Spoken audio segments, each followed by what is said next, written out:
Previously on the LCS. Welcome everybody to Week 6 of the North American League Championship Series. Today we're bringing you 4 exciting matches. Almost 100-0, but Cobb right into the Cataclysm. That was sick. Oh, Edward! Oh, the Baron! Oh, my word.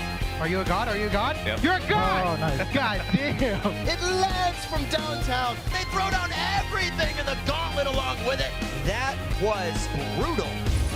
Oh, that just happened. I just flashed in place. You don't need that ability. Sick Vicious now coming up. He is not going to be able to flash for this though. Oh no! Cloud9 puts another 28.5-minute average game in their book. CLG are on the retreat, but you cannot run away. Maple Street closes up. That's a quadra kill for the Odd Bro. Velocity gonna finish this one out 20 kills to 4. They pick up their 4th victory, and Maple Street just bringing the pain from the back line.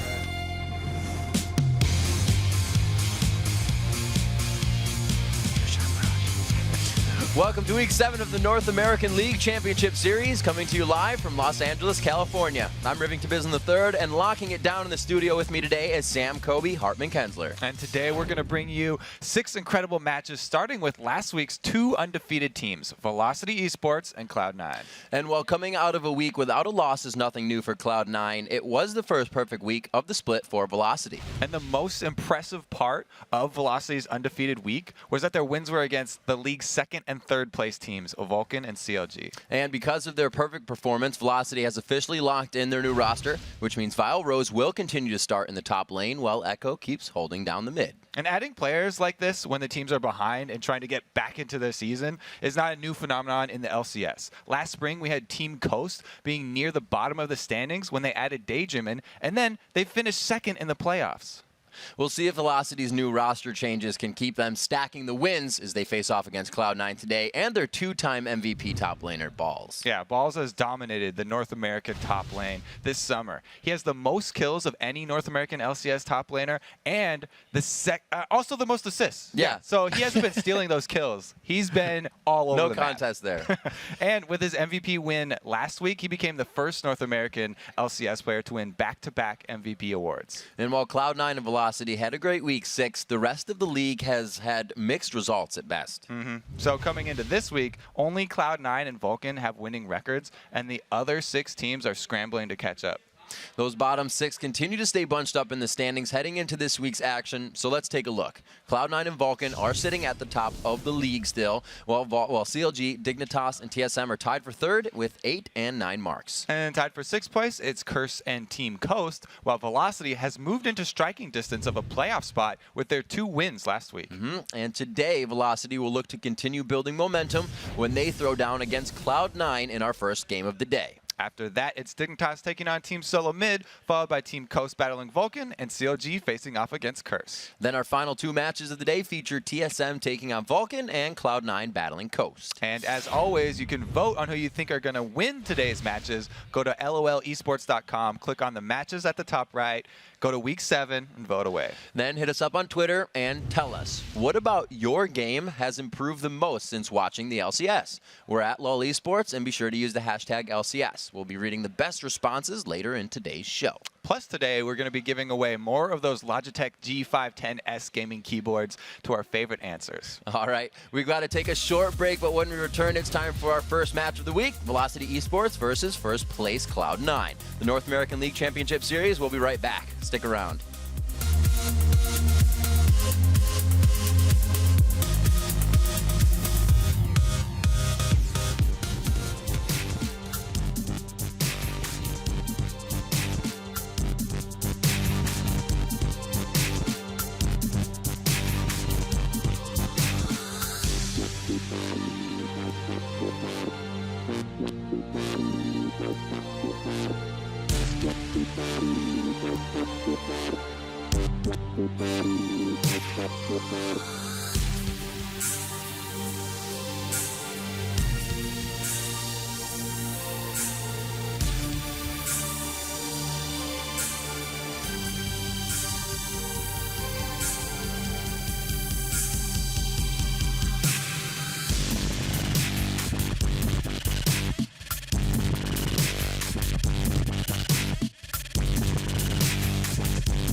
Well, Velocity is kind of a wild card since they are known to kind of use unorthodox strategies. You kind of just counter it with good play, then you won't have to worry about anything. Although it is a little scary in the picking phase, you're like, what? What is this? Welcome back to Week 7 of the NA LCS Summer Split, and it's time for our first match of the day, Velocity Esports versus Cloud9. And like we said at the top of the show, both of these teams are coming off tremendous performances in Week 6. Need some Lulu help there. Cloud9 has been the most dominant team that the LCS has ever seen. And not only is their team performing at a high level, but their individual numbers look great as well. Balls won his second MVP in a row last week after delivering precise Rumble ultimates and devastating Karth bombs. Another haircut. Medios continues to lead the league in KDA after showing why he's the big dog of the North American LCS jungle, going 8-3-22. But his Week 6 KDA was crushed by their support, Lemon Nation, who went an incredible 5-1-22 in their 2 wins. And while Cloud9's Week 6 numbers are impressive, their stats pale in comparison to Velocity's. It's exactly what I just said. Maple Street and crew led the NALCS last week with a team KDA of more than 14.5, 2 times what any other team has been able to stack this summer. Look at that intense stare. You can tell they don't want to give it up either. I think it's safe to say that most people were shocked at just how well Velocity played, even getting the picks that they wanted. And they doubled their wins for the split and did it against Vulcan and CLG. And this is partially due to Velocity's new mid laner, Echo. He continues to perform well, and his Twisted Fate versus Vulcan was especially deadly. Then there was Maple Street. He tore it up as Vayne and was sniping people as Varus, which earned him quadra-kills in both of those wins. But as impressive as both those 2 players were, NK Inc. was almost perfect. So he was involved in 31 of Velocity's 38 kills and did not die a single time. Absolutely amazing. But even though Velocity is coming off their best week of the summer, so far this split, Cloud9 has owned them, beating Velocity the first 2 times that they've met. So the last time that they met was back in Week 5, and Cloud9 took the first 5 towers. They were up 8-1 in kills, and they had a gold lead of more than 11,000 by 20 minutes, and that led them to a 33-minute victory. Pretty big. We'll see if they can come back on it. It's almost time for Game 3 between these 2 squads, so let's take a look at the starting lineups. On the blue side, it's Velocity Esports. Vile Rose in the top lane, NK Inc. in the jungle, Echo in mid giving a wave, Maple Street on AD carry, and Evaniscus on support. And on the red side, it's Cloud9. Balls is up top, Medios is in the jungle, mid laner is high, the AD carry is sneaky, and the support is Lemon Nation. And everyone, the 2 top laners are today's featured matchup, Velocity's Vile Rose versus Balls from Cloud9. And this is the battle between the newest top laner and the LCS best top laner. Balls has won 2 MVPs in a row and leads the league for top laners in kills and assists. On the flip side, Vile Rose is still sort of learning on the job. He's had problems in the early game last week, but he was able to overcome them and stood united with his team late game. But if Balls can roll over him early and Cloud9 get to do what they want to do, then there won't even be a late game. So Echo has, as we get into Champion Select now, Can't get over that road. It's cannot unsee. It's right here. There's nothing. But he has been focused quite a bit in these past few games as he's been playing only Shen there. Yeah. And Echo has been present coming into these games for them with 1. So they're kind of still working with this lineup. It's really interesting, you know, how they've shifted around to get just the right aspects that they wanted. Initially taking out Vile Rose, they felt the lack of a shot caller too much, and so they put him back in, but you know, kept Echo too by switching him up top lane, and it's kind of, all the pieces have kind of fallen into place for them. So we see High Zed put to the ban list right off the bat here as we get into picks and bans going in. It's been a Nasus jungle and I believe an Elise jungle coming out here. Or no, Elise in that Medios has played. So he's always hard to ban out on that. But you know who's also been hard to ban out is Maple Street. He's played so many different AD carries this summer split. Yeah, he's a pretty versatile AD carry, and one of the main ones was Draven, which has got you know, his passive change. So we're probably little balance. This is one of the first times where I'm not expecting a Draven ban versus Maple Street, but I am interested to see if Cloud9 actually go after Vile Rose and try and ban him fully out. They've already taken the Shen. They could go and ban out that Rumble, even though that is one of Ball's favorite champions, Velocity have first pick. If it's So- up, they'll grab it. He's more than happy to get Shen. Kale's out, so I'm figuring they'll try to pick the Rise if Vile doesn't hear. And they get Echo's TF, so if they grab Rise, that makes that pool even more shallow for Vile Rose. Yeah, they've made Velocity have to choose between Echo's go-to mid laner, which is Twisted Fate, and Vile Rose would love to play Rumble. He played Rumble even in the mid lane when Vile Rose was a mid laner. So if they were able to get that from him, not only could they take it away from Balls, but they would also make Vile Rose more comfortable. So it's a hard decision here for Velocity because they only get one pick, and they do go with There's a that. smile coming out. Vile says, you have your TF. Make things happen. We see the team communicating that. Ball says, hey guys, my Rumble's open. Do what you want to do. We'll see if he actually goes through with it though. And that's interesting because they set this up by banning the other two main champions of Vile Rose. So if they do take away that Rumble, then he's going to be forced onto sort of a third-tier champion there for him. And Cloud9 could very well focus on Vile Rose as the weak point for Velocity and try and get their early advantage in that lane. It's been done a few times, right? We saw it happen to Vile, as we stated in the opening part of the show. In that one game, he was down a good 30-40 CS and was still able to come back because of the Stand United, which won't be in the game. So we'll have to see if he can still make that comeback on a champion that won't be as easy just to be utility with. Yeah, I'm interested to see Both of those picks. just how deep the rabbit hole goes for Vile Rose. But we did have the obvious lock-ins there for Cloud9, taking that Rumble. We've seen Balls perform so well on it, and giving the Kennen over to High for the mid lane is something that he's also extremely comfortable with. He loves going the early AD Kennen and bullying that mid lane. So none of the, so far, double AD comps that we've been seeing all the time coming out here, but possibly the double APs for both sides. And we've seen Twisted Fate in the top lane on Kiwi Kid. We've seen them go through this.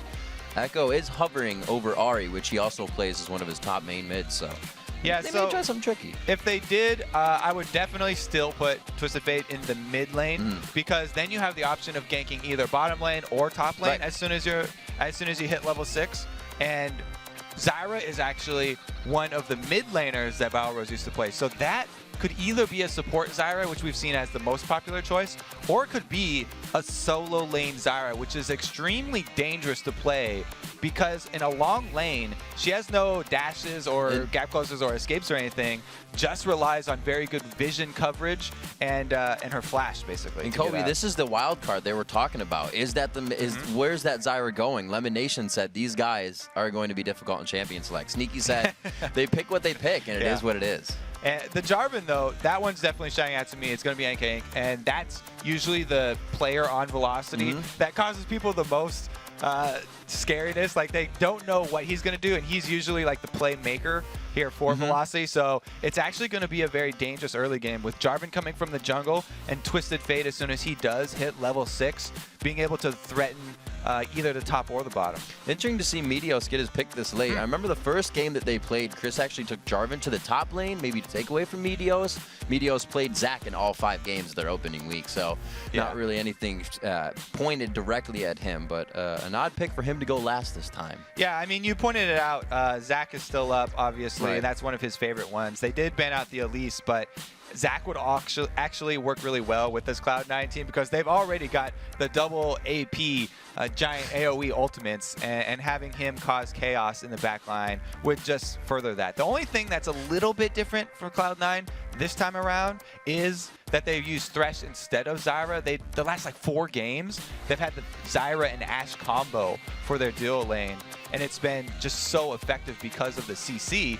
Thresh has a similar amount, just not quite as much as Zyra. They bring the right amount of crowd control. We've heard some of the people saying, you know, Zac doesn't have the best pre-6 initiations, that soft hit, right, and you get out. But Medios right now sits at the lead KDA of 10-7-6 to himself. So he's definitely making an impact with whatever jungler he gets. Yeah, and Zac is one of his favorites because he's, of the North American LCS junglers, he is the one most focused on farming the jungle or coming into lanes and farming the lanes. So he gets that elastic slingshot skilled up very quickly, and that's the reason that Zac's early ganks aren't that good, by the way, is because the early levels of your elastic slingshot are very short. The range increases with every point that you put into that skill. So it's not until he gets a couple levels in that he becomes as dangerous as possible. But since Medios just farms, perfect. And you know, Kobe, something we have to talk about now that Lemon Nation has been putting, you know, on a pedestal is that Ashe Zyra, which was taken away because Zyra's picked over onto Velocity's side. So they kind of tried to disrupt what has really gotten that Cloud9 train going these past few games. Maybe it'll work for that AD lane because Sneaky has been coming out very strong from the laning phase. Yeah, but because so much emphasis has been put on Zyra for Cloud9 in the past, 5 games or whatever, 4 or 5 games, that sort of tricked Velocity, I guess, A little bit of focus into movement, letting them have Thresh, right? Which historically has been top 1-2 every single game for support. So I don't think that Cloud9 are too disappointed with the switch up of supports here. You know, one of my favorite things I always read when I was looking up stuff on the Korean teams is they try to play so they don't have any tendencies. Because how hard is it to play against somebody you don't know what the tendencies are? But sometimes showing those tendencies over and over can give you that trick. You can trick people, right? It's a mind game. It's kind of like how, the Koreans talking about Kennen, they weren't even planning on using him. They just tried to bait China into a ban Ambition's there. like, I like this guy. I think I'll learn it. So here we are, first game here into Week 7, Cloud9 versus Velocity. And these guys coming off of a Week 6 2-0 wins for both. So we'll see if they can keep that momentum going here. Game has begun in the Rift. So it's probably going to be Vile Rose in the long lane up top here. And we're thinking that Sneaky is going to be going up there. So it'll be a 2-versus-1 lane probably for both of them here as we see mirrored blue invades just for ward coverage. You know, I have to think, though, Balls is such a strong top laner. He's so confident. Don't think he would be sad going up against Vile Rose. Pretty sure he'd be happy with that one, even though it is Renekton, who is he's a simpler top champion to play, and he's very strong too. I think when you ask most of the top laners, they say, I want the 1v1 fight, especially like somebody like Nick Wu, who's like, I am a fighting person, like fighting game champion.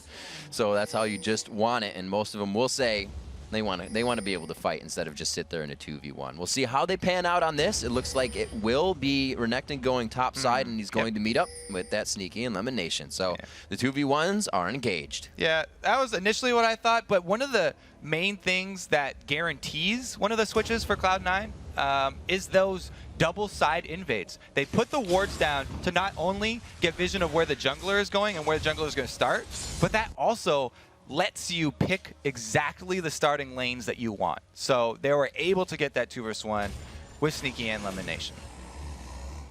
Let's see what wards have actually been placed. A lot of focus put down on the safety of that Twisted Fate in middle, so Echo is looking to stay extra safe. A grab onto Vile Rose, some early harass there, and this is going to be, history repeats itself for these 2v1 laners in the beginning. They don't get much of the first or second wave, but then they start getting help from the junglers.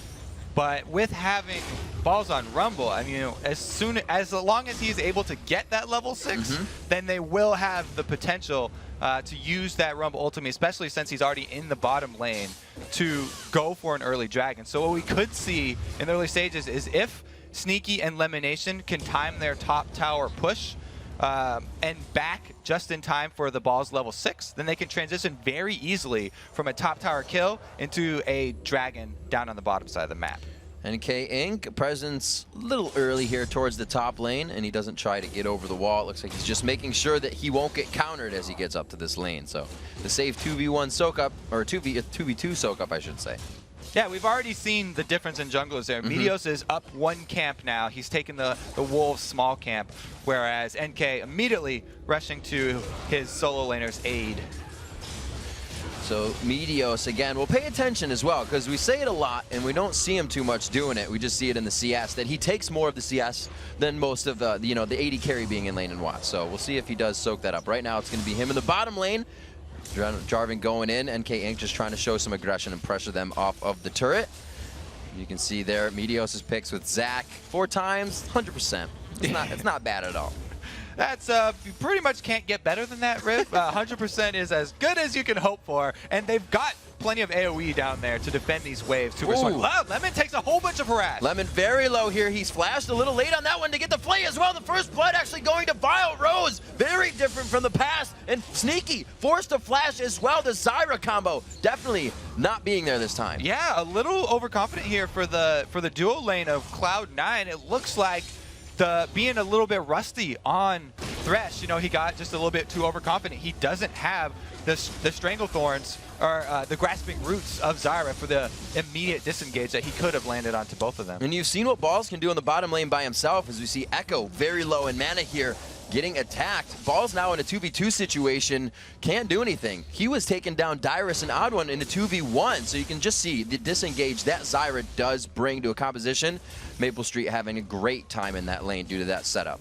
Yeah, I mean, the popularity of the Doran shields in any solo laner who's going up into a 2v1 situation, though, is definitely well-deserved. That item is amazing for the 2v1 lanes because the passive on it blocks so much damage since you have not only the AD but also the support mainly harassing you with auto attacks. Let's see where the CS sits at. It's only 33-32, so even though Sneaky's been aggressed and quite hard in lane, he's keeping himself up there. And it doesn't look like either of these towers are going to fall too fast. But if one were to go, it's definitely in favor of Velocity in that bottom lane right now. And it does look like they have the lead right now. So they are definitely pushing so that they can they can avoid that switch I was talking about where Sneaky and Elimination finish up their turret and then come down to join a level 6 Rumble for a dragon fight. Because with these two compositions, the first dragon and a level 6 Rumble, it would definitely be in Cloud9's favor. Not too much action after that first gank. A little bit of aggression by... Oh, again, they get caught out in the top lane. Nice grab there, but the Lantern toss to Lemonation. Cloud9, a few too many mistakes in this top lane. And there's the benefits of having Thresh, though. The extra escape. Yeah. Since the flash from Sneaky was down from the last time they had, I guess you could call it a lane gank, but it wasn't really a gank because they saw him in lane for so long here. Medios pretty much doing the same thing. Charging up the Elastic Slingshot from the bush just adds you the extra effect of they don't know when you're coming. And now look at this switch up top. They actually have the Renekton and Jarvan pushing lanes. Yeah, they have totally turned the table on that top lane. A second Doran's buy coming in as well for the Ashe. So Sneaky feeling a bit behind there, wants some damage, does get the boots for safety. And again, they try to get to their turret. Now down to half health, the bottom lane engagement here. Again, Medios tries to go in, but they're pressured off. Cannot continue the engage. And that's Zyra. She's so good at the disengage, even before she's level 6 and before she has her Stranglethorn's ultimate. The Grasping Roost combo with the seeds, allowing the plants to sprout, just it really deters any harassment from melee champions. So that's why she's so strong in this matchup here. High calling that Jarvan is middle, and with that pressure still in the bottom lane from Medios, Vile Rose knows every intent that the team has right now. No existential pressure is going to come onto him. He's still getting pressured out of that lane. 22-23, however, for the CS, as that bottom lane, 4 balls is about to go down. So he's going to get some farm out of this now, but still going to be difficult. And NK Inc. was just coming not to help take that turret, but just in case Cloud9 were thinking of going aggressive in a last-ditch effort to save it. So now they're actually the ones with vision control of this dragon, and without vision, Cloud9 really don't have an option here. Yeah, Medios on the backside, very low, picking up blue for himself, and they're going to be able to take this dragon very nicely here, coming up onto 8 minutes. So we'll see that 14-minute dragon being apparent for these teams, just about 14 minutes as they make it out safely. Vile Rose doing very well in the top lane from past experiences, so that 1-0 for him is going to be good, good, good.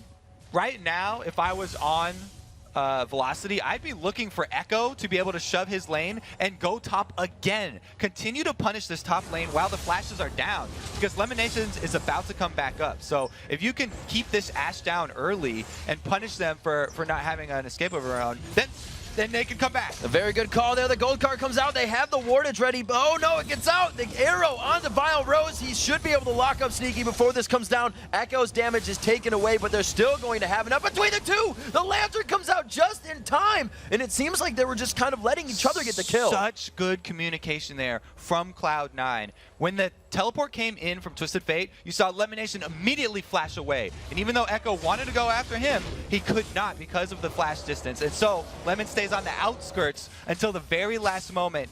Sneaky commented that he could use his barrier to stay alive a few more seconds, then throw out the barrier and then throw out the dark passage and get the escape. So calmly played. Hectic from our vision, but these guys have already placed it out 2 to 3 moves ahead. and just walk out of it calmly. Coming up on 10 minutes now, it's still that only one kill on the board for Velocity. The turrets have been dropped on either side to make it 1-1, but that first blood and a bit of a CS lead here going to Velocity at about 1,000 gold. Interesting that they've rotated their duo lane over to mid instead of bot. So Velocity even are calling for the solo of Val Rose versus Balls here. This is the first time Boss has actually been off the turret. He feels a little bit more confident now having this lane. Sneaky's going to come off behind him, and he's going to switch it back up. It won't stay for the attack. They do not decide to aggress on the bottom lane. No vision onto Jarvan, though, so they got to be careful where NK Inc. is, and maybe that's why they're not going. Yeah, and Balls can't really add that much tower damage because he is melee, and he would have to get into range of that turret to be able to hurt it. So I think that's a good call for him, just backing off. They don't want to overplay their hand right now. And with Jarvan waiting in the wings, it was a really good call for them. Looks like ADC support mid. Vile Rose grabbed up. Takes a bit of passive damage. Actually, don't even think she had it up. So just a few auto attacks coming in. Echo to drop this top turret. And Velocity having very good map presence this time around. They really have not lost any of the lanes. Oh yeah, when you have Twisted Fate, your map presence definitely pretty strong there. I do like the first Twisted Fate ulti too. Going back to that Destiny. The first Destiny that you pull with a Twisted Fate is very important. And even though he didn't get the kill because he didn't want to flash after elimination, it was still the correct call right there. Putting the fear in the heart of your opponents is really one of the things to do. You don't want them to walk away from the cards. You want them to flash away from it. 11 minutes on the clock so far. And a lot of change-up happening after these first turrets going down. We have the AD carry, like I said, support versus still high in middle, who has not made a move, has not been to other lanes yet. He is continuously firing himself. Do they have the late-game team for that? I really like the mid-game strength because of the Rumble Ultimate plus the Slicing Maelstrom there from High. And look at High's build. He's building for that mid-game spike. He's rushing for the Zanyas. As soon as he's, he only got the one Doran's Blade just for the laning phase, and then he's going right into that Zanyas because his lane is a Twisted Fate lane, and Twisted Fate is often leaving your lane. So he gets a lot of free farm in that mid lane, and he's not putting it to waste. He's going straight for that power spike. Because once he has that item, their team fight is amazing. Cloud9 flexing their muscles here in the bottom lane. Vile gonna try to go in and save. He realizes it's very low on the minions. TF coming up on the backside of the lane, but it's still far away. Will it be NK Inc. to hold him up for enough time? He's got a perfect cataclysm. He can throw it down. Flash by Sneaky. TF coming in. Echo finally gets it. He gets hit by the arrow, but gets out the card. Low mana all around here. Medios trying to get himself into the fight and peel for Sneaky, but I don't know if it's gonna be enough. Goes down. Vile Rose coming up huge in this fight as he initiates it for his team and baits in the rest. Yeah, I think that Lemon may be a little on tilt for the beginning of this game. And maybe, being not on Zyra, he's getting a little bit too aggressive. We saw both Sneaky and Medios were pulling back from that because they knew this has got to be a bait. Renekton's not going to dive a solo, but Lemon Nation threw down all his spells and sort of baited the rest of his team into that fight there, while the entire team of Velocity was coming to back up Vile And this is huge. Velocity isn't just getting kills. They're getting damage on turrets. They're moving the next chess piece here, and they're really putting everything into position to continuously go for the inhibitors really early. Yeah, that's definitely a thing that Cloud9 put a lot of importance on. They always say, after a kill, it's all about how you use that time of the person advantage. And Velocity did a good job right there trying to shove in onto the secondary turret, but they weren't able to grab one. So they didn't actually come away with a gold reward, whereas Balls spent his time free farming up in the top lane. Doing the same thing. Top lane is actually down to about 280 HP on the turret, so whether this dragon in 40 minutes is lost, they can counter it with that or pick up both if it really happens to crumble in their favor that way. Almost to that dragon time of 14 minutes. The gold lead 2,000 now in favor of Velocity. I think this is actually pretty good timing for Velocity. They'd have Rumble shove one more lane up top and then make his way down towards that dragon because they have a great dragon fighting team, like we said, with the two very strong AoE magic ultimates at this point in the game. When there is no Aegis of the Legion, there is no Bulwark, there's no AoE magic resistance for Velocity, and Cloud9 would love to be able to use those ultimates for a combo right now. Evaniscus Balls is just too far away, though. He's running definitely down. positioning a lot better Time than is of the previous essence games, here. keeping them at bay right now. High trying to get himself in for the poke. Great dispersed by Velocity. None of them sticking together. None of them staying in any range of an equalizer over everyone or getting hit by that Maelstrom. So they're ready. So people at home, if you're wondering why Velocity didn't rush for that dragon, it's because they had no vision of Balls. Even though Balls was just walking down the river, they didn't have vision of it, so they didn't know that he was that far away. Oh, this could be bad. The equalizer will be able to go across the front. Oh, They my lay God. it down into 3 members. The slicing Maelstrom to follow. They thought they could get the dragon, but it cost them their lives. Yeah, they went back in for it. You always have a free engage with the Ash Arrow. Very good job by Cloud9. And Balls is not done, or High's not done. Cloud9 is known to be a team to fight, and that's what they wanted. Like you said, High hadn't left his lane. This is what he wanted to leave it for. They're able to grab Dragon and make it out, evening that up at 1-1 on Dragons. We're going to see the next one around 20 minutes here, but 4-3 now. It was 3-0. Yeah, Cloud9, they did a perfect job of throwing out the shurikens from High there just to stall Velocity on the Dragon and wait until Balls could join them, because their composition is built for this time of the game. It's built for these Dragon fights. Cloud9 would love to take that fight. They've got the guaranteed engage of the Crystal Arrow from Ash, and you can easily follow that up with the AoE combo that we just saw them pull off. It's so scary to go after something like that when the other team wants you to just choke up around something. They say thank you to Dragon, take it up, and now defend their mid lane. Velocity still showing strength, though. They know they've been having a good game. They know the gold still has to be close even after that scuffle. And looks like they still try to pressure up. So what they wanted there was another engage from Cloud9 so that they could take advantage of the fact that all the cooldowns were blown in that last fight. But Cloud9, they know that they don't want to fight without that AoE combo. And so they just hit under their turret, stalled it out, and now they're going to have the advantage in the team fights once again because the ultis are coming off cooldown. They'll be able to pressure this quite hard. Looking at their team now, a pretty good amount of siege clear there, but unless they have Zyra, then that turret's going to take quite a bit of damage each time they get up. So Cloud9, once they start to put that pressure on, it's going to be never-ending. Yeah, so what Velocity need to do to counter this giant team fight that Cloud9 have? Oh, he dodged it with the Cataclysm, jumps over the arrow. High throws down the Zanyas as he puts on Maelstrom. Pop back across, and it looks like Velocity is way too split for this fight. There's 5 members now of Cloud9 in the middle. Can Maple Street get the damage down? He's walking up too close to the fight. He may have misclicked there, but he looks like he can get himself out. 1 harpoon hits, the second to follow up. The death of Maple Street, buff transfer complete, and now 8-4 in favor of Cloud9. That's why you have to keep track of those cooldowns that I was talking about. I said as soon as Cloud9 get their ultis back up, they're going to just continue with the exact same story. They want team fight after team fight because of the guaranteed engage followed up by AoE right there. And I was about to say Velocity need to just wave clear and split push because they have the TF. They have the mobility advantage. They don't want those team fights, but it's very hard to avoid a team fight when the other team has Ash. Even when you miss the Ash arrow and you're engaging under your own turret, for them to have or miss that initiation and still win the fight is not spelling good things for Velocity here. They have to take these things into consideration and really position these fights out. Not a lot of the crowd control from Evaniscus was used, which has really gotten them all the kills that are on the chart so far. So hopefully we'll find it next time. Cloud9 looking for a repeat session of that last fight, though. Coming up now, 18 minutes. They're spreading their gold lead to 3,500, and they've picked up 2 turrets in the meantime. So even though the Crystal Arrow misses, it's still a zoning tool. They make Velocity split apart for the team fight there, and they're not together for the disengage. And Cloud9 have a secondary engage that is Zac. It's that Medios who's so tanky always, and he loves being the first one to get in there because of that cell division passive and because he just builds straight tank. He is a damage sponge. All right, Kobe, we're 18.5 in. Let's take stock of the inventories. A 4-0-4 balls on Rumble, 1-0-6 for Medios. 0-2-5 on Sneaky, who's been pressured, but the team is able to pick it up around. And another thing that contributes to Medios' farm is he's able to do that if Sneaky can't. So these guys are definitely synergizing, always in their gameplay, to help each other out if one's behind.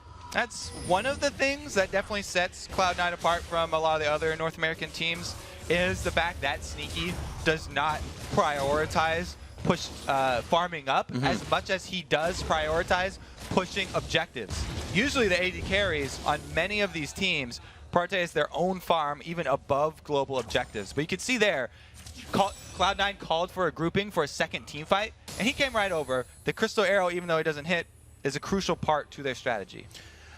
Seeing what kind of aggression they can put on this turret as we see balls coming around from the side, trying to get that Rumble ulti in from the Fog of War. He will be chased by Vile Rose, so they don't have everybody here to guard, but they also don't have a minion wave to push just yet.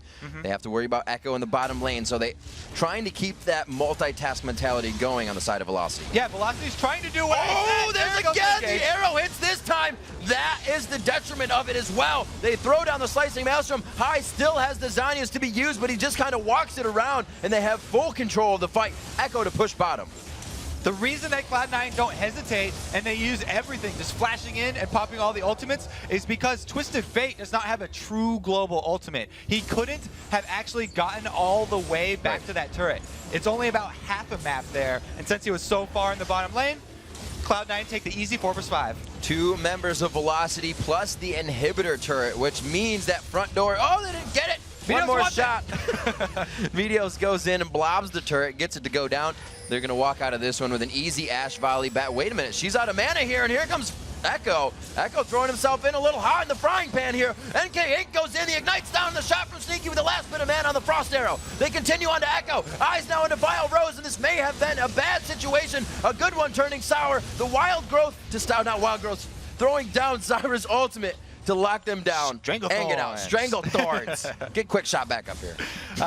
So that right there was Velocity trying to take advantage of Echo's positioning. But since the rest of Velocity did not have good positioning to follow up on that, it was a really poor flanking maneuver there. And they should have actually just let Cloud9 go back to their base because, as you can see, they're no match 3 vs 5, even when Cloud9 are low health. So after that one fight of Cloud9 at the Dragon, they pretty much shown that the muscles can be flexed just about anywhere under any turret and under any circumstance. So at 12-5, increasing that gold lead now to 6,200 gold. Just about 7,000 if they reach another 500 real quick, but it looks like High's going to stop farming. Maple Street will try to get himself in. Like we said, that CS is in his favor because of the way Sneaky plays, but that's not the impact damage. He's that AD caster, so he's looking for those cooldowns to get damage from afar in the fights. Sneaky's been just throwing out the damage and staying till his last bit of 100 HP.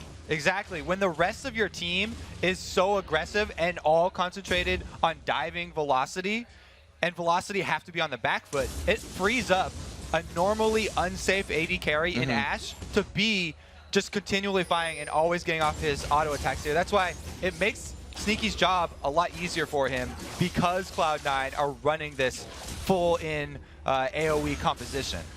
Let's see what their consideration they're taking here. Maybe coming in with an Abyssal Scepter.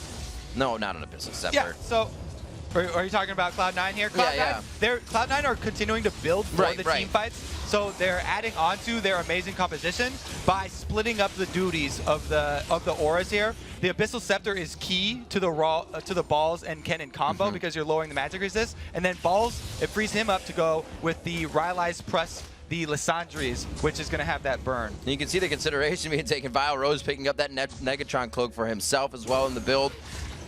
As they go up here, Cloud9 looking to go for Baron. They do have Echo just above them, which may be going down unless they decide to go for one of these lanes. The bottom lane is going to be pushed. Once this Baron is down, the map is objective free. And that would be a place for them to head. Velocity need to make their move now. They're in position to pull the pincer.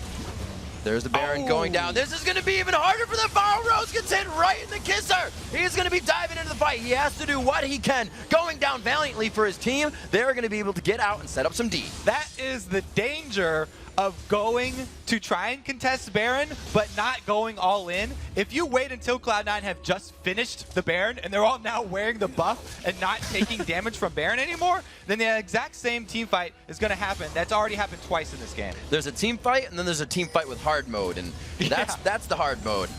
An NT there, if you will. Nice try coming in. Vile Rose getting caught out by the Enchanted Crystal Arrow, but the team was able to get to safety, and they should be able to guard pretty much the inhibitor. They may see the turret go down, though, with such a wave pouring down the mid lane.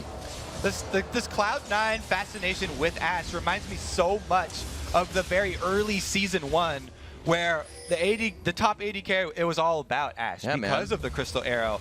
And everyone put so much value on that late game engage.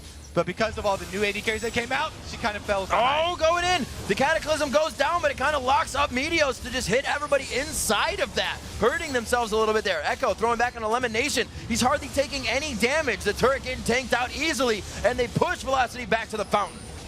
And it looks like they're not done. They're just going to take this inhibitor and roll on Nexus turrets. They have more coming down. They have a full wave, not super minions in the bottom lane, but they do have super minions to work with in the mid. It looks like they are going to take a break here. The home guards could make things a little sticky, and they're not going to take that chance. Yeah, just kidding. Even though it is 5-on-3 with Baron buff, you've got 2 inhibitors down. Yeah. And there's nothing on the map for Velocity to take.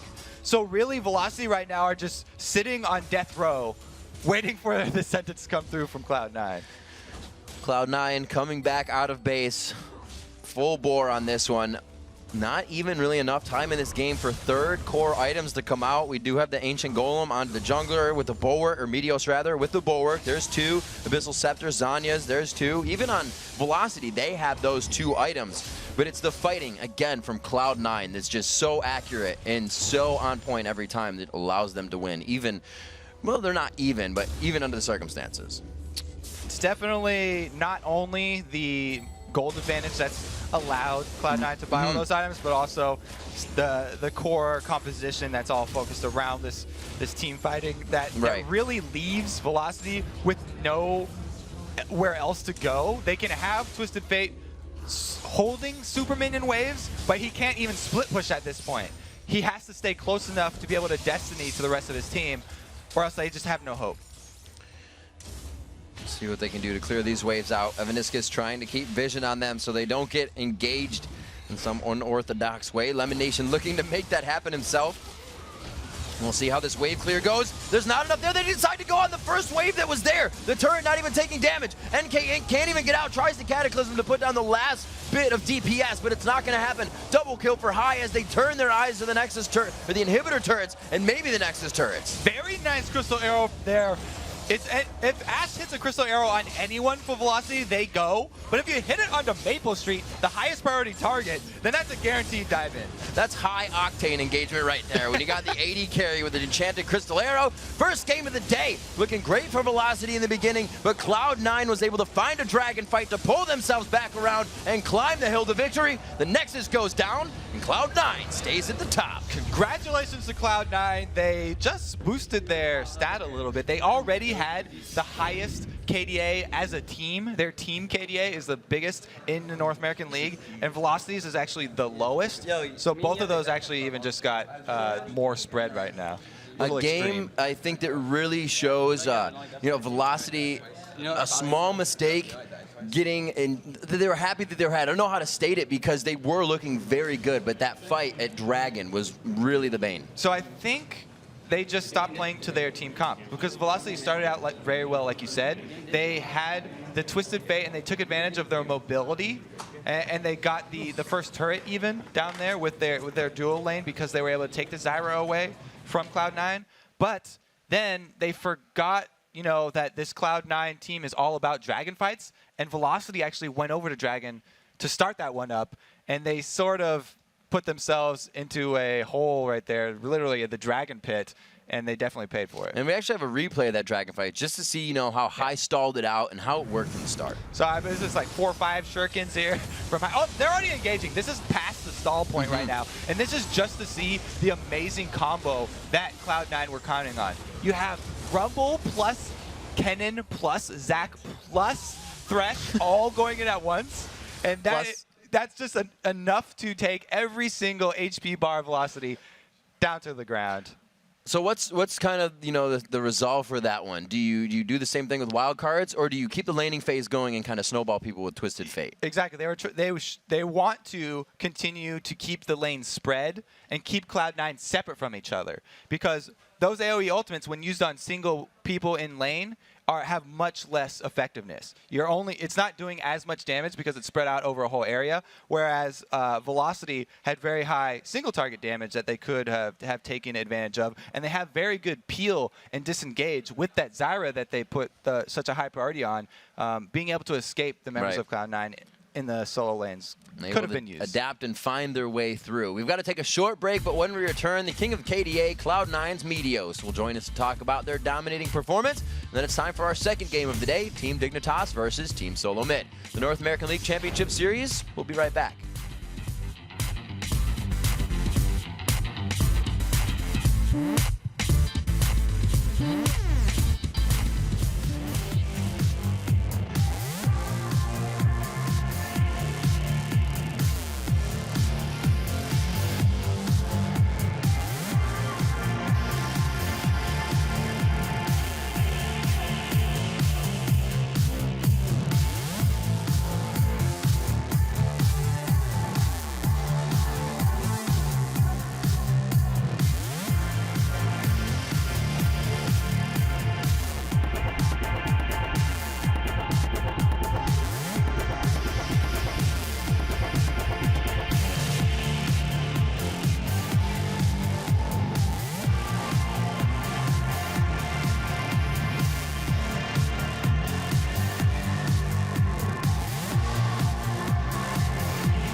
One of the champions I like playing mid that the team doesn't really play is Elise, because it's better jungle in almost every situation. And so every time I'm like, oh, I want to play Elise mid against this, the team's like, no, we're sticking it to the jungle. It makes me sad. It's definitely Diana. My team does not want me to play Diana. It's too all-in. It's really unforgiving if you mess up or if they counter-engage it really well. I don't know, it's a risky champ. I really want to play Vayne just because, like, I'm not known to be, like, mechanically the greatest player, but I think my Vayne's hilarious. Edward's been going on and on about Mundo support, which I honestly think it could work. It's honestly definitely viable. It's just no one's ever taken the the plunge to try playing. Well, I mean, we only have so much time to practice in between games, so it's kind of just, it's risky to try these new champions when we're still not solidified on our own champions. There's so many fun things that might be good, but you have to practice it, but most people are like, no.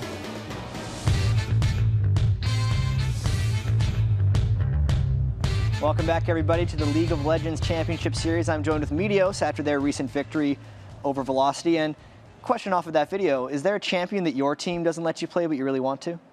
I kind of like Maokai, but my team thinks he's really bad, so I'll never play him. Why don't they trust your judgment with Maokai? I don't know. He has a lot of weaknesses, but I think his ult's really good.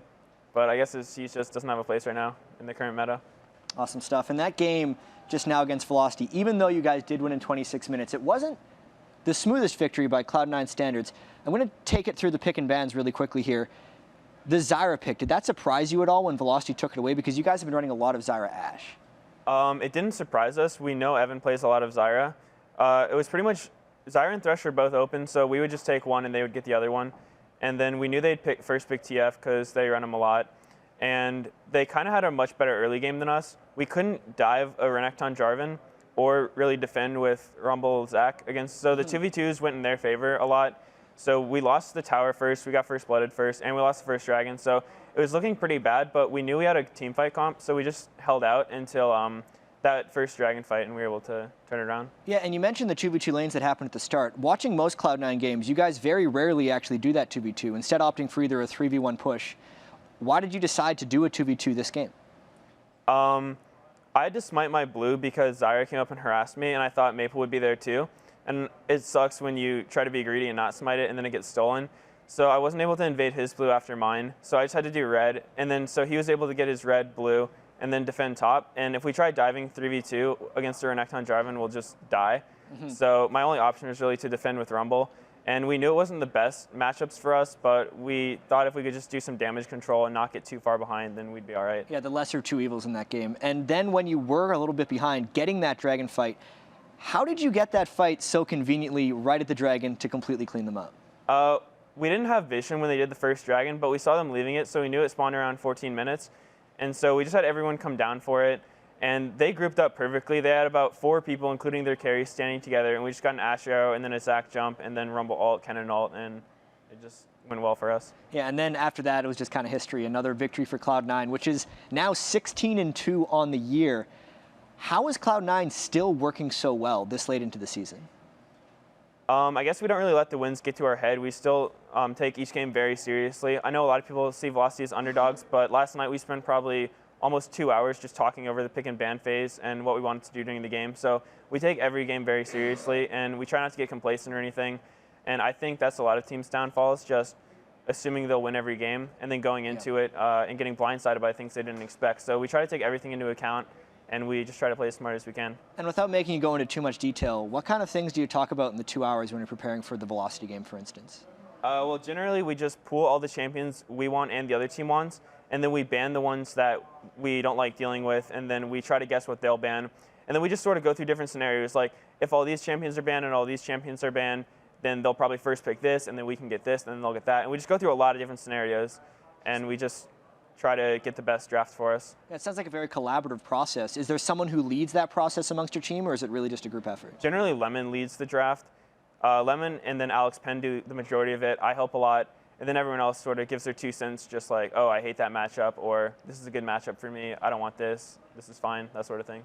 And you guys still coming into this week have 2 more games on the week. Have you done the preparation sessions for those games yet, or is that still to come?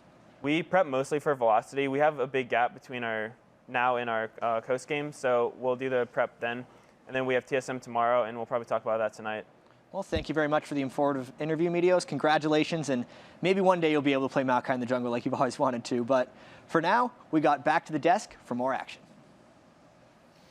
All right, thanks, chat. There's an old Demacian proverb that says the family that plays together stays together. And for the Wiley brothers, TSM's OddOne and Velocity's Maple Street, they've had a lot of fun competing against each other in the LCS this summer. Yeah, but being on different teams and living in different cities has taken a toll on the amount of quality time these guys get to spend together. So recently they had a rare chance to meet up outside of our Los Angeles studios and tee off on each other's game.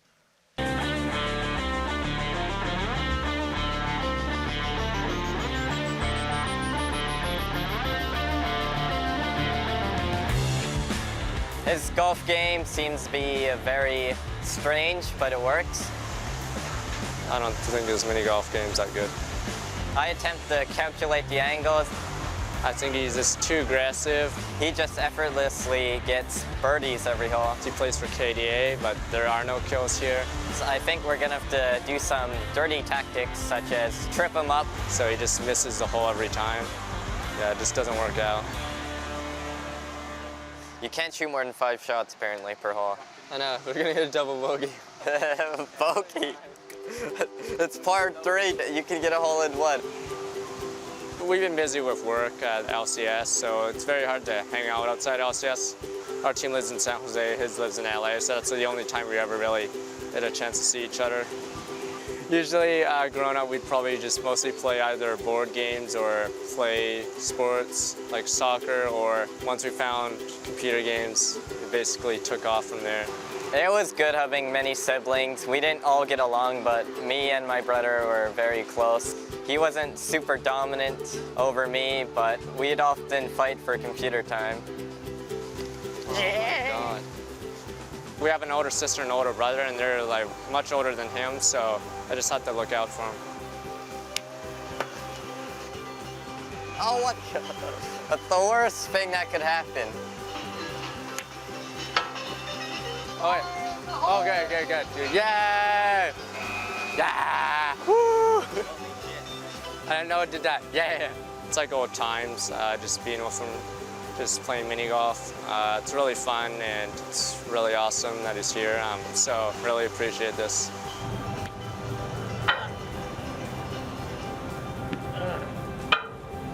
Happy good one, Will. Just club it out. Ha! Next. I was really fortunate to make it into LCS and to play with all like the famous teams that I grew up watching. I'm proud of him. It's pretty amazing how he got here so fast, and he's doing well at it, so I'm really happy for him. Unfortunately, I've gotten quite a few bogeys. He got lucky to get a hole-in-one, while my luck didn't work out. Wasn't much of a lead, but still barely won. No!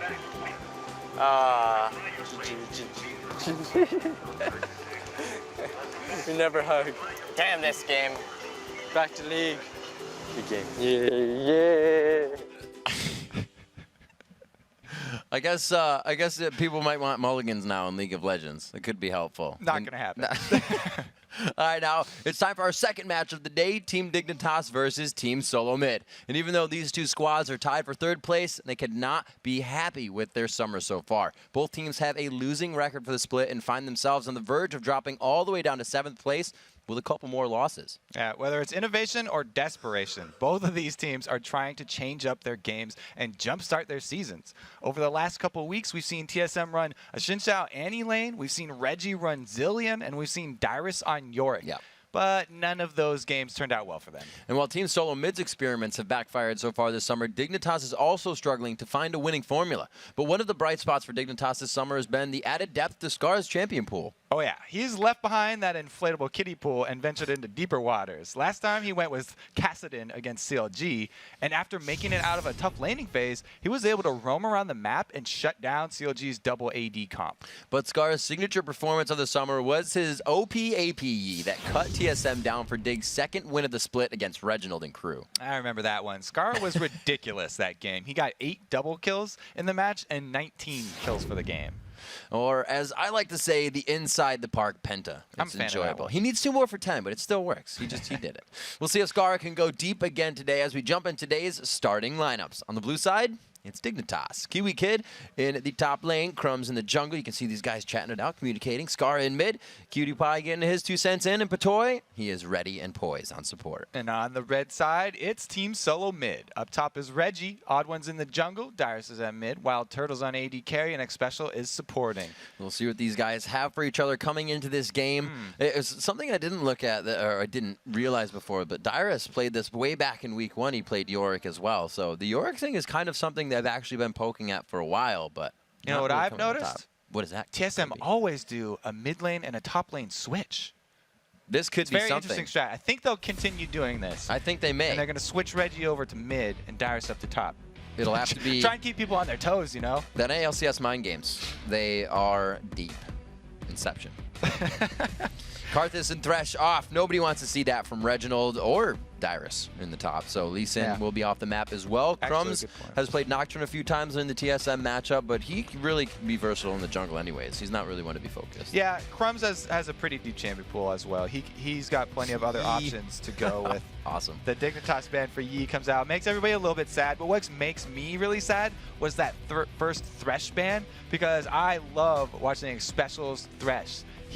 He hasn't had a mistimed play in over a month probably. He's just been landing every single one, interrupting all kinds of abilities. He played Lulu in the lot at the beginning of the split, and then after that kind of all-star thing, he was like, this is good, and I know how to play really good. So he's been locking that down. Oh, Kiwi Kid loves his Fisherman Fizz, but I don't know. That may be one of the things that they've let him play it, but might fall into that category of not this time. One time. I remember seeing it that one time back in Spring Split. It was not a pretty game, and I believe that Dignitas were scarred after that. Scarred? They were scarred after that. No more Fizz. We'll see what they choose. Elise is out. The OddOne actually having to ban that one away. He used this again in the previous 2 games that they faced off against Dignitas. They let that get through. So OddOne loves Elise, but most top junglers love Elise. So banning that one out against Crumbs is because she's so strong right now. Her kit has so much percentage damage, both maximum or both missing health and an execute, and for her spider form. So she will do a lot of damage even with building full tank. And that's really the biggest strength that she has right now. This is a really interesting pick. It not being a Thresh, the Sona leaves so many top tier picks open, but also isn't itself an not ambiguous pick, but they're not showing your hand, right? You have crowd control. Yeah, you have so, Sona. So that leaves up the support Janna, which we've seen Special perform extremely well on too. Mentioning All-Stars, he had an extremely good counter-engage there. And the other queen of counter-engage, Zyra, is also up. So there's still some top-tier supports available to him, and we will not be disappointed. Oh, Reggie bought a new deck of cards, and he's getting itchy to try it out on this one. We'll see if he can pull out the right ones in his magic tricks. OddOne locking in Dyrus's Jace, so a safe and powerful lane to come from there. We've heard Dyrus say before, I can carry the game. Yeah, I'm Jace. I'm on Jace. I'm on Jace. So Jace definitely safe and powerful champion. He loves that champion, very comfortable with him. But Reggie locking TF, every TSM fan just kind of got a little bit farther up on their chair. They're a little worried now because Reggie will either have an amazing game on Twisted Fate with some ridiculous initiations and quick Zanyas that I've seen him dodge ridiculous amounts of spells with, or he'll have an off game there with the Twisted Fate, and the community will have a field day. You can bet Dan's at home with the VHS ready and the record button on to make another compilation. Oh yeah, Dan's made a whole video of Reggie's Twisted Fate. But we see again Nocturne be locked in, and I guess you can attribute that obviously the global pick of Twisted Fate. And maybe that's why we see Crumbs picking up Nocturne against them so much and allowing the Twisted Fate in because of the past history. Yeah, I've always said the biggest thing that separates good Nocturnes from great Nocturnes is using the ultimate defensively. If you can make that paranoia last, the vision denial for it last for a second or two of the team fight before using it for the gap closer, then it caused so much confusion for the enemy team. And we've seen it used extremely effectively against TSM specifically because TSM have communication problems. All area teams know about that. CLG has been picking Nocturne all the time against them because we'll see Reggie dive in and the rest of the team back off because there's paranoia, because they can't see what's going on, and they have a hard time communicating. They can take advantage of that with a champion like Nocturne. So I always love that pick against TSM. An interesting pick here. Interesting, but Wild Turtle does not choose to go for Draven as it's left open. It was used in this last confrontation between TSM and Dignitas. It's QtPie and Patoy to choose out here. Diana was used by Skara back in the first time these guys met, but we haven't seen a lot of that. We also heard Hai saying, you know, the defect, the reasons why not is because it's too all in. The team really can't always follow up to that. So. That was Shifter, buddy. That was Shifter. Shifter. Trying to pull something on me. Oh. But I'm shifting it. Save that one. Good job. The Draven no pick, I definitely will attribute all of them. Yeah. These guys all known for Draven. They don't like the new passive, so that's why we're going with the very strong Caitlyn. The thing though that we need to talk about, this Aatrox pick. This is the first North American LCS Aatrox pick. Very excited to see this one. As a solo laner, I'm pretty confident that will be a solo laner because we already have Nocturne, and Crumbs is very confident in his Nocturne. A solo lane Aatrox is a very interesting champion because his passive is a Rebirth passive that's on a much lower cooldown than all the other Rebirth passives that we have in the game. So when he uses his abilities and he gets lower because they cost health, he actually, he's storing those for later so that when he does have something like a 2v2 situation or a gank happens up, Aatrox will often come out ahead in those because of that fairly low down. Would you put him on that scary to gank Rumble level in a 2v1 situation?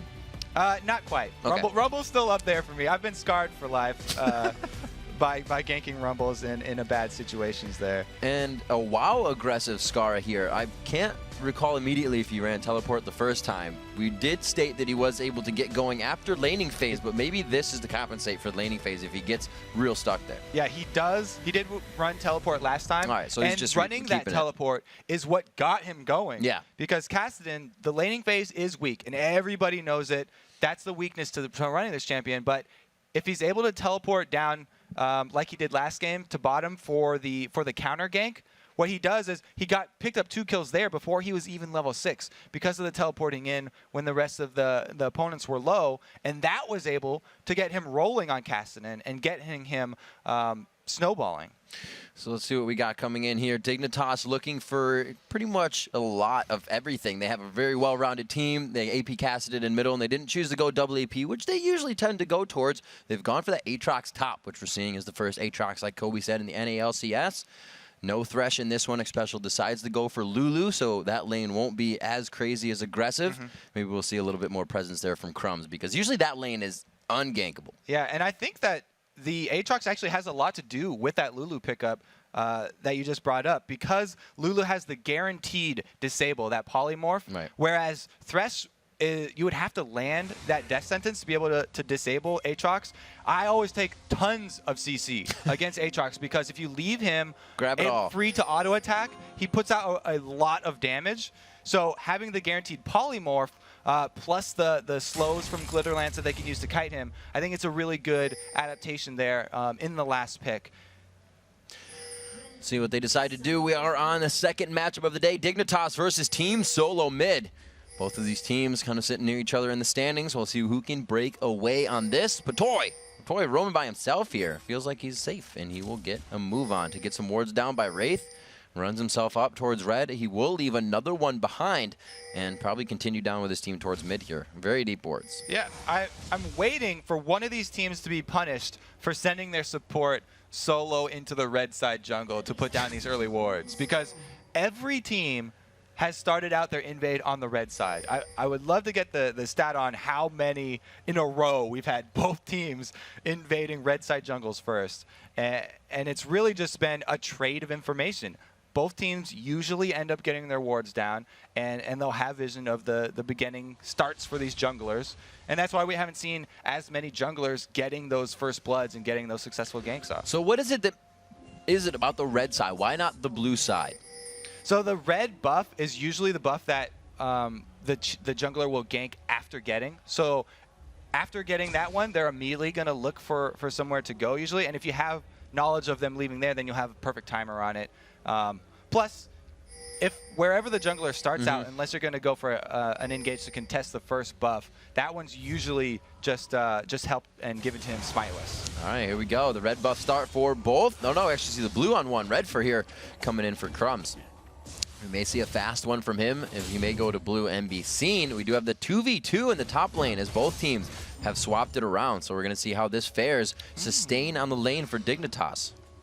And since we've had both junglers starting on the bottom side of the map, Nocturne starting red and NASA starting blue, it could culminate in a 3 versus 3 situation up in that top lane. Because, like I said, after their second buffs, a lot of junglers go for the ganks. The one that wouldn't would probably be that Nasus. OddOne could just continue farming up the rest of the small camps that he has. And especially, that would be the better choice since both teams do have vision of the opponent's jungler. And it's just more beneficial for the jungler at this point to keep on farming small camps instead of going for those ganks. Now, Kobe, as things are kind of slow right here, and we look at the bottom lane and kind of the mid lane simultaneously, the teleport on Kassadin, and you said, you know, that's to get to each lane, whatnot, do what he needs to do. Obviously, he teleports anywhere, but TF's in the bottom lane. Will that hurt them once he comes to 6?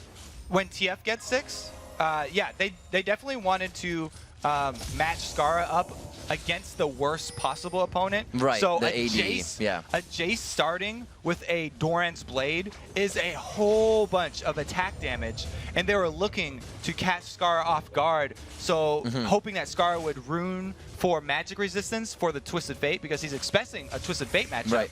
So if he takes all these magic resist runes, he'll be very vulnerable to this offensive start that Dyrus went, and he'll be taking a lot of harass early. We'll see how this works. It does work in favor of Reginald to keep that distance. He has his gold cards to stay safe against the AD of Aatrox. But in the bottom lane, looks like both junglers kind of reading each other like a book here. Gonna get meet in the 2v2. Oh, Dyrus coming down on the backside.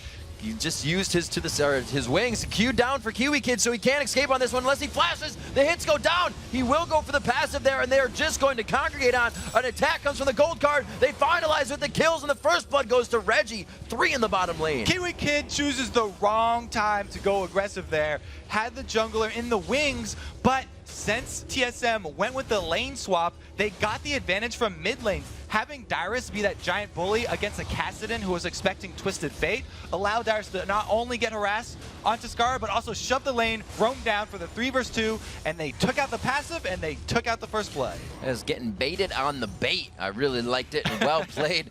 Good movement by Dyrus there. Really good communication, so it seems, by TSM, unless everybody's just kind of working in silence right now. Sometimes it happens, and sometimes good things come from it. We got 5 minutes coming up on the clock. TSM able to grab first blood before that, but a very different game from a TSM turret pressure game because we're getting the matched up lanes again. And the thing that I also have to shout out, just one more to tack onto that last duel down bottom. The reason that Skara didn't teleport down there was, again, the early harass that Dyrus had gotten off, and the fact that the initiation of the fight took Kiwi Kid so low that if Skara went down there, he would just be wasting time because they wouldn't have gotten anything back. And he was just trying to at least get some farm in the mid lane there. Not too much discrepancies on any of the lanes. A good amount of pressure was given to Reginald there. He is up that kill, but they're still even in CS, so they've gotten their lane back. So they've also swapped back these lanes. They're going to put the AD carry support, Wild Turtle and Special, up against Kiwi Kid now in the bottom lane. I love this by TSM. They're still keeping on the offensive here. They've made the switch. Now that they got the advantage they were looking for with the lane swap, now they want to put Twisted Fate back in the mid lane so that when he does hit that level 6, because he's a level 5 now, he's about to get 6, he'll be able to use his Destiny to go to either lane once again. And Reggie is not one to sit on that cooldown for very long, so he'll make use of that first Destiny to go gank again either lane now that he's back in mid. He has the options. Gonna see what moves could be made by the junglers. Not quite 6 yet. Crumbs is sitting at about 75%, and we have about 10% here for the OddOne. So if Crumbs can get that, get an ultimate in, they've put Kiwi Kid into the middle now. They've re-swapped the lanes, but Skara finds himself back against Dyrus, which you can see not working out for him so well. Yeah, he's not happy with that one. He's going to be kept down, and his CS numbers are going to suffer even more from this point on. The only reason that he even has 30 is because of that roam and because he did get that farm in the mid lane that we were talking about. So now they're already calling for another swap here. Dignitas always on the back foot, trying to play catch up here, sending Kiwi Kid to the top. And we've talked about this before. There's a point in which this rotation starts to hurt. If Skara's not the one trying to get back up in CS, he is the one backing. So not a lot of these things working in their favor. Patoy, they're looking for Cutie Pie on this one. They're walking right next to Patoy. The Wither goes down. Can they get the Glitter Lance onto Cutie Pie? Coming up from the side, Special hits it in the front. He may be able to get away off of this one. Oh, how unfortunate on the Q. And Wild Turtle is not even 6, so there's no ultimate from that Caitlyn. That is the sweetest port. Fake out from Reggie. Boom. I told you, he doesn't sit on that cooldown for long, man. That thing will just burn a hole in his pocket. Once he's got Destiny, he's going to use Destiny. He was thinking about comboing into that bottom lane to finish off the Graves, but the communication from TSM came after he popped Destiny, and they told him, no, Cutie Pie still has his flash and his barrier. Don't come down. You're just going to waste your time. Reggie over to get the blue buff transfer complete. These guys always switching up the lanes here. Resetting now, it is Aatrox and Jace battling it out in the top lane to equal them out. It's 36-63 in CS. So you can see that Dyrus, he hasn't really gone back to scale that damage or gold in his hand. He's still stacking his tier, but he can still just do damage with that accelerated Shock Blast. Yeah, and since the tier does stack a lot slower now, it was great that he did get off to that very good early start because until he upgrades that one, it's going to take a lot longer here. I believe it's about 10 more minutes. I was talking elimination, and that was his estimate on the increased time. Crumb's getting out there. He had his ultimate for quite some time before he tried to go on it. Scarra chasing up the OddOne. That's why he really activated it. Keep that pressure on. The ultimate from the OddOne goes off, putting another 300 plus HP on, and the safety. So Crumb's trying to make something happen there. The first Paranoia, just like the first Destiny from Twisted Fate, taking advantage of that one. Now Patoy left a lot of harass. Oh, Dyrus! Yeah, it was not a safe position to be in as the OddOne backed out. We see the kill in the top lane, but Crumbs goes down as well in the situation. The ignite from Dyrus just going off, so that's how he took him out. It was good focus by Dyrus to ignite Crumbs instead of Kiwi Kid. Because of the low cooldown on that Aatrox passive that I talked about, his revive was already back up. And Dyrus knew that even if he got that kill on the Kiwi Kid, it would just be the passive. Special playing such an aggressive Lulu right now, not even running any AP or anything to really give himself that damage, but playing it like a Thresh. Reginald, the damage onto Scarra, the blue buff in favor of Reginald right now, and you can see how it's hurting Scarra that he does not have that yet. And that was in part due to the aggression that Crumbs put on the early game there, trying to get that Paranoia and get the kill onto OddOne. It actually hurt them a lot because not only did he not come out of that exchange ahead, they traded 1 kill for 1 kill, but they also delayed that blue buff to Kassadin, which really is giving Scarra a hard time. So priorities falling a little behind here, but it's not really costing them too much. They're able to get this back. That was a dragon, and it can be brought back into their favor. 2-1 now. The 4,000 gold lead isn't really spread onto just one person, so it's not a core item. They're not too worried to have these fights start. They can still put out the damage. We'll have to see as Reginald picks up that needlessly large rod. Looks like he will be going for the fast Sanyas instead of an early Lich Bane like we've seen. You're right. The global gold that you're talking about adding to all of this is a great thing from TSM that we haven't always seen. They haven't always put the emphasis on turning kills into objectives, but they're doing a great job this game. Not only did they get the mid turret from when the 3 vs 2 tower dive was up top, Reggie took the initiative on that one and he just shoved middle, but they also comboed it with that dragon. So the 2 global objectives were off of just the 2 kills there from TSM. So they're not wasting time, and it's a great new adaptation from them. And look what this lane swapping has done, Kobe. Both of the solo lanes of Reginald and Dyrus are up a near 30 CS. Yep, it's because not only did Scarra go magic resist runes, but Kiwi Kid had gone armor runes. So whichever team makes the first switch is always the ones that are going to have the advantage, because they're the ones that are going to get the first hits on those minions before they leave the lane. And the team that's making the switch to compensate always loses a couple to the turret while they're walking from lane to lane. Crumbs sensing that something may be going wrong in the top lane. Kiwi Kid looking, takes to the air. His Bloodwell passive is up, so Kiwi Kid will be back in the fight. He actually flashes away before using that passive. The teleport trying to come in. Scarra says no. He gets gold carded in middle. He just got locked down there instead of stopped it, and they're only able to come up with the 1. So the passive for Aatrox actually not up right now. When they are gray, like the bars are gray like this, it means he has it fully stacked, but he can't actually use it. Oh, Patoy could go down to the bottom lane. There's a dive in the top lane too. They're diving. He goes down. The bottom lane does not find the kill. Patoy gets out. Reginald in chase though. You can see the aggression is everywhere. Scarra, now after blowing the teleport, tries to make something happen. They know they need to work off of this. Right under the trap, but he does get the kill, and it is Crumbs getting out in the top lane. So Reggie wanted to take advantage of the fact that that Bloodwell wasn't up, and he did go in and get the kill on the Kiwi Kid, but great job by Scarra, counter roaming. He switched his focus down to bottom, and now Dignitas are doing a good job of answering and trying to get back in this game. Great strength and numbers here onto this bottom turret. This will put them up a good amount of global gold. that they are behind right now. It's about 2K. There is actually Dyrus here to stop this turret from going down. Cutie Pie gets hit up. They will not choose to go in, though, even with low mana bars and health.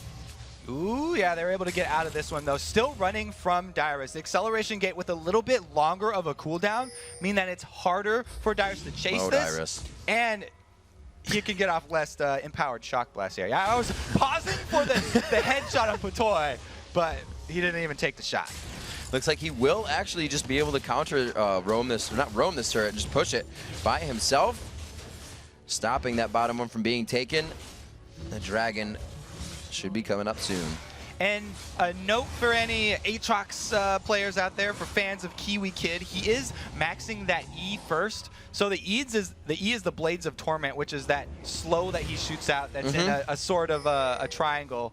And then he's going with the second, the Q maxing in that one second, the Dark Flight. Ooh, Crumbs onto Dyrus. Dyrus doesn't know if he can fight this right away. The red buff is definitely going to be his advantage, but here's the shot, switches forward. Oh, he gets a full shock blast off in the vertical, or the horizontal line, rather. Very well played by Dyrus. Cutie Pie able to pick up the kill, but it's not a shutdown, so there's a bit of gold in his pocket. I'm always a fan of standing your ground when you get ganked like that and just fighting it out, just gritting your teeth. Dyrus does not move, he doesn't flinch, and he's able to pick up the kill because he fought with his minions on Crumbs and used the auto attacks there, able to avoid the spell shield from Crumbs and make the best of a bad situation, while the rest of his team tries to take advantage of the focus that was put onto him. Takes top turret. So TSM now starting to pressure these turrets on. You don't have a huge AoE team coming from Dignitas. What kind of fights are they looking for? Whenever you do have a Kassadin, especially a Kassadin with teleport, you're looking for Skara to hunt down people and take them out, because Kassadin is an assassin and he's a very mobile assassin. When you stack up your Whipped Rocks, not only do you gain a lot of distance, but also it stacks damage, and it does a lot if you can actually land that on someone. So they're looking to pick people out when TSM are split pushing, because they know Reggie on TF. Reggie's going to be trying to split push a side lane, and Skara's goal is to find Reggie, hunt him down, and cut off his head. I'll have to see if Dignitas can do it. It looks like a very high front end burst team off of that initial blast. TSM bringing the DPS to the fight constantly. And we could see a Dragon go kind of sour here for Dignitas if they try to take it. They don't have that damage they would need. Like you said, it's single target. They want to find somebody out, not a full fight. So we see Dignitas Skara taking his time, grabbing blue. They're going to set this up and figure out where TSM is before really figuring out what they want to do. Well, TSM's probably going to be at that Dragon, and they do have the timer. Seconds. So when TSM heads over there, you know, with the Nasus, which is why they're going to focus on this objective, they can burn it down very quickly. And it's going to be Reggie rotating down sort of halfway because of the distance on that TF ultimate. He's going to be trying to get into position here, but it looks like we will see the 1v1, the Skara going versus Reggie in that top lane. Oh, there's a teleport. Skara teleport to the bottom tri lane. They may not be able to get the Dragon, but they would. No, they go for the Dragon. He does smite it down. Beautiful job by Crumbs as they continue on to the fight. Wild Turtle's in a 1v1 with Cutie Pie, and he gets the initial blast and the initial kill from collateral damage. To follow up, they may be able to with the Destiny, but it goes to the bottom lane. They do not find Reginald coming into the fight, and he may get a turret out of this. That's the reason why I said we're going to see Reggie rotating down, is because he could get there with his Twisted Fate ultimate, but he didn't rotate down. So that's the reason why he would have. Dignitas takes the team fight at Dragon plus the middle turret here, and Reggie does not get rewarded with a turret of This his is the own. long road for them. He chose the Zhonya's impact plays. He's not going to have the Lich Bane turret pushing power yet, so it's a little one-sided for Dignitas there to pull it back. 3,000 gold from that 4,000 gold deficit now for them. It's up to 3, I should say. Now 6-4, 2-4 in turrets though, so they're still lacking a bit of vision on the map. They need to crush down those turrets. I think that was just a little bit of misplay on Reggie because he forgot maybe that Skara had teleport. And he did not get himself into position to join that team fight because, like you said, he's gone with the Zhonya's Hourglass. So he's building his TF to make team fight plays. He's not building to take down that turret solo. And in a normal situation, he would not have actually wanted his team to go for a 4v5 there. And I believe that was some miscommunication on top of the misposition. So we see Skara picking up that Rod of Ages, has not started to charge yet, but he is 360 deep on that tier. We're also seeing 330 deep in that tier for Dyrus. So both of them stacking about the same rate. As we said, it has been lowered. You're going to see that power increase around 25 minutes probably for both of them. A lot of aggression towards this top turret. So now Dignitas, after coming off the Dragon Steel, by the way, we have to shout out Crumbs, by the way, for that smite. Great job by him getting that Dragon.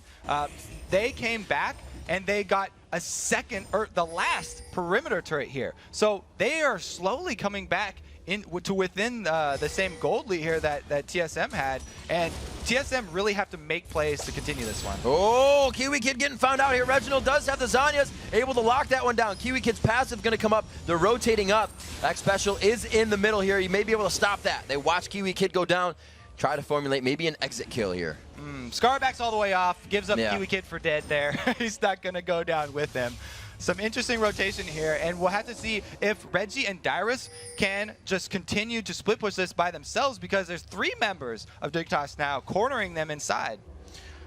Skara is getting ready to pinch this one in with a team. Crumbs on the backside, throws down the ultimate. They're not going to have a turret to fight with, but Dyrus is the one that's choked up. He's got some kills under his belt. Again, not going to be a shutdown, but they want him first. They want him off the map, and it looks like, oh, Patoy could get him, but he throws up the wild throw. Oh no, they're going to lock down Patoy on this. Dyrus walks away, Ace in the hole comes out. They're going to turn it around to Skara. This was a 3v2, and they're going 1-for-1 so far. Great job there. Again, Dyrus was almost going to run away there, and he realized it was just Sona. Turns around, starts shooting Patoy, and they trade that one. 1 kill for each here, and which leaves Cutie Pie with 2 members in the bottom lane. Cutie Pie taking some pop shots here at the OddOne as he just gives them some harass in the bottom lane. The red buff's going to be taken, but Kiwi Kid's going to walk into this one. Throws down the slow. Cutie Pie, quick draw through the wall. They throw down the ult onto OddOne as he throws his ult down as well. And not get out of that one. OddOne flashing away. They wasted some good summoners there. Very good flash, and Kiwi Kid does not want to expend his flash to follow them over because he just burned his CC spell. That Dark Flight is the key to locking down one of the champions. Both backing now, OddOne and Wild Turtle, the Infinity Edge coming in. The Aegis just being finished here before 20 minutes. Some nice core items to have, but a little bit after the average we've seen of those core items of a Bloodthirster or Infinity Edge being finished around 16, 17 minutes. So a slower game for everyone coming into this. They have been trading a lot though, and there's been or maybe just their buys, their backs have been slower. Yeah.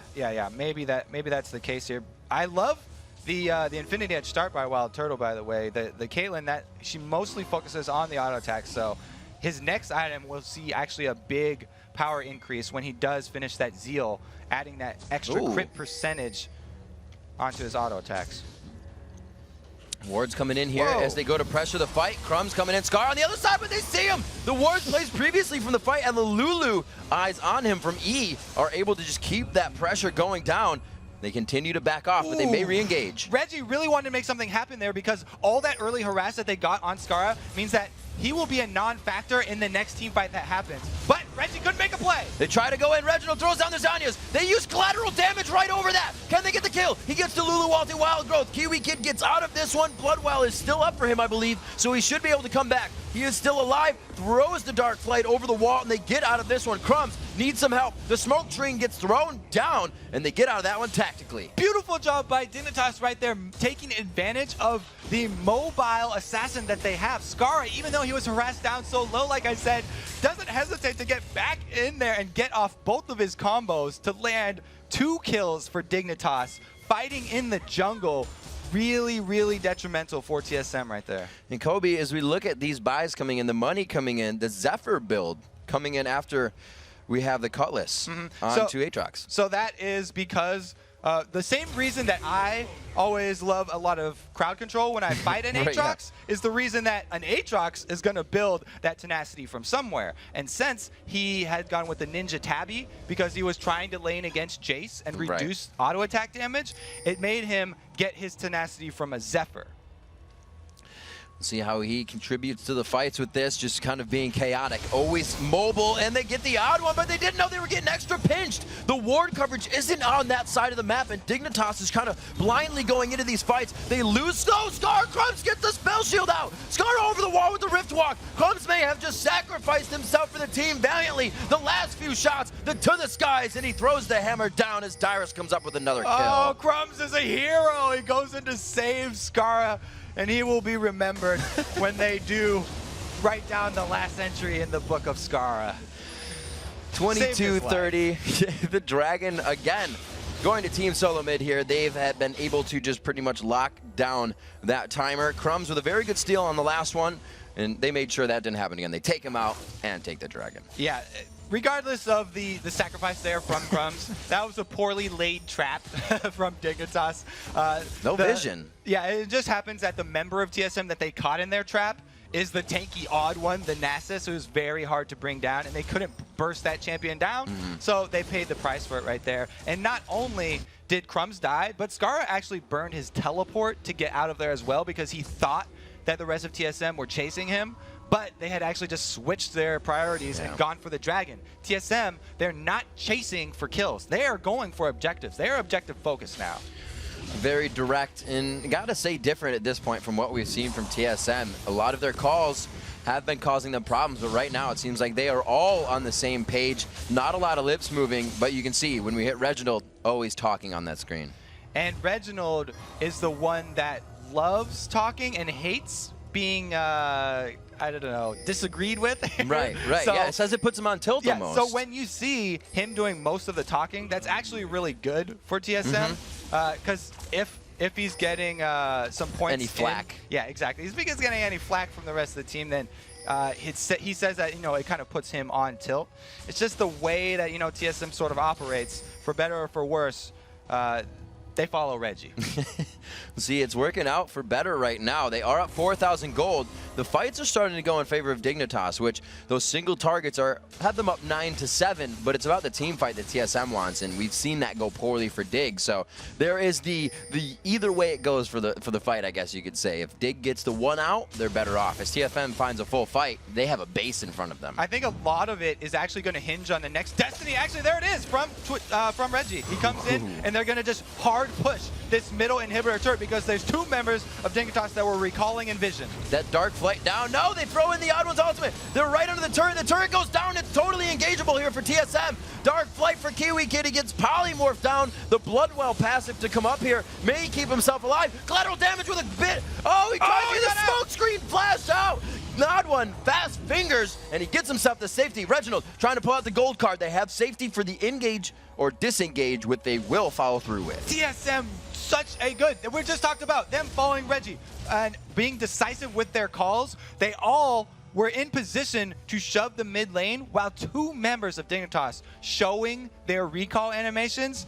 This allowed the complete confidence from TSM right there. Even if they were not completely confident about winning a 5-on-5 team fight, they knew they could get that turret down before Dignitas got into position for that fight. There's no gigantic impact initiation for these guys. It's going to have to be a flash crescendo. They walked around a Kiwi Kid. We're able to focus them out. The team they have is great for the assassination, but they're digging themselves a hole here. Yeah, there's the assassination. Dyrus is in trouble. Oh my God, he's gonna turn it around. Oh, he couldn't see Dyrus either side. He knew he was actually, or rather, Scar on the other side. Knew he was going down to Ignite, so he focused on Cutie. They may be able to do this again. The lack of wards that are coming into this side of the jungle is definitely hurting Dignitas on their engages. Second time that Dyrus has been able to grab a kill by not running when he gets engaged on. He just stands and he fought it, and he took down Skara, which is a very good consolation prize for TSM. They had a few on the entry, but past that, it was Dyrus to really give them the welcoming committee and the rest of TSM to follow through. 10-10 at 26 minutes. It's starting to even out, but TSM definitely on the aggression. Yeah, and what I was going to say before that last jungle fight was in the last base fight at that inhibitor turret for TSM, Crumbs got an amazing dark flight off. He got the 4-man knockup, but the rest of Dignitas was not in position to capitalize on it. So all of TSM's planning and their shot calling is what won them that fight. The Oracle's out for Patoy, doing exactly what they need to remove the wards out of the jungle, because TSM's taking this to lane fights. Oh, Scar being very, very aggressive there. Oh, Cutie Pie gets caught out. Reginald coming in to make the play and started off with a follow-up damage. Looks like it's a good day for Reggie TF here. He does get the catch on the most important member of Dignitas, taking out the gigantic burst damage that could come from Graves. 28 minutes in here, 27 and a half. TSM begins to breach that first inhibitor. They take it down and they play the surefire safety. 1 minute on Dragon, but eyes on Baron right now as Dignitas very scared of the big worm on the mat. So they're going to be the ones trying to dance it out and make TSM make a mistake. Yeah, and as we look at how we got to this point, even though it's 10 to 11 in kills, it's the gold lead is very telling of the change in TSM mentality that I keep returning to, and the focus on objectives. That's where they're getting their gold, and it's because they've actually given up kills. They have decided to not chase members of Dignitas and instead go for the sure gold of grabbing either Dragon or the turret. You see both junglers have had the same amount of time to farm here at 120 apiece, but those lanes that had that 30 CS discrepancy, Scarra is still behind by about 80, but it's been caught up by Kiwi Kid, who's really the initiation we're seeing. He's finally getting armor, but everything he's building is a piece of a recipe right now. There's no core items from him, and that's hurting. Yeah, exactly. Dignitas never recovered from the brilliant early lane swap that TSM pulled. Sending Reggie, the TF, to the bottom lane caught so many people off guard because TF, like I said, always likes to be in the mid lane so he can use that destiny to go top or bottom. So most teams, pretty much all teams, assume that TF will go mid. And sending Dyrus over there, they were able to keep Dignitas very low farm for laning phase. You can see the team very poised. There's a flash crescendo. That's exactly what they wanted. Reginald throws down these Zanyas. Everybody's still trying to go hard, though. They're keeping themselves in a wall of just meat to take the damage. Can they turn it around? Dyrus with the passive coming up. Kiwi Kid still very much alive with that passive. They are able to clean up onto this one, and they had just enough assassination with the crowd control of crescendo.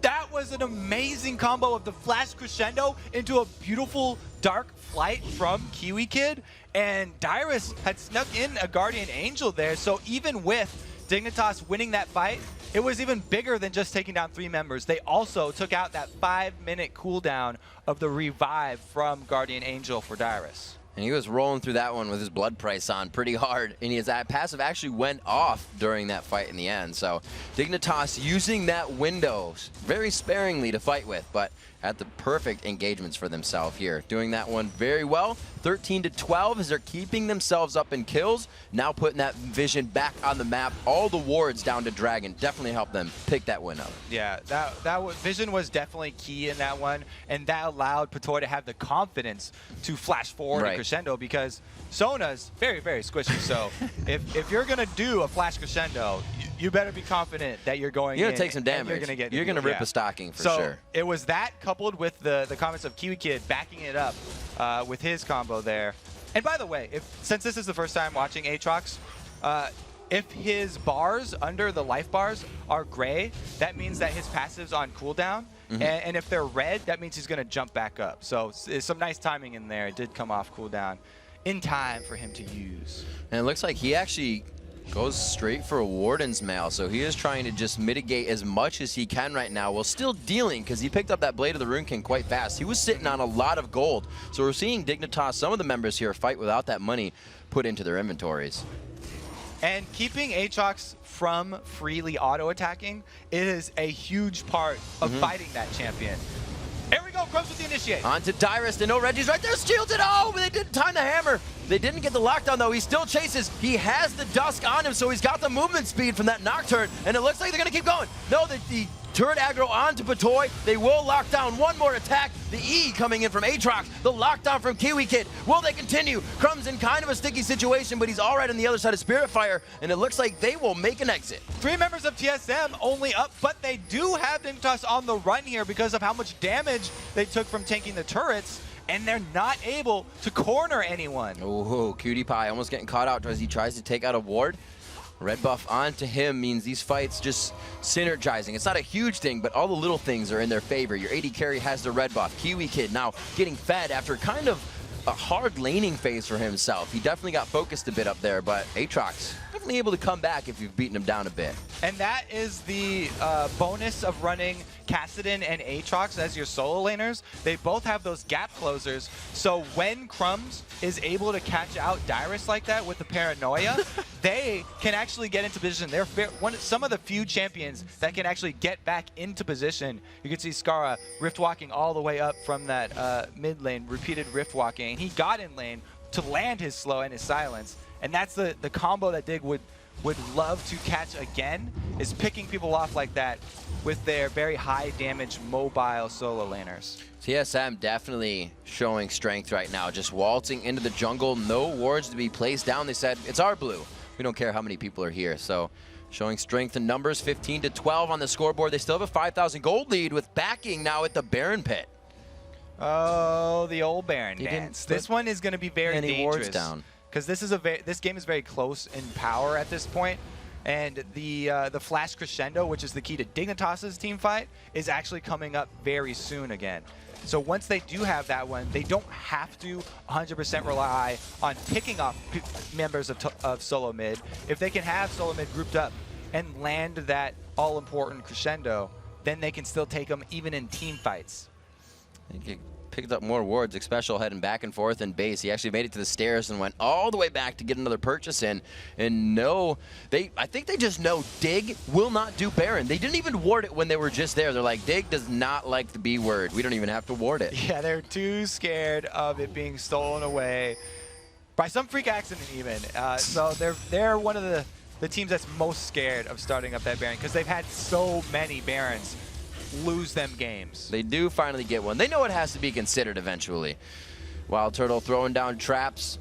Maybe that'll help him later. But cooking cupcakes for now isn't going to do much. It's going to be all about the initiation of the fight. It goes right to Reginald. They say pull out a card on this one. Oh, the crescendo sounded great, but it hit no one. Reginald still alive. Gets the wild growth. They lock down Kiwi Kid. They cannot gap close with him. Aatrox is down along with his passive.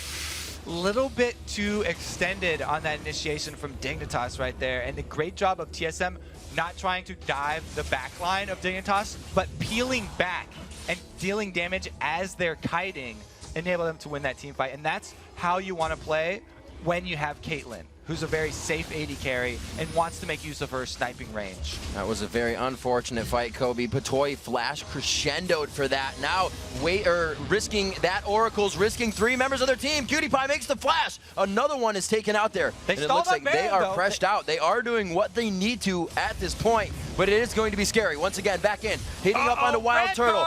Reginald coming up, pulling out that one card. Doing a little bit of damage, trying to get the slow, and he wanted everybody to give up. So close, just a little bit off there. They got the red one instead of the gold one, but Baron is a pretty good prize anyway. They're able to scare off Dignitas, and the delaying tactics there, ultimately futile. We're gonna get Reginald and double lift to hang out so we can teach him the double lift. And then he'll always get the right card. There we go. He'll be cheating from now on. 15-14. It would not look like it, or it doesn't seem like these guys have been neck and neck in kills back and forth. TSM showing an 8,000 gold lead, and that sticks. It's 8,300 actually. So they'll be looking very nice on that. 6-3 in turrets. So the vision for Dignitas, less and less in their lanes. Going to need to rely on wards even more now. Well, wards won't actually help them when there's an open inhibitor. So TSM have a very clear path of where they're going, and they'll probably just run in full vision straight down the lane, because they know that Dignitas will have to do something at this inhibitor. Either TSM are going to come away with free super minions coming down the lane, or they're going to get a fight 5 vs 5 with Baron on their side. Looks like the team fight phase, the area of effect damage of being able to just follow up constantly. Shock Blast, Spirit Fire is too much for the single target damage of this Dignitas team right now. Looking at the inhibitor, they start to get some poke on, but Dig, you can just see the reluctance of wanting to engage. Because they don't have a flash crescendo this time. It's going to be a walking or a floating crescendo from Patoy. Good damage there. And that is really key to their team fight. They want to be able to lock up both Dyrus and Wild Turtle with the same crescendo. So TSM have to be careful and space out their 2 auto attackers there, which they're doing a very good job of. And you can see how hard it is just to initiate a fight with a lack of hard crowd control. With all the soft crowd control, as you would call it, it's back and forth pokes, and it's almost can we initiate, which may get you into trouble. So TSM do get choice B there with the inhibitor. They don't get the team fight, but they do get the inhibitor down, so Super Minions will be knocking down the front door. And since they have Twisted Fate, they're going to be able to shove multiple lanes if they choose to put Reggie in that position. This is going to be a very big cutie pie soon. He is actually not going for a defensive item. He's going for Infinity Edge next, which he's actually sitting on about 98 gold. So he's kind of far off. Yeah, it's going to take a while to finish that one up. He's alone. He's actually opted for upgrading home guards, which delays That's it a true. little bit, but it's a very strong buy because anytime your inhibitors have been breached, your first line of turrets there, you pretty much need to have your home guards so you can get back out and try to make the comeback. I like the buy, even though it will delay those giant crits a little bit longer. Coming up on to 38 minutes, teams fighting with wards on the front steps. Kids, don't play with your food. Get to it. 15 to 14, just positioning back and forth as they jockey for this one. The traps are going to go down, and this is going to make it even harder for them to want to step into initiate, which they've been having trouble doing already, because you're going to get locked up. And that's the reason why they don't have Reggie split pushing. They're just, TSM are playing it safe. They know that it's so dangerous for Dignitas to go all in and engage them, that if they just keep all 5 of their members here, they can sit on this Baron buff regen and continually poke down Dignitas. Now that Kiwi Kid's quite leveled up, I lied. That siege clear from his E is actually quite nice. They're able to wipe down these waves and really not getting any turret damage. Yeah, so what we have to look for are the Lichbane hits from Reggie onto the turret. Because even just getting one of those off every few seconds takes a huge amount of damage on the turret. I like the pyramid trap placement coming out from Wild Turtle. Crumbs trying to eat as many cupcakes as he can. He's going to be sick after this match. The gold lead, 9,000 in favor of TSM right now as they want to try to pressure this last turret. Kiwi Kid is so much in the fight. He tries to get his flight out of the fight, but he may go down in the process. OddOne throws down the ulti. They're getting a bit of wasted here, but Cutie Pie looks like he gets dropped. And Reggie's dancing in the middle there. He doesn't even have to use his Zhonya's, doesn't get low enough for it. Opa style as he goes in, gets a kill. Gets himself out. 9 turrets are down now. 11 stand on Summoner's Rift for your team. TSM looking to take out those last 2 Nexus turrets. So as TSM are backing off here, let's go over why Dignitas didn't make the stand at that last inhibitor turret there. Absolutely. Kiwi Kid, you can see, wanted to go in. But because Sona did not have, wasn't in position, she was coming from the fountain, they made the call, oh, you have to back out right now. And Kiwi Kid took so much damage because he thought they were going to fight for that turret and then trying to disengage, that they had completely lost their fighting formation there, and they just crumbled and had to give up everything inside their base. You know, and this game comes down to the fact, again, of kind of a tendency in tricking your teammates, right? Cloud9 runs the Zyra Ashe composition all the time. Everybody says, let TF run Reggie. You know what? TF's been practicing Reggie, and he's showing it in this game. His plays are a lot more. There may have been a few red cards in there, but the impact of the early Zhonya's has played a huge role for them this game. Oh yeah, Reggie is not one to be scared off playing a champion just because he gets some criticism. Reggie is used to criticism from the community. He does not care, and he will continue to play what he thinks is strong and what will make his team win. Seeing them pushing down mid right now as they go towards the top lane. They don't want to be pushing that already pushed lane. You can find yourself doing that sometimes in solo queue and you say, why aren't we going anywhere? It's because the lane's pushed. Go push something else. That's on TSM's agenda right now. The top lane is the next one to check off the list. They only have the inhibitor right there. That's the last one to go around the horn, Kobe, and these waves are about to flood in the base. And we're even coming in here with a Starks on Wild Turtle, or a Zeke's now. Yeah. For the old fogies there, I'll shout out the Starks. But it's now called Zeke's, and that gives the lifesteal aura and damage aura, so it actually benefits Dyrus a lot. Wild Turtle showing that he, even as the AD carry, is a team player too. Again, they set up. Let's look at Patoy's positioning on this one. His flash is up. The crescendo is up. We'll have to see if he can get this flash in. That's going to be a 3rd one down. The Nexus turrets are taking a beating right now. It's all or nothing. They decide to go in. Patoy comes in. He walks that one out. The crescendo hits, but the wild growth kind of popped everyone out of that range. Scara going down to the backside. They're trying to lead them a bit out of the base, but it's looking grim, Kobe, as one Nexus turret goes down with the team. And this one is going to be the story here as TSM have full reign over Dignitas' base. Wild Turtle had a great flash to get just out of the range of that crescendo. A great game played, a lot of adapting happening, and we can see, like you said, Kobe, what happens when you're the first one to switch a lane. If you can continue that adaptation, it plays in your favor greatly. Exactly. TSM got off to a great start by an amazing lane swap.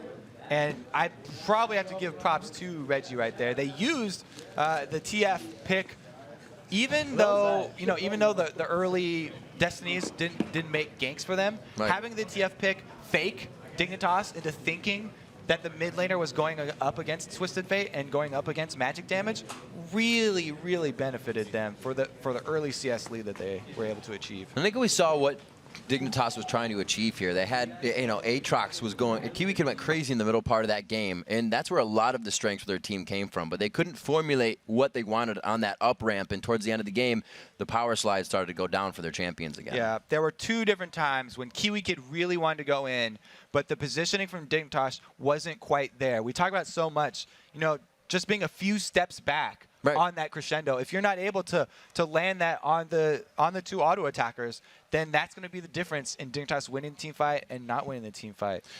It's something that we're actually used to seeing with Nocturnes, to bring it out. Is the last split, GGU actually played Nocturne a lot, and Nintendo decks like to play it. But the team had trouble following up, and they said it a few times. Not trouble following up, but that distance, the gap close. Somebody would flash, and you're way off in the distance, like a Maokai. Right behind you, Crumbs. Yeah. Oh, I can't. I'm not from close enough. So it kind of takes a little bit of coordination in that as well. And we saw that Reginald coordinating all the time, his lips always moving, and TSM really came out big on that game.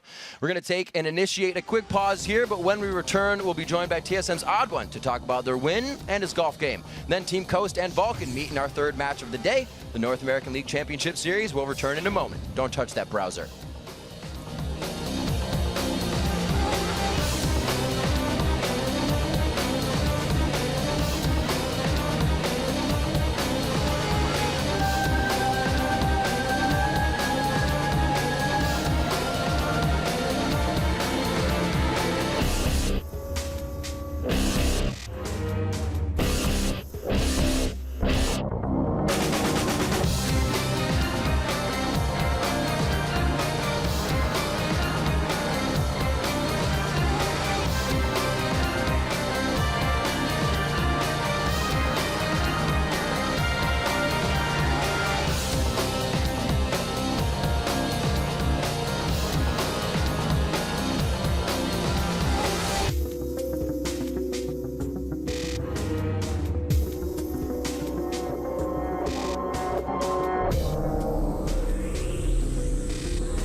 Welcome back to week 7 of the North American LCS. I'm Trevor Quickshot Henry, and I'm joined by the odd one from TSM. First of all, congratulations on the victory.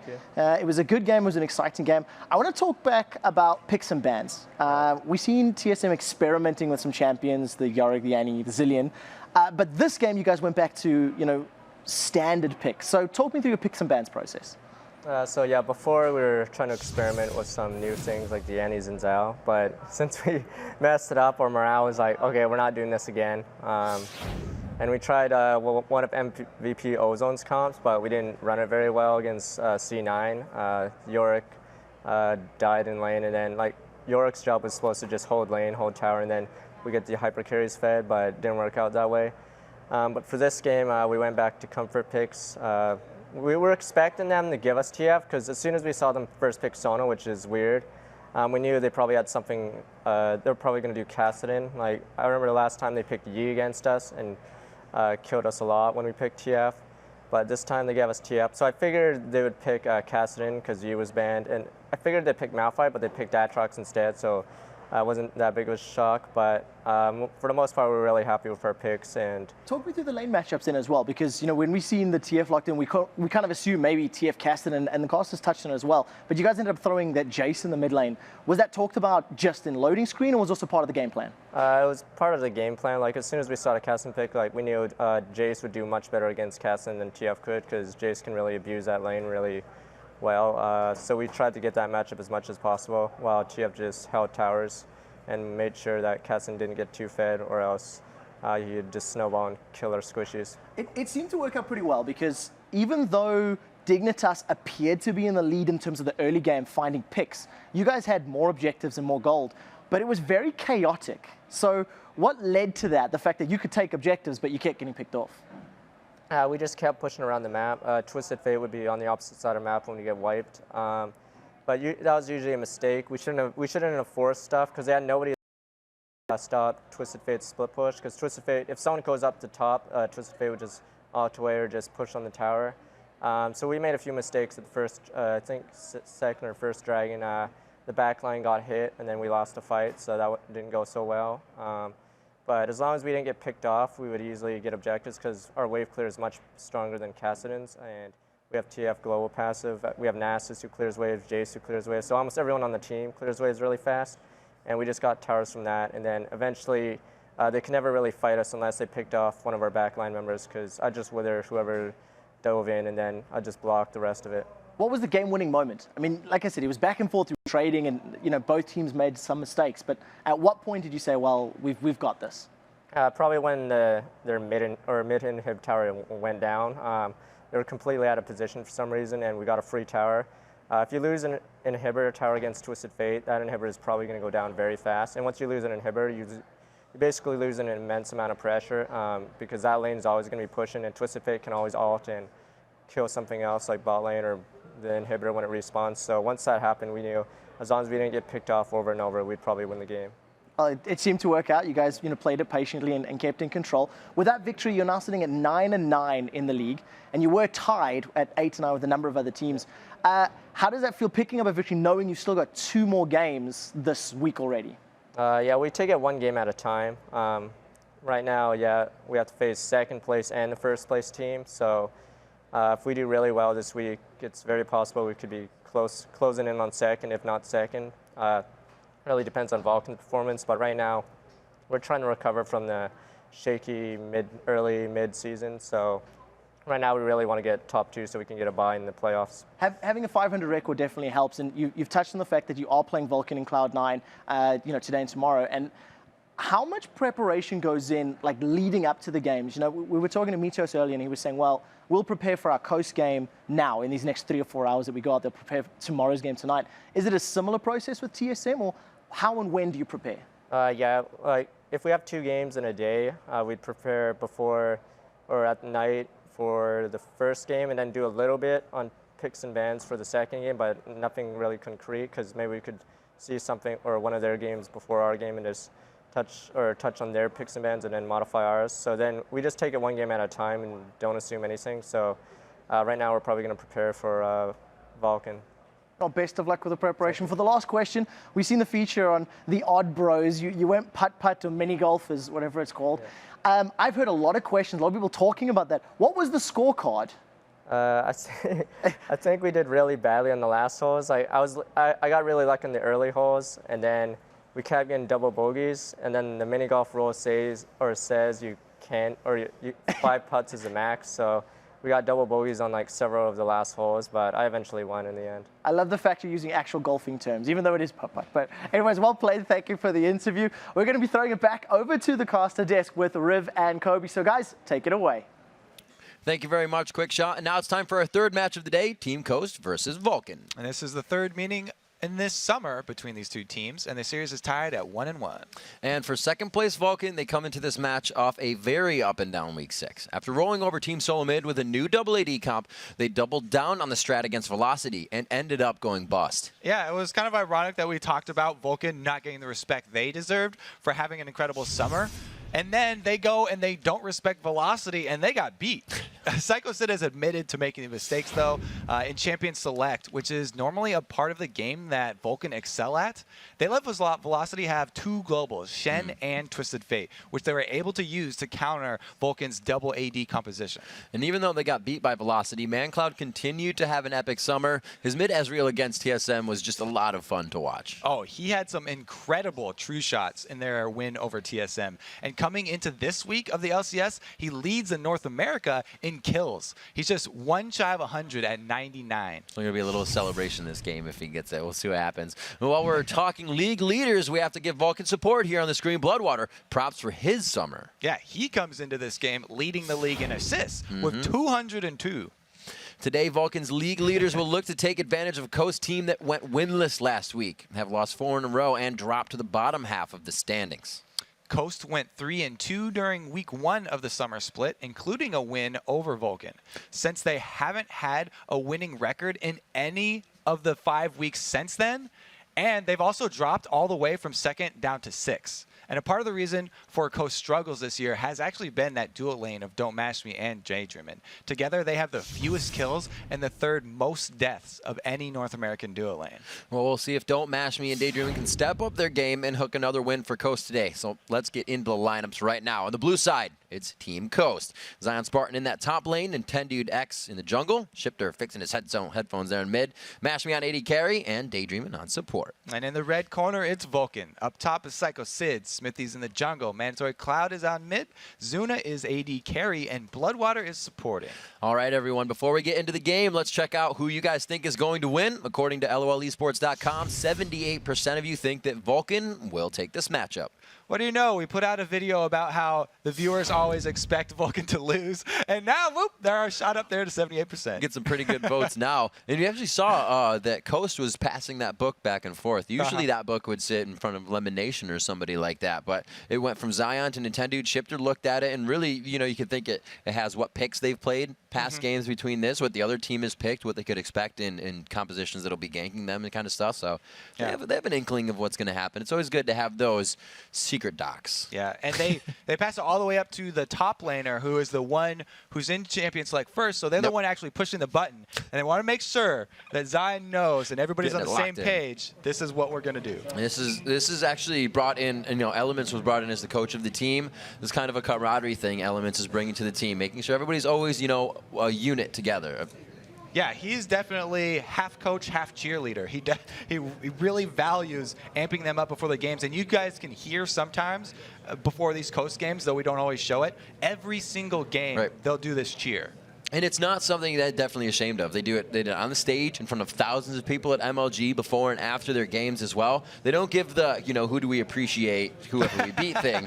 But it's definitely something that gets them pumped up, and they do it constantly. So it's good to keep that in the back of your mind, always having that before a game. Even if things go bad on the day, you can definitely hear them in the background there.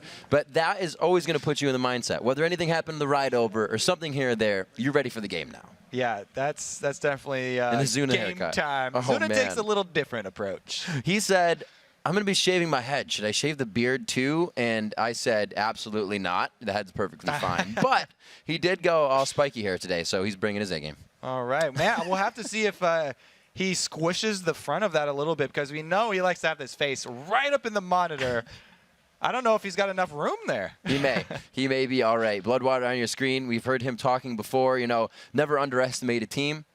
Always things that can happen, and he is one of those supports so to always, zen-like. yeah, exactly, always bring in any possible situation that could happen, and he thinks about it. So it's usually have a very good early game for Vulcan, one we've known them being super aggressive at. It's a really interesting bottom lane, him and Zuna, because Zuna spikes up and down so heavily. With he's a very emotional player, and then sitting right next to him, he always has Bloodwater, who is stone cold and does not fluctuate at all. Nothing affects.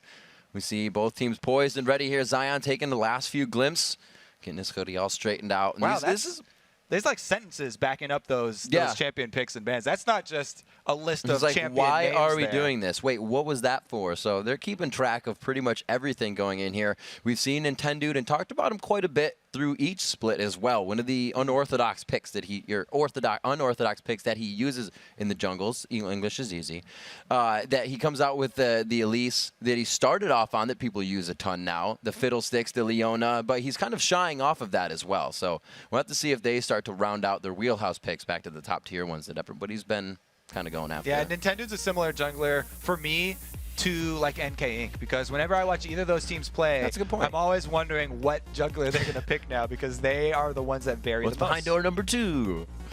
Rise going out. Sona as well. A lot of Lulu and Sona being played in these past matchups between these guys here. Riven and Tryndamere. Yeah, look at these Zion bans. These are Zion bans lane over focus. here. 100% Zion bans because they would much rather shove him onto more of a utility-oriented top laner.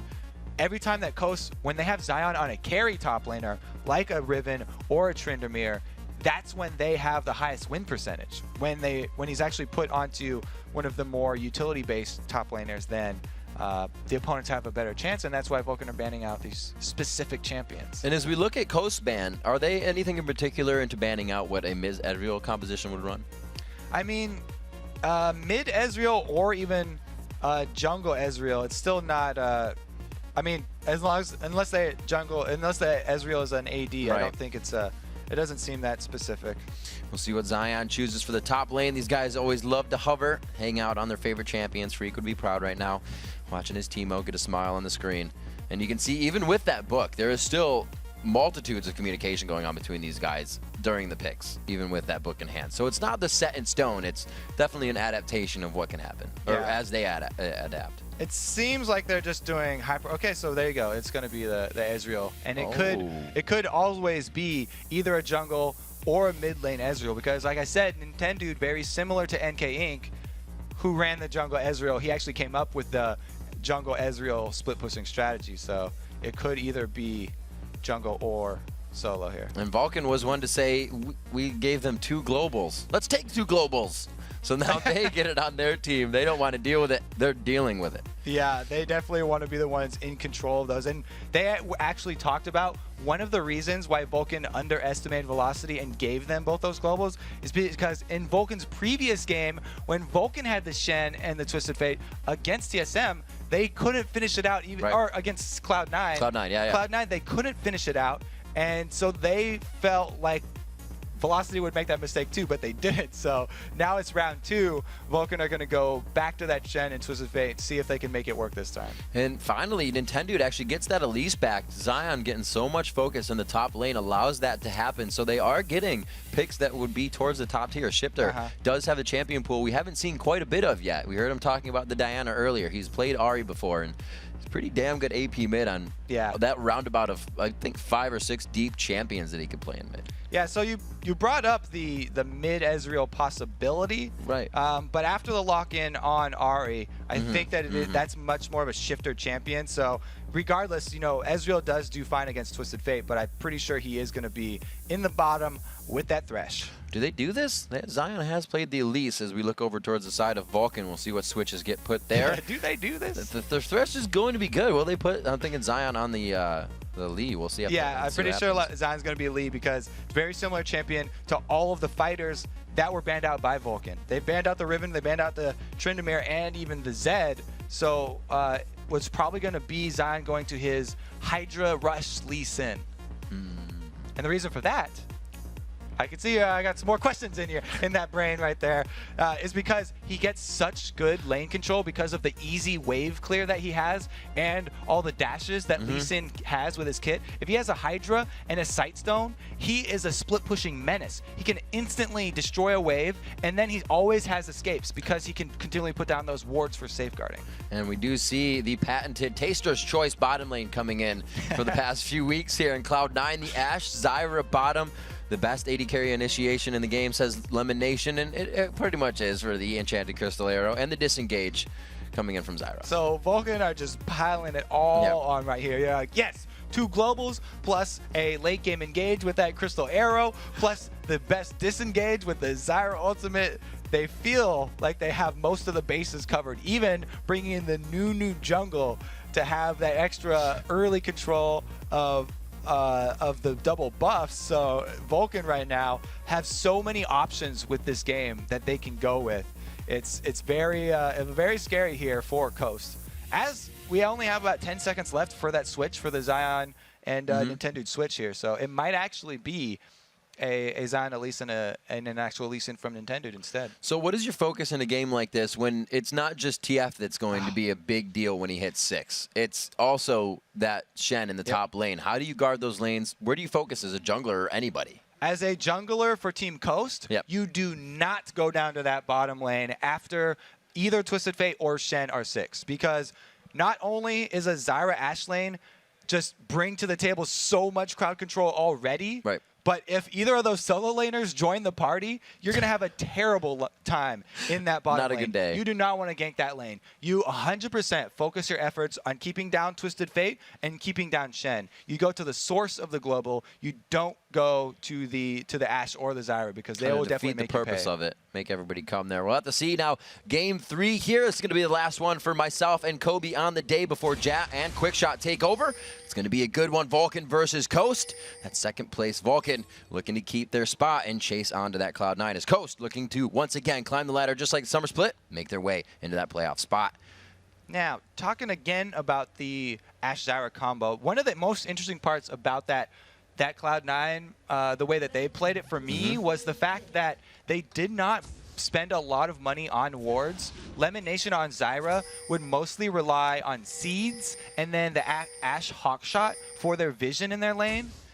And it saved him a lot of gold on that support. So he got off to a very beefy support build with that Zyra and was actually able to add a lot of damage on it. So I have to see what sort of route this combo goes with for their later game vision. Already, though, he started out with a bunch of wards. That was really great consideration on Zuna. Sometimes being the last one in the pack, even if you're with a party of people, is the most dangerous spot, because the wards saw the first person. Everybody's been moving by the time you're the last person on the ward. So Zuna almost getting first blooded there, but playing very smart. And the vision advantage still goes to Vulcan, even though their blue buff ward gets taken out, because they made Coast spend that pink ward to get that back. And it doesn't really matter since they know that Lee Sin's starting that side anyway. Vulcan loves early game aggression against the wards going down towards the red bus. Nintendo and Xmithy seeing each other. And right now, Xmithy knows that that top side is not warded. Coast has been quite thwarted on their efforts to get vision. One thing that I love about Nunu is that you don't have to be the one invading. You just being on the team, you bring that pressure to the buff starts. So what they almost did there for Vulcan is have the support and AD carry steal away the red, while Nunu can solo a buff. So they could have Nunu just doing the blue by himself. But since they saw the members of Coast coming in to check red, they had to pull out and abort, call abort on that plan. Very interesting strategy there. It seemed like Zuna and Bloodwater were both staying high towards the mid side, as if they wanted to see what the lanes were actually going to be. Xmithy go quite low there. But he gets himself out. He'll be fine with that consume as he makes his way around the jungle. The reason that he got so low there is because they were going with the plan of him soloing their own blue and then the dual lane stealing away the red like I talked about. But he still wanted to save his smite, even though the plan had failed. And so that just barely got him through. If he was not Nunu, then he would not have been okay here. Uh-oh.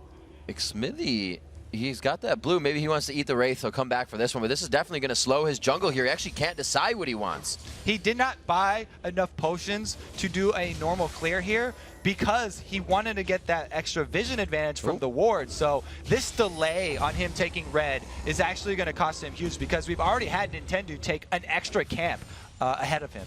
So as we saw him there kind of jockeying back and forth, what does that do for a jungler when they're trying to get the buffs? Which one? Nunu was jumping back and forth. Oh, he was waiting because he didn't have the cooldowns to take the red buff. You have to have your consume up when you're that low life. So he was just waiting right there and delaying because he had started the red a little bit too early and he didn't want to die to it because of the lack of potions I was talking about. Dodging out a few attacks by being tricky in the bush. Smithy, more consumes for him, but he is looking grim right now, especially for the presence of what you would want from your jungler here around 3.5 minutes, kind of making presence in a lane. We're going to see that coming in from Nintendo X towards the top side in the 1v1 here. He does get some good harass here. Daedream lands a hook, which he's definitely known for, but since Lee Sin is no longer in the vicinity, they cannot capitalize. So 4 minutes in, both teams have figured out that it's a semi-aggressive game. Nobody's going too hard on either lane here. We have to remember about that level 6 pressure. There is Chipter going hard on the mandatory Cloud. I think he heard me off on the wing there. He says, you want some aggression? We'll get some aggression here. And Nintendo also heard you going up for the top lane here. We might have the Smithy join, but since he's so low on life, he's going to have to get it off of the golem up here before he makes his way up. Well, a little, not miscommunication, but a little bit of too much distance. There's no ward seeing him come in here, so... Smithy leaves safety now. Looks like they're just going to back off. Smithy with the safety on the lane if they did choose, but Shifter still eyes on him in middle as ManCloud has already backed. Both going, yes, for the double Dorans. Usually you'll see that between the Ahri and the TF as they do kind of duke it out in mid. Yeah, TF and Ahri matchup. What it is Twisted Fate always trying to shove that lane so that he can gain distance to be able to roam to a side lane and use his ultimate. And Ahri always looking for the kill potential on Twisted Fate. And this is, by the way, after they both hit 6, obviously. It will be Ahri looking for the solo kills, and it will be ManCloud on Twisted Fate just trying to shove the lane and make his roaming effective. This is going to be very risky here for Coast. They're playing with hardly any wards bottom on that river. They only have one in the lane. Daydreamin's just sitting on potions right now, and they're actually trying for hooks, so they're trying to play that aggressive game as well and catch Vulcan off guard for the early part of the game. But with the Zyra, they're not getting anything. Nintendo in the jungle, same thing with Smithy, and I think this is the least we've seen of those two as junglers in any game. And Nintendo really does have a timer on the amount of ganks that he can spend bottom.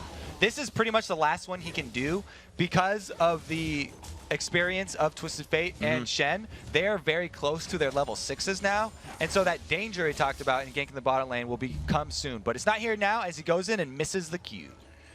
Psycho Sid actually level 4 right now. Shifter getting hit up. He is going to have Smithy coming around the backside. The Ignite's there. It's going to be enough. Shifter flashes out. It's going to be one more flash for us. It's not going to be enough, though. He does get the auto attack in. So that plays out pretty much how we talked about the level 6 Ahri versus Twisted Fate. As soon as Shifter hits 6, goes for the solo kill. And only because Smithy's there to back him up can Vulcan answer.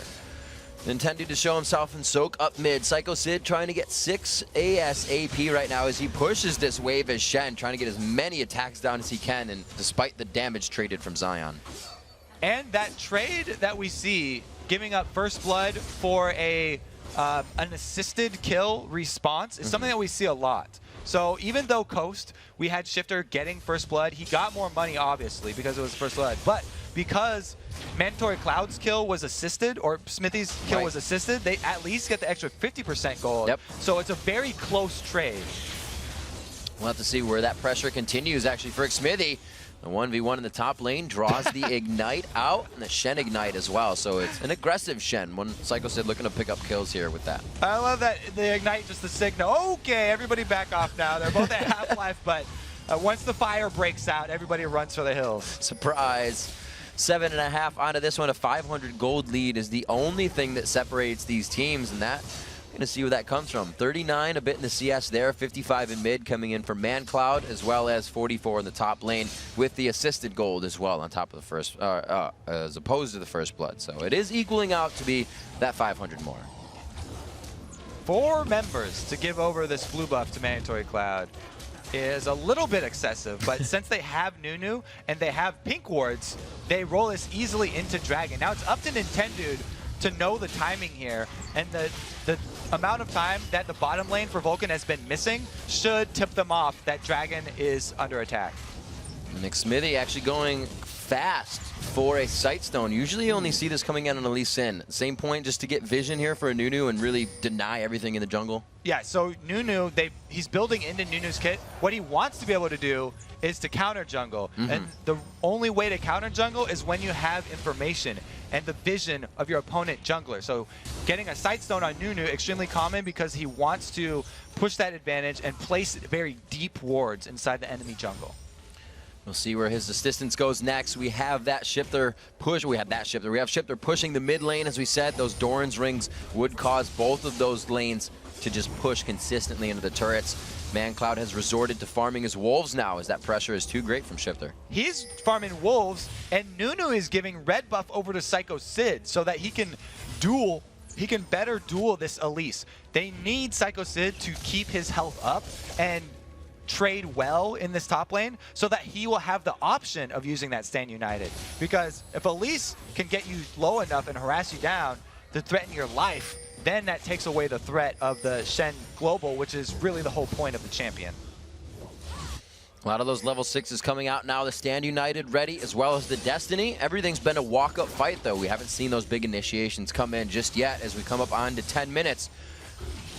And a lot of that is because I talked about the danger for Nintendo of ganking past the level 6 of Shen and past the level 6 of Twisted Fate. If he ganks a lane, he's going to have to combo it with someone else because 2 members of Vulcan can join the party. He has indeed stayed away from that bottom lane. Here it is, top. Quick initiation on the Sid. He gets that down. Can the Sonic Wave hit? He goes for the safeguard first. The flash away. That's pretty good Sonic Wave for a flash. I'll take it. Yeah, that's definitely one of the ganks that he would be comfortable with because not focusing on the bottom lane, and Mandatory Cloud had been forced back in his lane by Shifter, by the threat of that kill potential. So he knew that Twisted Fate also was not in range to join. And with that, you usually see this a lot too. The jungler came top and he disperses, which means you kind of bought yourself a window. Smithy trying to work with that right now and be super aggressive in this next moment. Bottom lane getting pressed out, no real aggression anywhere else, so Zion Spartan's about to have a party. Yeah, Smithy really wants to make this one work. He spent so much time in this top lane instead of trying to counter jungle with the Nunu. So he's been losing a lot of time, and if they aren't able to pull off the gank on Zion, and they aren't able to make the answer, then it will be all futile. It's going to be a hard gank. You have Repel, there's the damage miss on Flash Frost, but it's still slow come in from the absolute zero. Such a hard champion to gank, and Zion playing it aggressive as well himself in the right way. So they do even up the flash count. Summoner spells now even up top, and the extra kill potential won't be there from Zion. So Smithy did a little bit of a job of alleviating that pressure, but Nintendo has done just the opposite here and got at ManCloud. That was nice. Throws it over the left shoulder of that minion. I don't think ManCloud thought he was going to get hit with that. So Shifter really using a little strategic positioning to get a quick health advantage in the lane.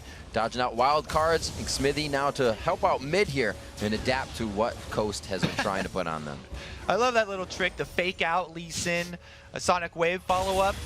If you actually safeguard back to a minion or something before you land the follow-up resonating strike, then you don't do any damage, and it's just a little trick there. A little flashy move. Looks good. Looks good. Everybody likes it. Nintendo going to clear his wraiths, but they're gone, so he will back. We see Mashmi, where is he at? 103 now to 84 against Zuna. So the lane has been a little bit more careful than they should be, I guess you could say. This lane is the one we usually see at the turret all the time, pressing very hard. Well, we have to have Don't Mash Me and Daydream being cautious for the exact same reasons that Nintendo's got to be cautious. And it's really up to Zuna and Bloodwater to make the move. He deals the cards right underneath. Oh, the Thresh Express is there, but it had a flat tire. First Global finally gets used there. ManCloud comes in, and he waits on it until they're sure they can grab the kill. Flash is being blown everywhere on the map right now. In the past few minutes, this turret is going to go down, so they get safety out of the Flash and the turret. ManCloud, because he left his mid turret, Shifter did the correct choice here, and he's actually shoving it to try and answer back, but he doesn't quite have the time because Zyra is one of the supports with some very decent wave clear. Smithy everywhere, being so omnipresent right now, and he's only got feet to run on. He's not flying through the air. That Blood Boil, he is using it to great extent to really... He's not been counter jungling as much. He's actually using it to snowball his lanes, for lack of a better term, no pun intended, and get everybody going. Yeah, he did spend a lot of time up in that top lane, and we still have yet to see a stand united from Psycho Sid. Dragon was already taken out. They didn't need it for that. The press R composition here has just been used as a regular lane roam fight composition, so Vulcan hasn't even brought out the big guns yet. They're still getting themselves a pretty good lead here. 3,000 gold exactly at 14 minutes. The mid turret in their eyes here, and this will be the second outer tier turret if they can find it. What they can continue to do is use not only the blue buff Twisted Fate wildcard spam, but also Ashe's volley. She's very good at this point in the game for poking during tower sieges and also for wave clearing. Just remember, you still have Shen to come in on this one. Psycho Sid's still quite healthy in that top lane. He is actually... Oh, they go down! They throw down the I was going to say wild growth again, but I didn't. The Grasping Roots, Strangle Thorns, all of Zyra's spells getting thrown down in the combo. The turret, very, very low on this one. The gold card being held, so nobody's getting any closer to ManCloud. And Nintendo Dex and Smithy, high five for the Wraiths. Yeah, Bloodwater uses a huge zoning tool there, using the Strangle Thorns, and they got a few extra auto attacks off on the turret, but the Stand United is still available. True shot barrage from the backside. The AoE is very well placed. One auto attack with the flash. Here comes the Stand United. Shifter's in a bad spot, but oh, it gets stopped up in the top lane with a cocoon. He's not able to make it, and Shifter gets the kill in the end. A turret shot onto ManCloud. The cards come out. The gold card is there. Xmithy is looking big, and Shifter does not want any of that grungy Nunu. Throws down the charm. A quick kiss for Xmithy, but the Blood Boil may be too much in the end. This is going to be a long chase because Blood Boil Nunu's got the speed advantage, but Shifter has a blue buff. Boom. There you go. Blue buff transfer incomplete. Execution secured. He was able to at least deny the money from his kill too, but the experience still went to him. Oh, the shield! He puts on fake. Can he get the kill? One last time. The auto attack from Keystrike, and the life from the Vorpal Blade health comes in. The cheeky smile from Sid. Now, he used the repel to get out of one attack, but when you repel back down, he came on the backside of Shen, and he was closer to the cannon minion, so he had a cannon minion shooting him in the back there as well. Here goes a dragon fight for the steal. We have the Resonating Strike available, but yeah, can't steal from Nunu. That's really, really difficult. That's kind of a tough thing to do. Yeah. Looking around, we do see that Nintendo Dex has his goal unfinished. We see a quick possible Deathfire Grasp coming out here for Ahri. It would synergize with that dive-in build that she has of burst damage. Blade of the Rune King, yeah, that is not a Blade of the Rune King, a Bloodthirster onto Ezreal rather, as he goes for that version of the blue build as well. And we just saw Shifter's dive mentality. He was the one who started off that last middle team fight. And even though he did get off a good combo onto both Ashe and Zyra to get them low before it started, they still lost that team fight, even with interrupting Shen Stand United. So it's really looking dire for Coast here. Ooh, right on the backside, the feathers of the arrow hit Daydreamin'. Xmithy getting off a nice absolute zero that zones the team, but didn't do too much damage. The follow-up damage is big from Shifter. He is having a good game of positioning right now, able to thwart out a lot of these fights and make things go right. Yeah, Bloodwater not able to protect the Ashe there, even with all of the disengage that she has. And since Stand United has such a long cooldown, no advantage from the top lane. And I was going to say, before this fight went down, that this is kind of really the first time we've seen somebody build straight health against an Elise. Usually you see them kind of stack up armor before they do that, but he went Giant Spout in the Sunfire Cape onto Shen. Yeah, he does have decent magic resist, upgrading for the early Merc Treads too with an extra magic mantle. So I'll do a little bit of a part. And Shen is a very team-oriented champion, so he's building really for the team fights there. And the Sunfire Cape to help constantly do damage to minion waves so he can push those out. All right, core item rundown. Deathfire Grasp finished here on the side of Shifter. The Zanyas has been onto ManCloud for a little bit now, and we may actually see him activate that here in a quick second. Sunfire Cave, as we said, onto Shen. The True Chaparral missing a huge burst of damage, but the 2v1 is grim. There's too much crowd control. He's waiting for it to go. Throws down the Zanyas. It looks good. It looks real nice as he's on fire, but goes down in the end. No, that doesn't look too good. That's a now shutdown, he's too. dead. That was very, very far for Mandatory Cloud to be solo pushing out right there. Even if with the Zanyas and an ultimate available, he got caught with his pants down. They always say if you want to shut down the global, you go to the source. That's exactly what I said. 18 minutes on, 6-5 is the score, and a 5,000 gold lead on the mark coming in here for Vulcan, as it looks like they're on the back foot at this portion. Losing the mid turret, may lose the bottom turret, and a good pressure up top has kept Psycho Sid from being in these fights, so they're kind of getting pushed back here. Yeah, well, whenever you take out the Twisted Fate threat, it opens up so much for Coast. And they're actually rewarded with that bottom turret. So Coast as well, not just grabbing the kill, but turning the kill into a global objective here.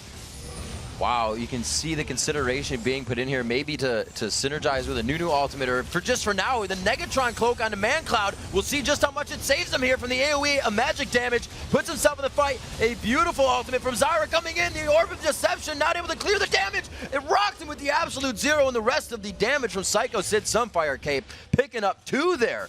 Great plays by Vulcan. That's what happens when the Shen United is not able to be interrupted. So it's what Vulcan are looking for. They have the guaranteed engage of that Crystal Arrow from Zuna. So they're looking to use that whenever their cooldowns are up for both the globals. So they can use all 3 of those to grab the team fight with the numbers in their favor. Top lane Elise, Haunting Guise build coming in for her. Even more magic resistance being bought by Vulcan here. They know this mid game is extreme power coming in from Coast right now, and the Negatron cloaks are really what's going to be mitigating that. Gonna have to worry about magic damage, but also the crits. No, the crits are gonna come from Ashe, so they don't have to worry about those. Ashe is on their team. Good job. The Infinity Edge synergizing with that Ashe passive as it builds up. Zuna looking to do some big damage. And, you know, to also make a point for Vulcan here, Zuna, again, not on one of the super late game AD carries. He kind of, we saw him falter on some Caitlyn's. He likes his Zuna, or he likes his Zuna. Zuna likes Zuna. He likes his Kog'Maw. He likes his Tristana. We'll have to see how he does here. He's more of that initiation and follow-up damage instead of the, I'm going to win the fight. Here's checking a push, though. This is really going to be painful. He can't quite get to that minion line. He's going to be able to push them off. A lot of pressure coming from Coast. But that means that Vulcan has vision, and they know that these fights are scary. Right there. The wards right there just really saved the overextension from Smithy and Psycho Sid. Coast trying to push down mid. Mashme focusing bottom lane, so they only have to focus on this mid. They don't want to really have any multitasking going on. It's going to be Psycho Sid to the fight first. They're kind of counting that cooldown right now. Getting some part as those two go at it. The mid lane may try to find itself some aggression. Psycho could be calling that cocoon is down, and I'm about to have Stand United in the next 30.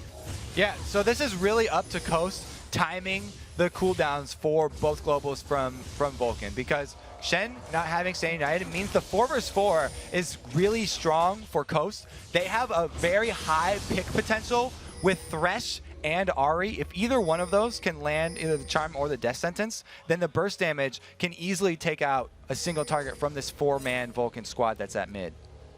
It looks like Vulcan is trying to dictate what happens in the dance here. They're saying if we put everybody mid, we're going to draw them down. They do not have a chance to do anything, but without enough vision or seeing the vision they didn't want to see, they start to back off. 10 seconds on Stand United. Oh, they lock him in. Bloodwater gets caught. He's going to be able to put down a great ulti here. ManCloud, a very early Zanyas without any focus there. And it looks like everybody just waltzes out of this one. Quite a bit used for the initiation. ManCloud throws down their destiny. They take down Shifter. That's the burst of damage they need in this fight right now. Zion Spartan puts himself right in the middle. They could turn this one around, but no. Beautiful focus coming in from Vulcan. The ward before that told them not to fight allowed them to get another kill, and they're just going to hold this out. And the Stand United there, the last few seconds did come off in time to save Mandatory Cloud, so everything worked out for Vulcan. Wow. We're talking about Ashe not being a normal late game carry for Zuna. Ashe is a late game carry in a different sense. Right. In that late game, most important are hard engages and the team fighting ability with your positions, which Ashe gives you a huge bonus in, and we can see right there, able to lock down the squishy. Third dragon coming in for Vulcan. purely taking that for themselves throughout this game. 11-5 is the score, a 7,000 gold lead, well, 6,000 gold lead as that's Coast hitting 30,000. But at 22 minutes in, quite a good lead here coming in. They're down in turrets though, so and Zuna's got no vision. Zuna again with the positioning. Yeah, he is gonna be like, guys, I'm out. You can see him kind of staring at his screen. He plays it calm, lets his team know. That's a bit of a mistake. Wonder if he even notices that they don't have any awards. He's looking so close at the screen, maybe he can't see the mini-map. Oh, Zion's going in on ManCloud. Gets executed on there. The Ignite goes down quite early, so it's not going to be the finishing kill. It's going to be the Volatile Spider to come out. No, he's going to go for the Q. Oh, the Q, what are you doing? The finger fumble, Rooski. He queued the minion, Zion. Oh, that's very disappointing. His teacher's going to give him suspension for that one. No. 23 minutes onto this. Even in detention, they call him Zion Spartan. We're going to see the red buff going to Psycho Sid here, I guess. Looks like he's going to continue himself on the split push and allowing him to do that quite well with the red buff. Zion Spartan getting the Q down into the minions, making sure it doesn't happen again. He's got another one there. Now he's getting gold for it at least. ManCloud clearing the bottom wave. There's still a good amount of pressure onto Vulcan for as much as they're dictating these fights. The map has not been in their favor.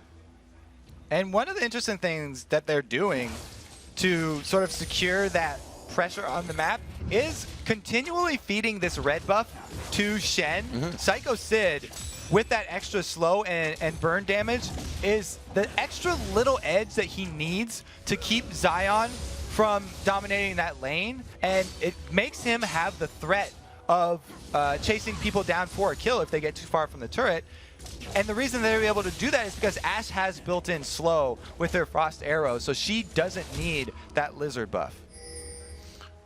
I like the Shen build as well. Going for a little bit of magic penetration as well in the runes. The Sunfire Cape doing a bit more.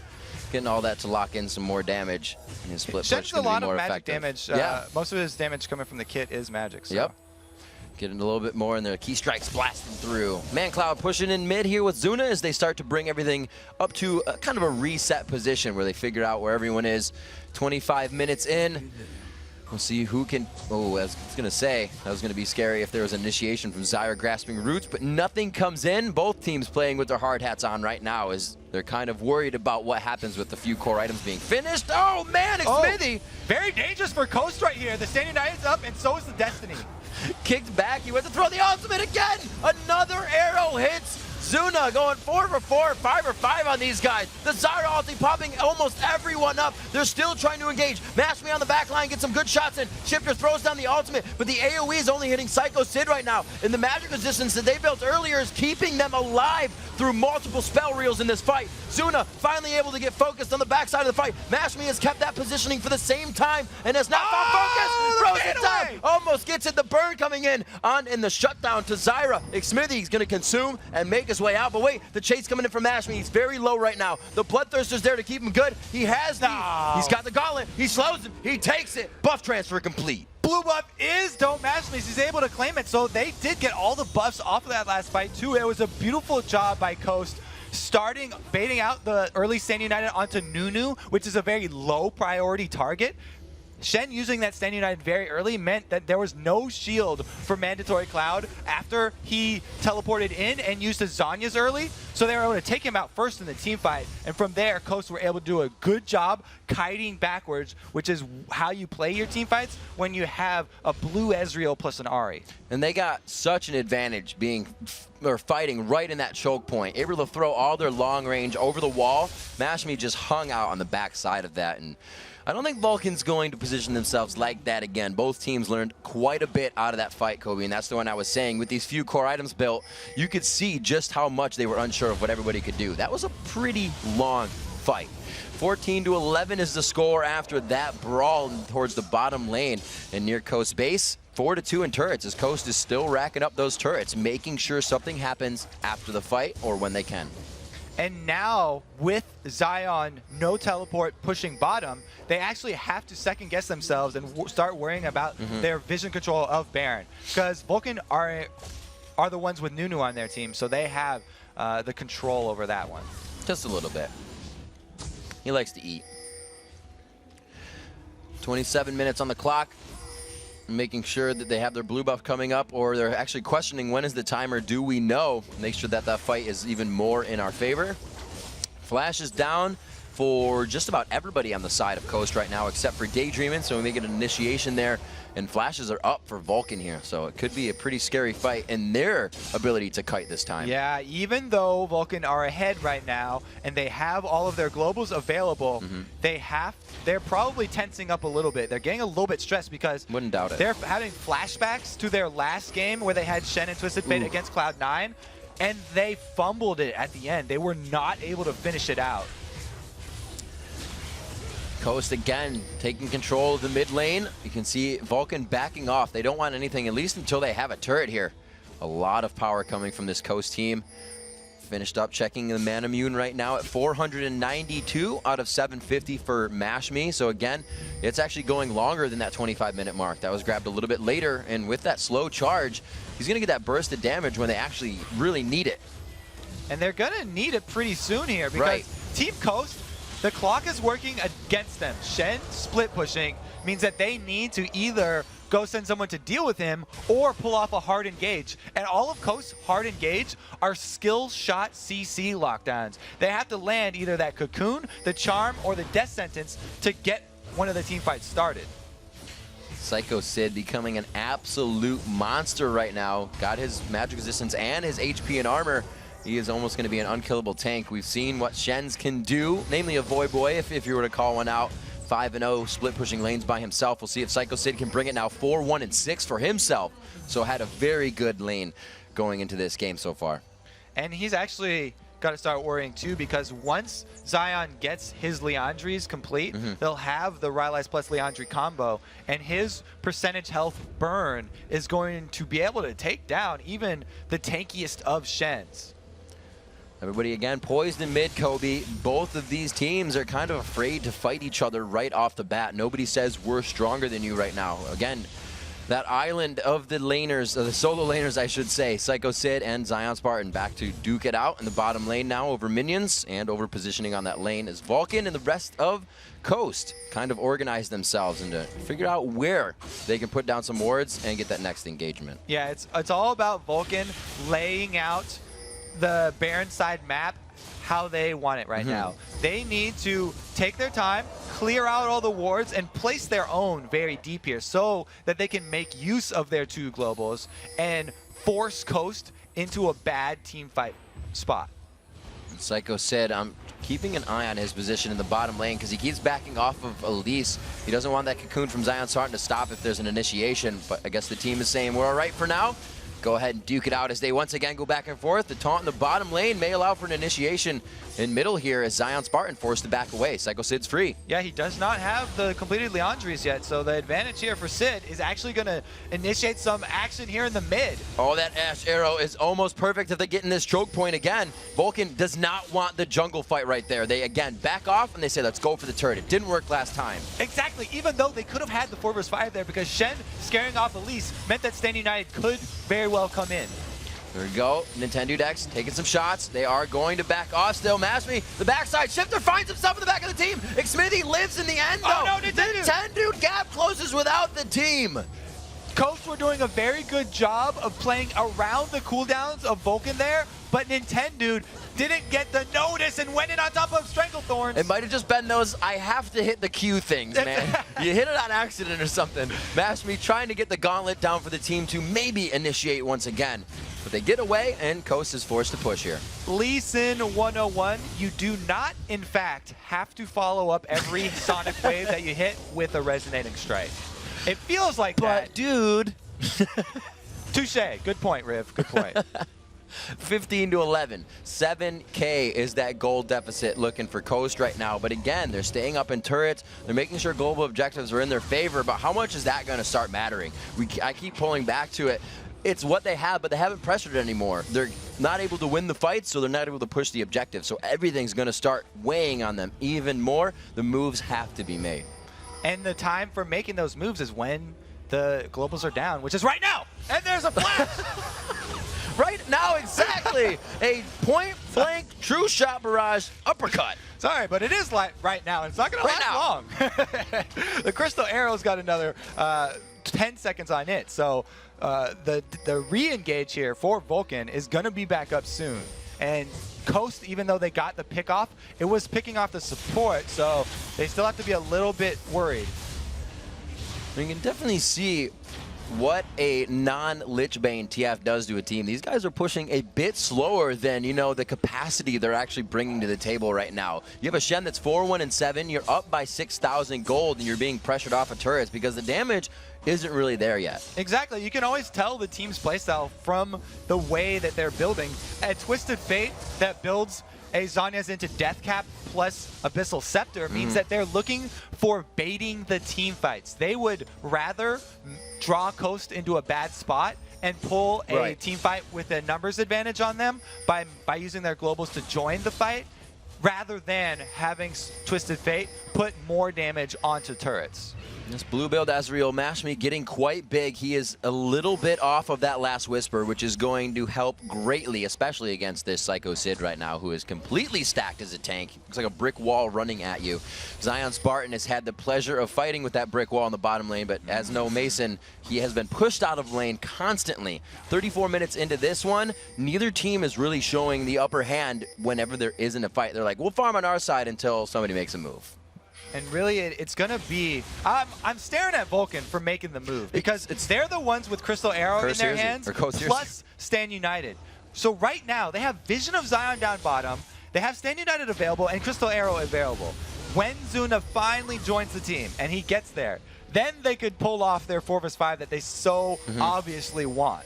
But now, the window of opportunity has faded because Zion Spartan no longer down bottom with the minion wave. They don't have the vision, and it's too little too late here. This is the new thing, the fight for Red Brush. Red Brush at 34 minutes, back and forth. We had a little bit of a ward fight. Destiny was called out. He goes to blue, and he's going to get blue buff. Twisted Fate Destiny, worth it to get that blue buff. You got it. And they're the ones out of position now, and it's going to cost them a turret. Even Reginald doing some out-of-this-world TF ports today. Smithy throwing down the 0. They all make it to the edge. They were just on the outside, got good shield from Nintendo, so they didn't take too much there.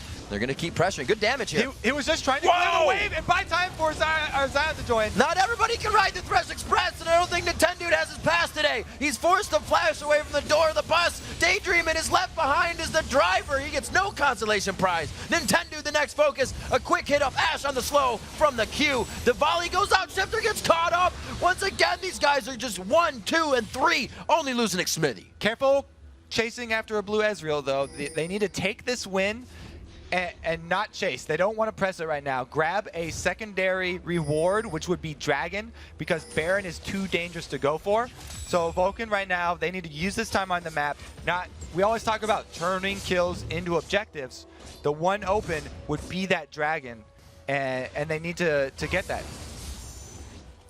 The gold lead is definitely bringing them out on top of these fights, but mentally, they aren't showing that they're mentally and physically, they aren't showing that they have a gold lead. They're fighting these very scared until they have a definitive upper hand, which is okay. That's more than what you want to do in a fight, but moves have to be made. You had that Zanya's on the Twisted Fate. Yeah, so the reason why we saw such a disjointed fight up there top from Vulcan was because of the Destiny by Mandatory Cloud to go to blue buff. They had to wait for him to walk from the fountain to join the top, so that's why Smithy blew his ult to clear that wave, because they wanted to buy time for the next wave because of the missed Destiny there. And then as soon as Mandatory Cloud got there, we saw the initiation from Ash and a good follow-up, and they did end up going to get that Dragon I talked about.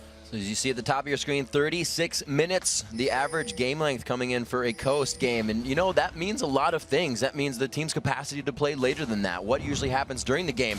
We're going to get an inside look into that here. The Destiny goes up. There is the Twisted Fate play, but where's the gap? Where's the rest of your team? Smithy puts himself in exact positioning. The kick used right away by Nintendo. Really not affecting the fight. The arrow comes in to finish. Continue the execution, Kobe, and it's looking grim here for Coast. That's why he went and rushed the Zanya, so you can get those initiators like that. Even though he didn't land the gold card before getting off the Zanyas, he played extremely safe right there and was able to dodge out any harassment, allowing Smithy to come in. And the whole point of Nunu is to be the focus and the sponge for damage. Now Daydreamin in trouble. Daydreamin finds himself walking through a ward. Very well played and placed by Vulcan, picking themselves up another kill. And that Iceborne is going to do some good damage here. Psycho Sid forced out of the fight. Smithy's going to take damage on this. They have to be very careful here. They do have Nunu, though, so they have the damage spike. Everyone taking so much inside the Baron pit, they're trapped. That's an 8,000 damage Baron, or health Baron right now. Here comes the Shen. Oh my gosh! That is that late game Ashe utility that helps so much. And don't Mash Me versus the world right now. 1 versus 5 at the Baron pit, poking with just his Mystic Shot. All eyes on. They were able to stop Baron about 12,000 HP. The Consume Smite to come in. It will be theirs. The True Shot Barrage was used to stop them.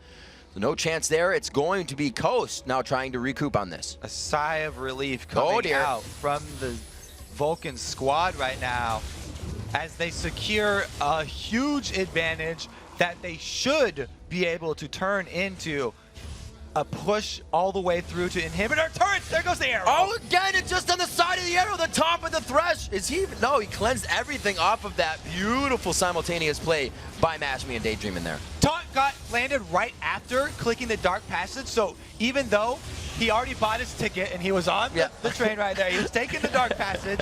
As soon as he got to the station, he tried to walk back, but since it was such a long Dark Passage, he was out of harm's way. Nice chunk of gold in mid waiting to be farmed out here. We're going to see who that goes to. Looks like it will be Shifter's. And something that they stopped doing was getting Shifter those first initiations. Using the poke damage that they have, they're allowing themselves to get quickly bunched up, and then their poke goes to waste. It's very hard to all in the team with Nunu and Zyra because those are two of the strongest counter-initiate ultimates. Talked about it in that Cloud9 game. It's so much zone control. Those two ultimates, if you stack them up sort of like a Venn diagram, control so much of the map. You can almost fill a screen with those two. Taking stock of what's going on in these inventories, and that brick wall just turned into a cement structure for Psycho Sid. Randuin's Guardian Angel, and he even has his home guards to get back into the engagement, back into being able to get back in the lanes. Stand United's going to give him wherever he wants. He just wants that split push to be continuous. Vulcan have to be careful with any sort of tower dive that they decide to go to. What they would much rather do is continue to make use of the globals that they chose in Champion Select and spread out Team Coast. But look at this trap play for Mandatory Cloud. Oh, he follows the cue on that one. They're going to be able to get the Guardian Angel down here, but no, they will not because 4 lives show up. I feel like Coast should have all in that and tried to burn down Mandatory Cloud before the Shen was able to arrive. But now, 2 versus 3 in the mid, they pay for it. Using pressure in the wrong spot. You see what happens, but big damage still able to come out here. They will take that advantage on a mistake, and they go for the 1-for-1. We just had Shifter's Charms, too powerful for Zuna right there. Followed him all the way in to the tower, and a really, really good answer for Coast. They needed that one sorely. So the mana, or Muramana, I should say, being finished for a little bit now. The Locket of the Iron Solari picked up on Jungler, as well as the Bulwark. So they're working with a defensive armor, and they're working, or not defensive armor aura, but that shield they can use as the active, plus the magic resistance to only that Bulwark of Nintendude. And they're mainly working with magic, so that's working for them right now, even being behind a bit. And since Twisted Fate is usually split pushing, you know, his magic damage not always there with the rest of it for the team fight. So decent adaptation there, you know, makes sense. Take a look at this CS. 393 in the hands of ManCloud as we reach 41 minutes in the game. 349 for Mashme, keeping on his heels right there, but Mandatory Cloud has always been known to charge that tier early, have an extreme amount of CS, and really keep himself in the game in other ways than if he's not finding those kills. And especially when you're on Twisted Fate and you have the not only the ability to teleport around the map and AoE wave clear, but also you're the go-to split pusher for your team. You know, you better be cashing in on that. So with that, having that go-to of actually not one, but 2 people, why aren't they try pushing, kind of like a Dignitas strategy here?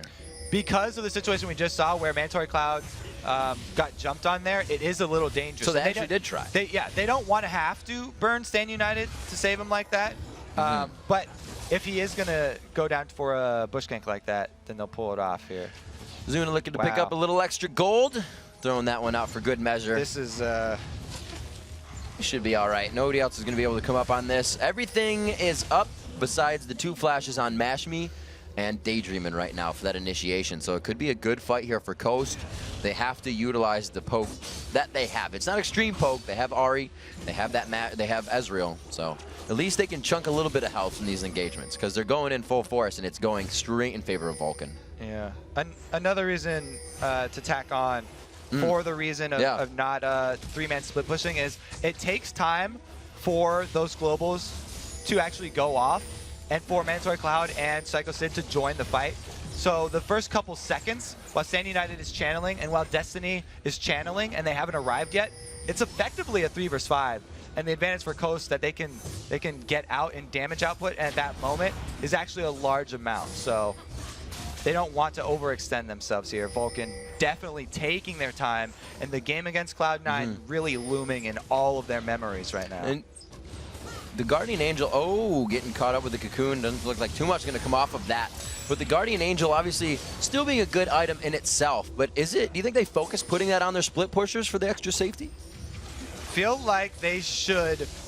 Well, I mean, they effectively have 7 lives right now, so a team fight for them would be amazing. Even if the 2 split pushers come in late to the fight, then they're going to have 2 lives. So Mandatory Cloud, not only will he initiate and then Zanya's, but he's going to get right back up even if you kill him. So it's not even for the safety, it's even if you enter into the fight late as well. Multiple just things that are going to come off of that. The Guardian Angel smart buy coming in there, and like you said, we also have Zyra kind of there. After she's gone, we'll see if they can get that true damage out. A huge wave to focus on in the bottom lane for Psycho Sid. May start the engage. This is the poke. This is great coming from Coast right now. This is exactly what they need to do. Another reason why I love the Guardian Angels against this Coast team is because the biggest threat is that shifter burst when he uses everything he has, popping the ulti and going with Deathfire Grass. After that's burned, the second life of your Guardian Angel will bring you back up and you won't have the danger of another round of burst from shifter.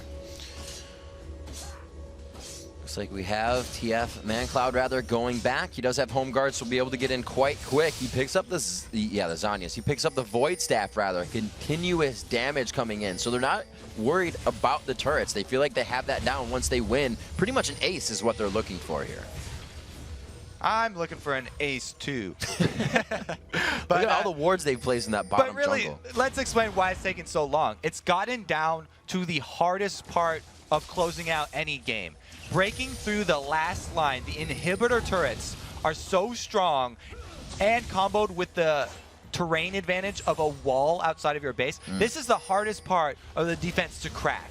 For Vulcan to get the last line of turrets down so that they can get an exposed inhibitor. And that's why it's taking them so long, because it's this at the most dangerous when you're diving inhibitor turrets. And Kobe, you have to consider when you're Coast, you're walking anywhere in the jungle and you can get hit in the face with an arrow. So you are 200% more cautious about any step you take, even like right off the step of your base. And they could get lit up just like by this Twisted Fate ultimate here. And they've been cornered in their own base.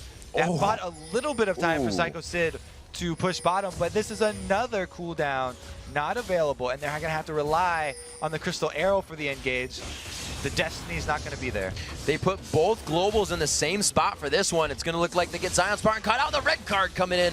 Looks like they just do this to clear the wave. They're going to get Baron and possibly a turret, or get thwarted off of both. Interesting choice here by Vulcan. They're forcing Coast to choose now. 4 members of Coast up by the Baron means Coast, they're daring Coast to start that Baron. Zion Spartan cannot contest this. There's still just too much damage coming from both Psycho Sid and ManCloud. They're starting the Baron, even against Nunu. They've taken the bait, and they're going for it. They could just do it on the ultimate on the other side. Nunu can get knocked out by Daydreamin's play. They try to get a good lockup down. It's getting saved. Zion Spartan goes for the repel. They're trying to get this Baron down still as well on the top side of the map. Zion Spartan goes down. The fight goes down. The Zyra ulti splits. The Ashe arrow hits the back line perfectly. Thresh does get one to safety, but Ashe is able to take him down. Zuna staying in perfect positioning here. Bloodwater eating all the Mystic shots for his AD carry, going back and forth to the fight, and they're able to take it down. But look at the base. It's being destroyed right now by Vulcan. Beautiful little switch-up strategy, but they're not done here. Home guard's coming out. This is going to be Psycho Sid going down. If Shifter has another Orb of Deception, does not throw it out. He's waiting on the cooldowns. There's one final kill. The Guardian Angel's up from ManCloud. He's going to be able to do this alone. There are the extra lives coming into play from the Guardian Angels. Vulcan coming up with a big win. It took Vulcan a while, but it was an elegant finish to this game. Let me say it again. They only gave Coast 2 options there by sending both Twisted Fate and Shen down to the bottom lane. They baited Coast into starting that Baron by telling Coast, hey, you guys have a 3 to 4 man advantage at this Baron.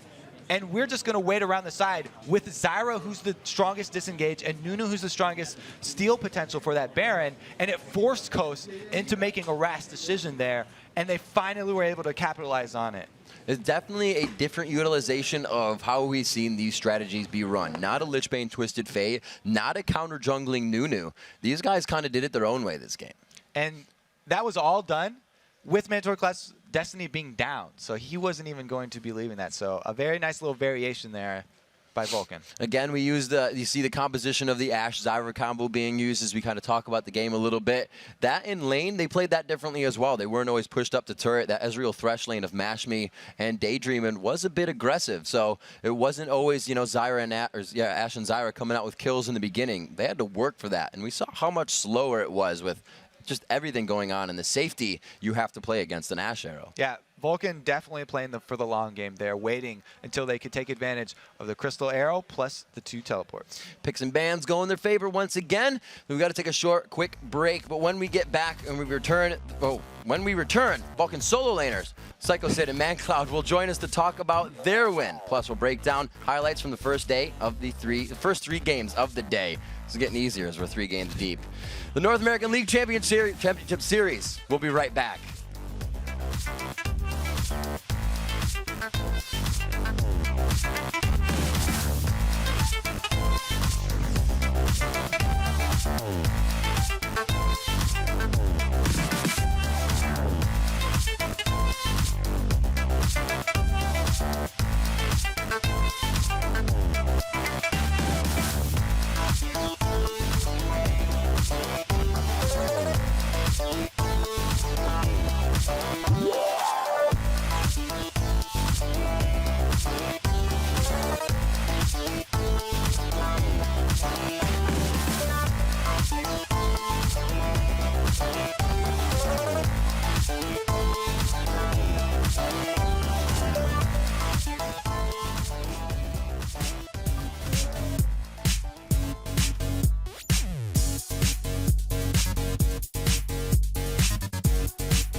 Careful, careful, One careful. X is down, one X is down.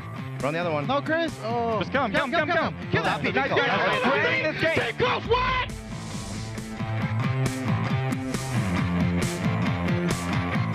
Welcome back to the North American League Championship Series. My name is Quickshot, and I'm joined by ManCloud and Psycho Sid. Congratulations on the win.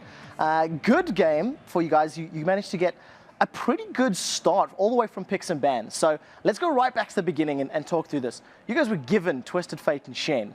Walk me through the rest of the pick ban phase. I think from like the beginning, we're just really surprised they decided to pick Ezreal first. We're like, oh, they're either going to pick TF or Shen. So the moment they left them both up, we just took them. And it worked in your favor. And it's like comfort picks for you guys. It's something we've seen you play a lot of. ManCloud, you actually picked up your 100th kill of the split in that match. So congratulations on that, holding down that #1 position. I got a question about the bottom lane. We've seen Ashe and Zyra. It's a combo Cloud9 of ones, the combo that they ran when they beat you guys in that big comeback. Yeah. I also want to talk about the fact it's not what we associate with Zuna and Bloodwater. So talk me through the combo. We pretty much blatantly copied Cloud9. We actually scrimmed them this week, and we saw that it's a really strong team fight combo, essentially putting all the utility into the bot lane, and we wanted to try it, and it worked out pretty well in scrim, so we just kind of ran it.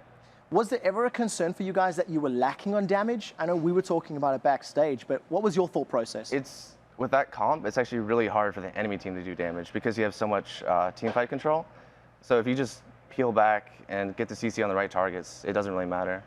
Talk to me about the team fights within that game, though, because even though the theory is that your enemy can't team fight, we actually seen some good fights from Coast. So did the game go to plan? it was a lot messier than we intended to. There's a couple fights where Zach would initiate inside with TF, and I have my ulti on him, and then we did have some good taunts to follow up. But there are a lot of fights we actually didn't get much from it. Like whether we got like 3 for 1, there wasn't any we couldn't get an objective from it, like no tower, no dragon, no baron. And then like one of the fights, Nunu got hooked, and then I ulted him, which was a poor choice. And we ended up, the fight wasn't as good as we wanted to, but it's like. Talk me through, what was the communication like? Because that was in and around the blue buff area on coast side of the jungle. And it started off looking like, oh, maybe this could work in Vulcan's favor. And you guys ended up losing thanks to the fact that, Ezreal just tore through you guys. But yeah. What was the calling and the communication like on the team? Was it an all in and all run away? Talk me through that. I think that fight started more as my call because Nunu did get hooked. And most of the time, people will call for my ultis, but lately I've been getting better at ulting for myself. But in that situation, I should have ulted either like TF or Ashe so they could join the fight. And I guess Smithy didn't really expect me to ulti him. So like the moment I did, he started backing off, and then he ran back in. So overall, it was like kind of chaotic. A little bit of miscommunication. Yeah. You talked about the fact that you copied this composition, ManCloud, from Cloud9. Talk me through the planning now for this week's games. You guys have 3 games this week. You're going to play against TSM and CLG. So you said you've copied Cloud9's composition. What else have you guys done in preparation for this week? Not much that I really want to reveal. I don't know. Talk me through the training process then. Like, if you've looked at the fact that you lost to Cloud9's comp and you said, well, hey, we can adapt this. What else goes into your training and prep for a 3-game week? Playing against C9, we realized that it's not just the Koreans. The NA can actually innovate stuff too. And so we realized we can actually learn a lot from other teams in NA, and we'll just adapt it to our own strategies. What's the most important thing when it comes to innovation? Is it looking at your own players and saying, hey, we play these champs, we can make them work? Or is it looking at champions and saying, we can build a comp out of those? I think it's more to the player, actually. I feel like with C9, their bot lane is just kind of like, we'll go even with the utility lane, and then we'll carry it by just pushing and getting objectives later.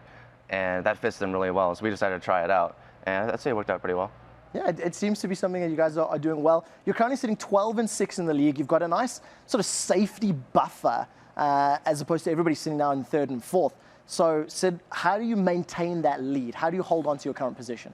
I think the simplest answer is just keep doing what we're doing. Like, obviously, our preparation is working for us. Our scrim times are just the thinking that goes into the scrims, and like just continue to, or just don't be complacent like what we did last week, like where we gave up a loss, which wasn't like, we're not proud of, obviously. Like we gave the enemy team Shen TF, and that's what we don't think that like, our team shouldn't lose if they have Shen TF, or that's just our opinion, so. Well, it's great to see that at least you guys have learned from the mistakes, and it's something we've seen from you guys after the Cloud9 matchup as well. You went, well, we shouldn't have done that, and closing on this game was really great. So congratulations and good luck for the rest of the games, guys. Thank you. Thank you. We're going to be throwing over to Jat over at the Telestrate. He's going to be breaking down some epic replays from the matches earlier in the day. So Jat, what have you got for us in the replays? Thank you very much. Quick shot. I actually have 2 team fights from this last game between Vulcan and Coast, and these 2 team fights illustrate what Vulcan needs to do in their ideal team fight and what Coast needs to do in their team fights as well. This first clip will show a Vulcan team fight victory, so pay attention to Zuna initiating on a priority target and then not only being able to take out Daydreaming, but also being able to take someone else out of the fight before it even starts. Let's just roll this clip right from here to see how it goes. They initiate with the gold cart and the ash arrow. They get Daydreaming low, and then Zion Spartan gets low as well. Here's the big thing. Pause it here. At this point, because of the way Zion Spartan is flanked outside the fight, it's essentially going to turn into a 5v3 for Vulcan because of how cleanly they initiated. Then the other thing to mention about Vulcan's team comp is how well they can chase. Even though 3 people in Vulcan are not near Don't Mash Me and the rest of Coast, they can close the distance. Let's actually roll this clip, continue at full speed. X-Smithy tries to slow them down. The big thing here is Man-Cloud teleport. Pause it here.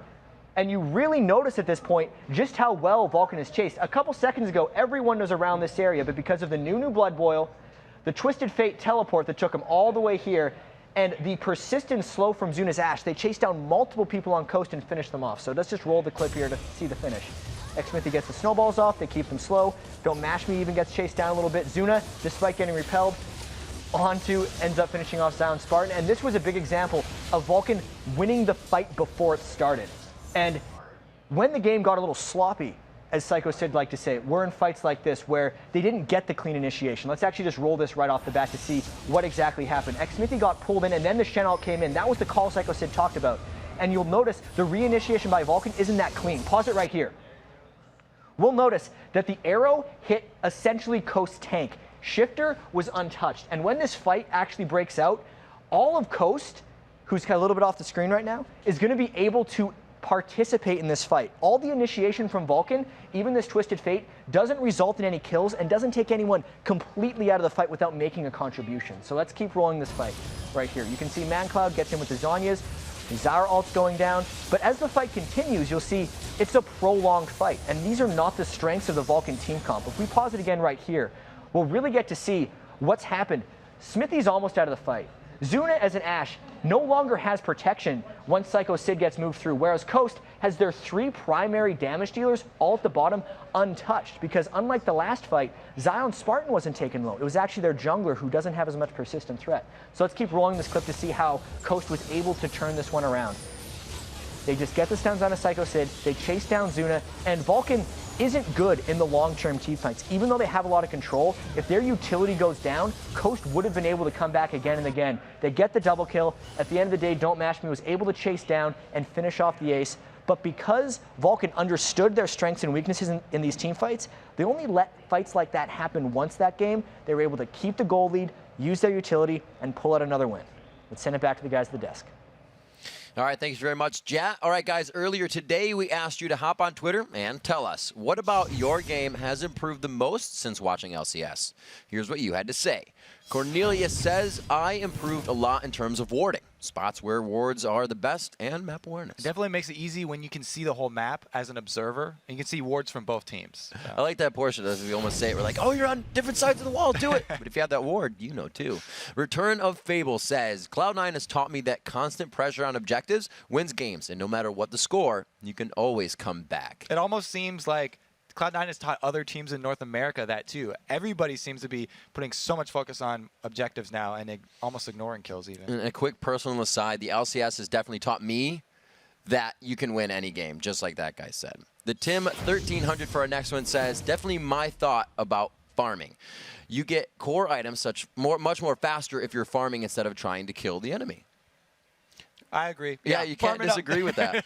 And it even played more roles in the Seasons 1, Season 2. You'd see farming be able to carry up a game when you really just didn't want to do the team fights because we didn't have all those initiation champions. Double Lift would concur. Yeah, Double Lift, absolutely. Starscream says, I think I improved the most after watching LCS is learning how to be aggressive while still having an eye on the map. That's a really key part to playing forward in your lane, is always keeping an eye on your mini-map. And people have to train themselves to constantly look back at it. And you can try even moving the mini-map around, actually. And the Karate says, I have learned to pick champions that work in the team comp. Love those wombo combos. It's always really fun to see just Malphite ultimates stacked on top of everything, and you just pile like a full ulti press R to win combo. Fun to watch. That is too. And with that, it takes consideration into the fact that you're choosing things that are going to synergize with your team. You're not just playing something in a lane that wants to win. So you're helping everybody. The LCS bringing up some gameplay. It's always good to hear. So thank you and congratulations to the winners of the Logitech gaming keyboards. Some very neat tweets, guys. And remember to keep hitting us up on Twitter with your answers. We're at LOL Esports, and remember to use the hashtag LCS. Don't go anywhere, because we still have 3 more games coming your way today, starting with Double Lift and Counter Logic Gaming, taking on Edward and Curse. After that, Team Solo Mid and Vulcan jump back into the Rift for a second game of the day. And then Cloud9 looks for their 9th win in a row when they take on Team Coast. Everyone, we have to take a short break, grab some snacks, because the North American League Championship Series burns its commercial summoner spell right now.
I wish I could play Alistair every game, but my team hates when I play Alistair.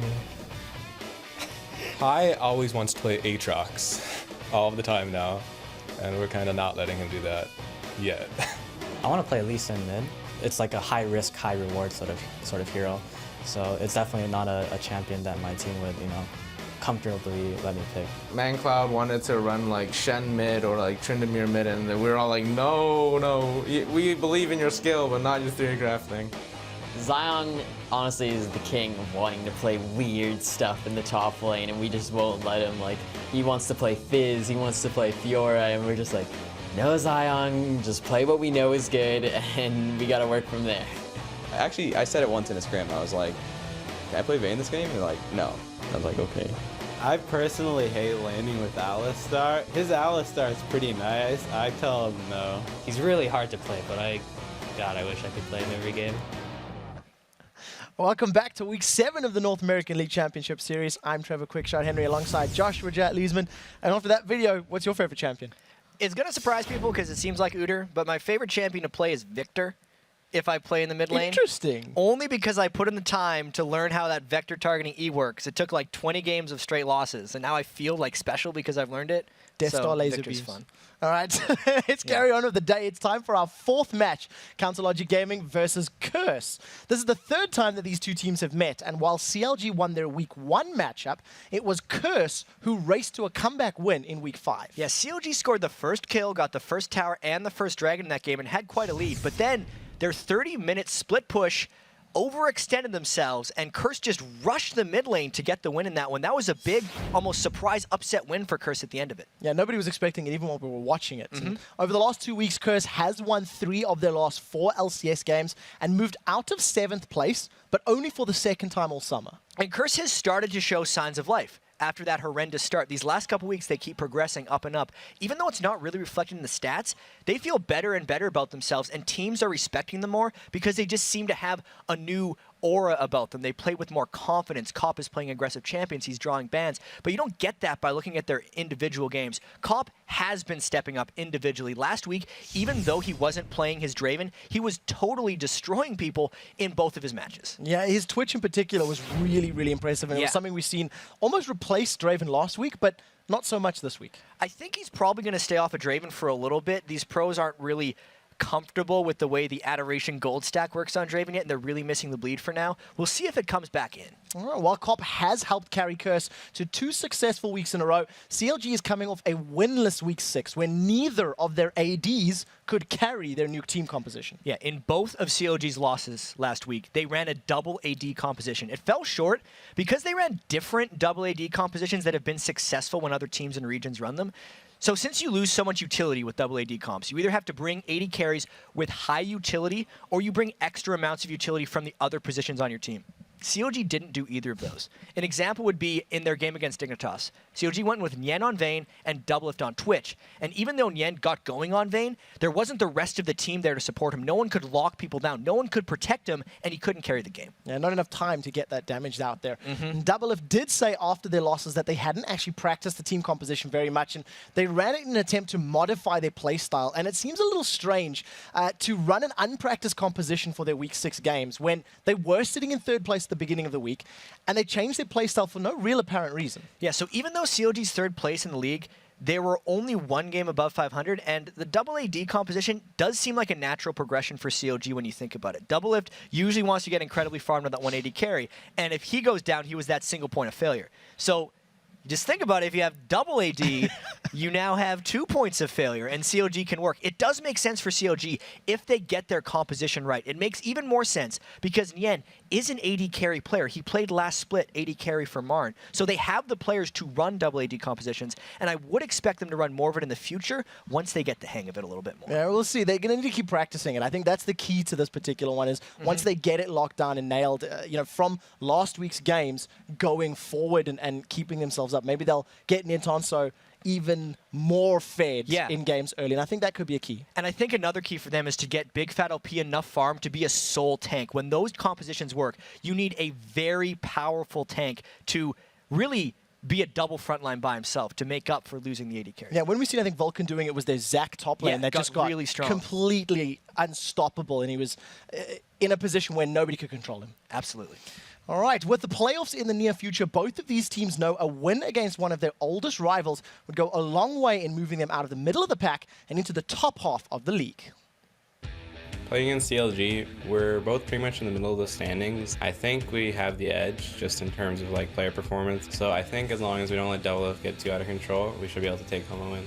I think Curse's bot lane has been slowly improving. We generally like to counterpick mid because it's really easy to pick something that does really well versus Jackie. So it's really all on how we're playing, how well we're playing. If we get like the proper picks that we're comfortable with, and if we play to our best.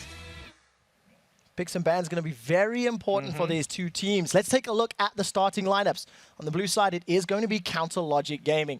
Nien up top, in the jungle, Big Fat LP, in the mid, Link, AD carry, Doublelift, and of course in support, it's Chowster. And Curse in the red corner has Voyboy in the top lane. Same fish in the jungle, Jackie in mid, Cop on those aggressive AD carries, and Edward, as always, supporting him. And we are going to be jumping into Champion Select very, very shortly. This is a matchup that's very important to both of these teams. A rematch for CLG from 2 weeks ago where they were in complete control, and it's something that's going to be sitting fresh in all of their minds. Yeah, and it's a rematch for all time, in a sense, because CLG and Curse have always had this rivalry. It's a little bit deflated now since there's no longer an Elements on Curse, but it still exists for the fans and for the story of these guys. They usually play each other close. I'd have to say CLG has a history of coming out on top, but definitely didn't happen last week. We'll see what happens in this particular matchup if CLG continues that trend of either split pushing or double ADs. As far as bans are concerned, Jace and Karthus, the first two bans, not too surprising right at the gates. Yeah, Jace has fallen off a little bit in the 3.9 patch that we're playing on right now, so having the first ban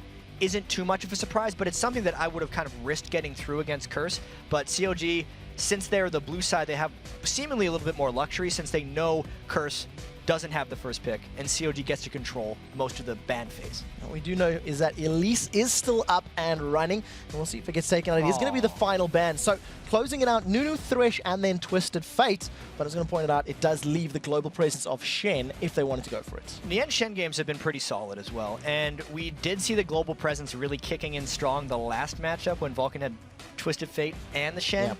And this one against CLG, they had the problem of getting collapsed on their base by Curse last time, but they're not dissuaded by this strategy. They can have confidence in split pushing. CLG's making an adaptation. Something we also seen from CLG's comp, if I recall correctly, it was Shen and Zed that was doing all this split pushing 2 weeks ago. They had the jungle Pantheon against Curse. And Shen just didn't come back in time. Exactly. So they're not afraid that it didn't work out. We'll see if they want to go for that. Over on the other side, Curse is going to lock in that Nami and Jarvan. Basically St. Vicious' fallback champion, and he's been sitting on that J4 for a long time. It is St. Vicious' fallback champion because that's what he played all the way at the start of last spring.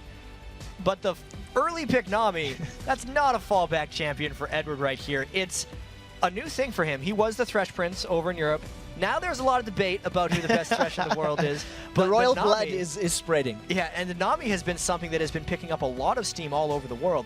I'd have to say in the OGN League, it's pretty much between Nami and Thresh as like your #1 support now. In a lot of ways, she's supplanting Sona for that role. So picking it early is a strong pick for Curse. She's also probably the #1 support over in EU LCS as well. All of their games it's contested back and forth, and I actually think Deficio's Nami from Ninjas in Pajamas is particularly strong. He basically makes the Aqua Prison a single targetable spell. Yeah, and at the same time, Edward's coming from across the pond right there, so he's bringing some of that European flavor into the North American LCS. Doublelift has his vein. That is not a trash champion, and it's his signature AD carry. It's only leaving really the jungler and the solo lane left for CLG. And I'm really glad, actually, this is going to come across wrong, that CLG banned Thresh, because Chowster is way better on Lulu. He is one of the best supports in North America when he's playing Lulu, Janna, or Sona. And specifically Lulu is something CLG is used to protecting Doublelift with. It stacks shields perfectly with the style they like to play. And I like how they're making sure they keep their roots in the right place when they're trying to come back in the season. And talking about the shields, when we go to the other side, you can see that Nijak is locked in Orianna. Orianna, a champion that Link has played many times before. And when they run that protect the Doublelift comp, that could be denying from CLG as much as it is locking it in. I think it's mainly a denial. Even though Nijaki has played a lot of Orianna and they could have went for it, plus you have that kind of natural synergy with the Jarvan Orianna, the biggest benefit it has is COG doesn't get it, because when you were already looking at the preemptive protect the double of composition, it was getting real scary. And taking away Orianna makes it much different, and it's actually probably going to push these last 2 picks for COG into a more carry style from the mid lane. And there's a big fat carry in the form of Gragas, actually. We'll see how well Link is going to be playing with that big man in the mid lane if he does decide to go there. Curse, they did lock in the Twitch as well. And the reason I want to highlight that is Cop's performance on Twitch last week was particularly impressive. He was very aggressive. Yes. He was actually stealthing up and looking to start fights multiple times throughout the course of the week.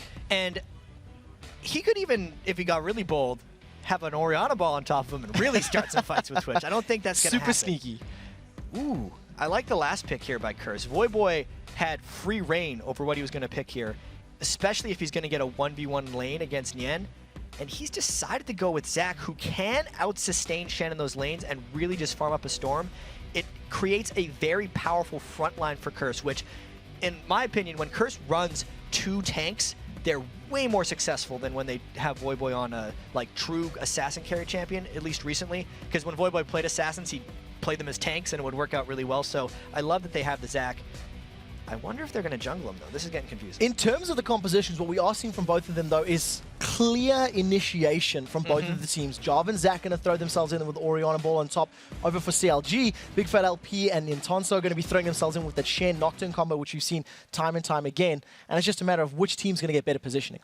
And even though we got a couple seconds going down here, they did swap back. It's not Jarvan top lane. It is Zac in the jungle. So it is the Zac we expected from Voyboy to give that tanky initiation. Saint Vish is going to be on his signature Jarvan the 4th. It's something that he's playing extremely often, and he's actually got the second highest KDA in the league right now.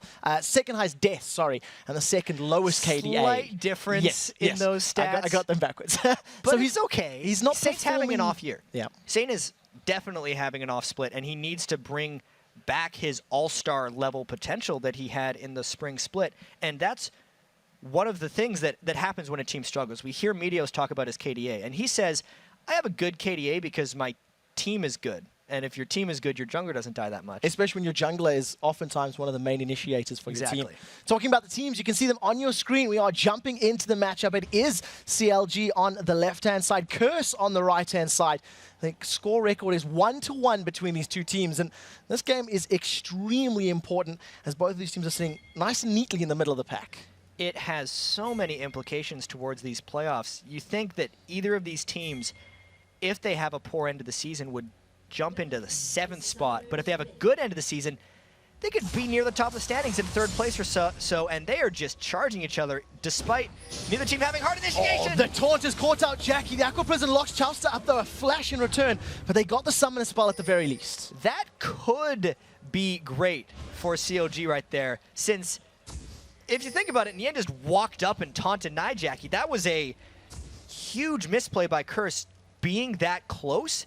I think Curse was hoping to land a bubble outside of the taunt range and then capitalize off of that.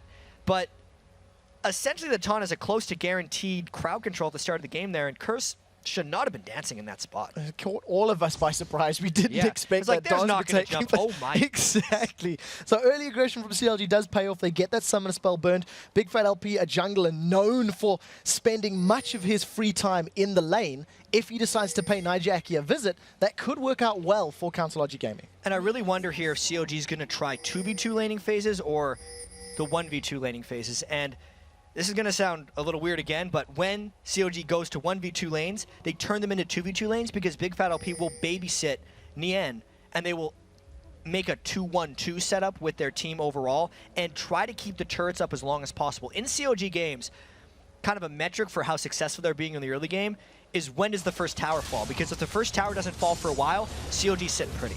We'll see how long they can defend that first tower as both teams just going to start off in the respective jungles. Big Fat LP on his red buff while Sunfishes is picking up his blue. So a number of wards littered across the jungle. So both teams well aware of what their opponents are doing. And your question has been answered. It is a 1-1-2 lane right now. Standard lanes, and this is most likely in favor of COG. Doublelift doesn't really respect other lane opponents, because if you think about the Nami Twitch lane, that's not a good lane for Vayne Lulu, yet COG's decided to go up in that lane and not try any lane swaps. So we'll need to pay attention to that bottom lane to see if Doublelift can outplay Cop and Edward. And while that's happening, Link in the mid lane forced to chug through all of those potions because Nijaki has already burned his Ignite and put a lot of damage down onto Link, so there are no summoner spells for Nijaki. Yeah, Jackie figured if he had his flash down, he may as well Ignite too.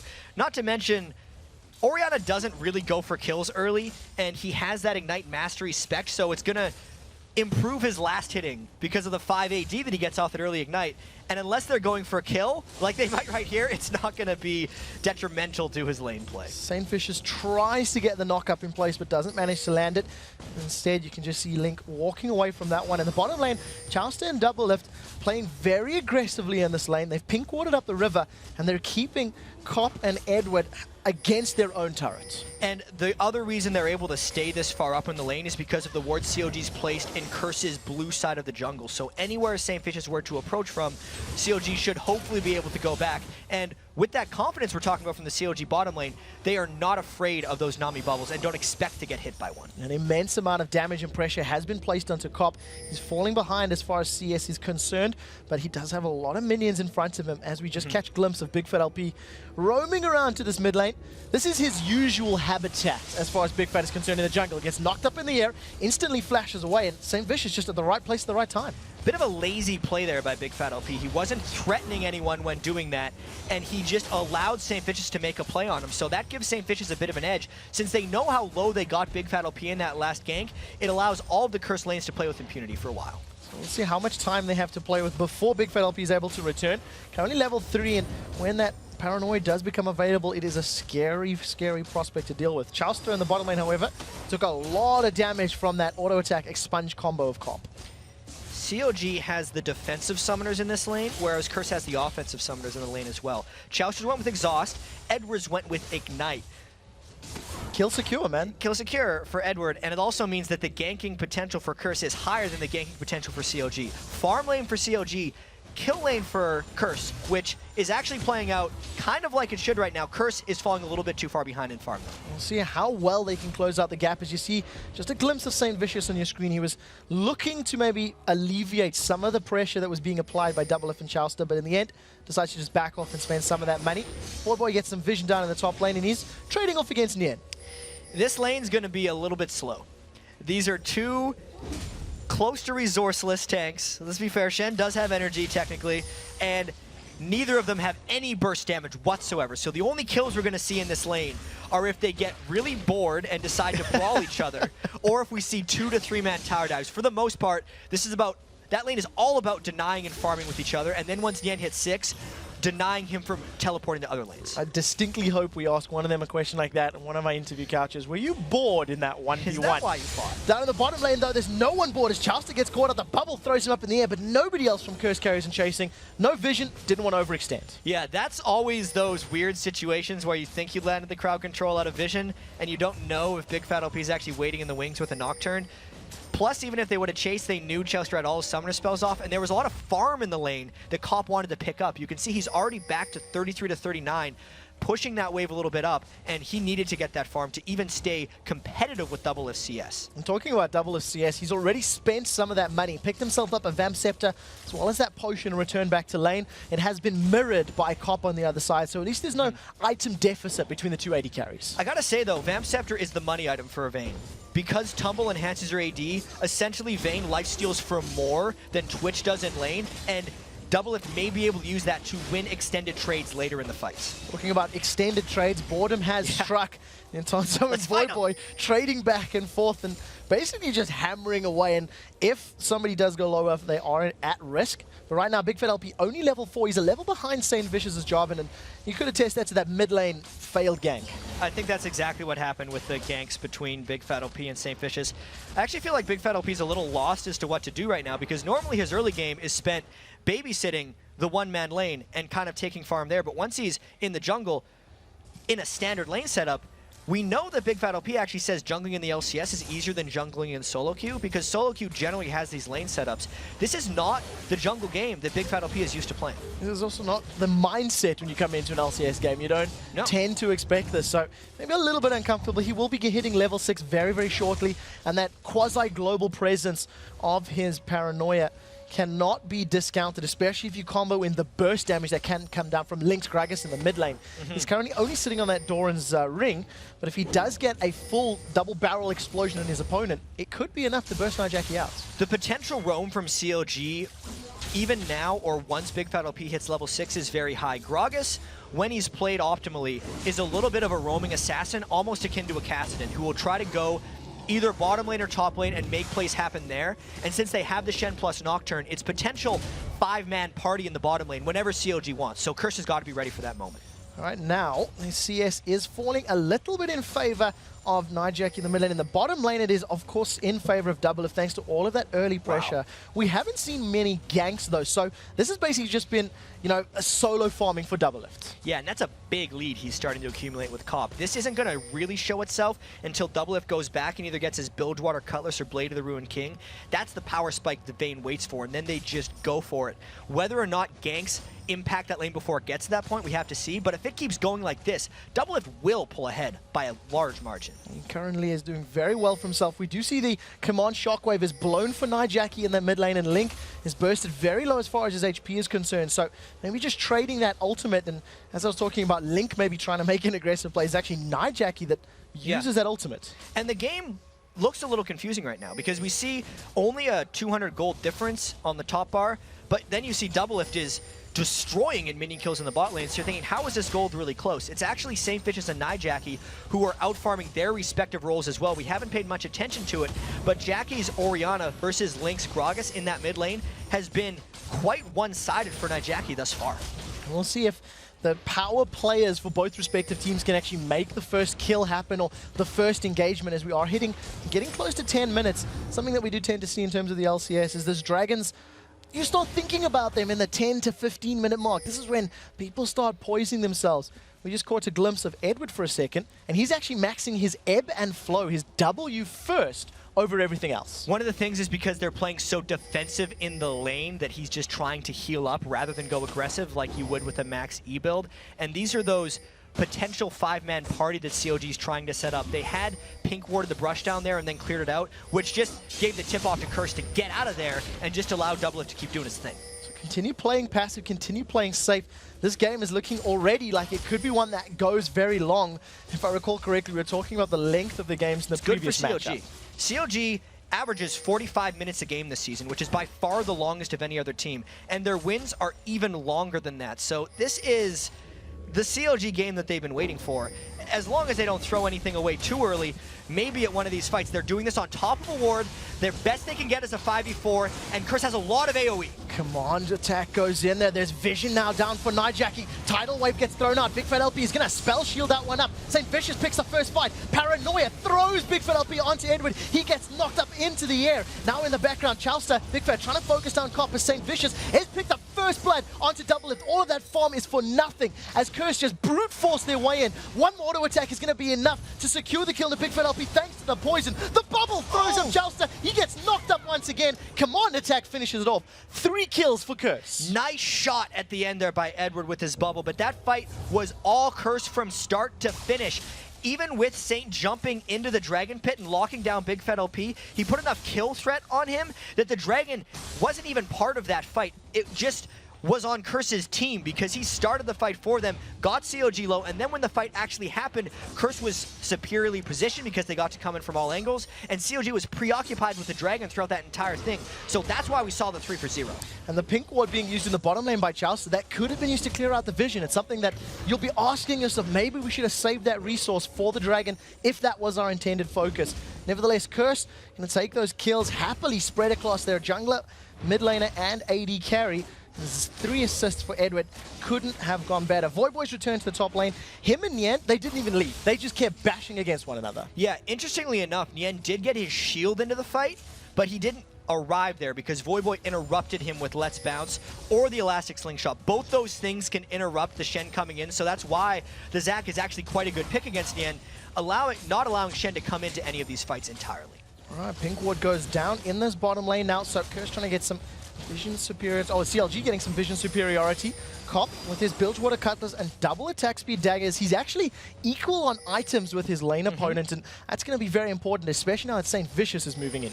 And that fight was so beneficial for Cop. The 1 kill and 2 assists puts him only 300 gold behind Doublelift, and like you said, equalizing the items, close to equalizing the items. The Berserker Greaves versus the dagger is a nice trade, gives him the edge and gives him the confidence in this lane. Especially when you consider he can stealth up and get a little bit of a movement speed for a couple of seconds at least up in the top lane.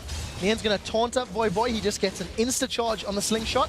They continue trading. Unstable Matt is going to drop his HP a little bit low. There's no ignites available for Nien, so Voyboy, when he eventually gets bored, can decide to flash away and then just carry on bashing. I mean, this is the most boring fight we've ever seen. Well, they're still going at it. They seem to be having a little bit of fun, and it just keeps going. Voyboy's healing up a lot. Ignite is not down in Nien's, so Voyboy's turned this one around. Nien may be thinking he's a little overconfident. Voyboy's going to carry on chasing. Unstable Matt is not enough to close it out. Nien's does walk away safely. He's going to wear you down if you're not careful about that guy. The absolute sustain from Voyboy there, denying Nien off the turret despite being leveled down, is creating a lot of map presence for them, and it's drawing COG up there with Big Fat LP. Nien didn't even burn the flash here. They might try to turn a kill, though. Just not enough threat. That guy's too big of a blob. Voyboy's sustain plus those potions, just picking up each of those little bloblets was more than enough to make up all the damage that had been landed. Keep in mind that Nien's Ignite is available shortly, so if they want to make a play, it could happen. Right now, though, Curse have grouped up for the Dragon. Curse's Dragon control has been really smart this game. They didn't go for it when they didn't have the man advantage like COG tried to, and then as soon as COG put 2 people top lane because Voyboy had drawn Big Fat LP around there, Curse just went for it safely. They weren't afraid of Link trying to steal it with the barrel because they had confidence this time in St. Vicious' smite, and they had so many people there, Link didn't even try, they ended up getting it. And just to land that smite, something that he hasn't done quite as consistently as maybe he'd like to throughout the split. He smited it. Make sure they got it. It's 1 dragon for Curse. Can't take that away from him. That is what matters. As we take a look at this bottom lane, Edward continues to max that ebb and flow. It's up to rank 4 right now. So that is the W on Nami. Just like to highlight how he's playing it, and it's just basically because of that lane. Interestingly, out of the duo lane, or the AD carries in the bottom lane, it's Cop that picks up the Blade of the Ruin King first. And I think that's because, it's not because he's up in gold. One thing is he didn't complete his Berserker Greaves, so he got there faster, and because Doublelift just hasn't shopped in a while. Doublelift's sitting on 780 gold, and will most likely go back for it if he gets a chance after this turret and that minion wave. It's going to be enough to at least pick up his Blade of the Ruin King, and you kind of have to argue it may be even more effective on a Vayne than on a Twitch, thanks to all the kiting power that she offers in a team fight. In the mid lane, we do see Nijaki. He's got a lot of free time as Link is backed off to farm up this Wolf Camp. Even though Link has been under pressure, he's keeping up in CS, and that's what matters. And this, like we said 50 minutes ago, the longer the first turret stays up, the better it would be for COG, and they just finished the bottom laning phase by pushing that turret through, which is a good pace for COG. If they hadn't lost that 3-for-0 dragon fight, this game would actually be going exactly as planned. Now they do have a bit of an uphill battle since they let that dragon and 3 kills go to Curse. This is a game that could get very explosive very quickly as all of the carries are getting close to that sort of 10 CS per minute average. Voyboy has been caught out as Doublelift joins this party. They're going to get that self-division passive procced, and I think Voyboy playing a little too confidently in lane. By the way, Vayne rips Zac apart, which is why that last pick was a little bit more dangerous than Voyboy, and we didn't get to see it until 60 minutes since that's when we came and saw it. But because Voyboy is building for the lane there, Spear Passage and nothing but health, that's not helping you against percent health, physical, and true damage that Voyboy is putting out with Ruin King and his Silver Bolt. So that's exactly where Doublelift wants to go after killing the bottom lane turret, and COG is actually playing the turret game right now better than Curse. They picked up at least their second tower of the game. They do have numbers in this mid lane. Nijaki and St. Vicious trying to put as much damage down as possible. St. Vicious gets knocked backwards. Cop is alone in the bottom lane as well. And now Big Fat LP is going to get close to Paranoia range in just a moment. We'll see if they go in. Command Protect gets thrown down into Nijaki, and they decide to back away. But 2 towers to 0. Cop was unable to get that tower.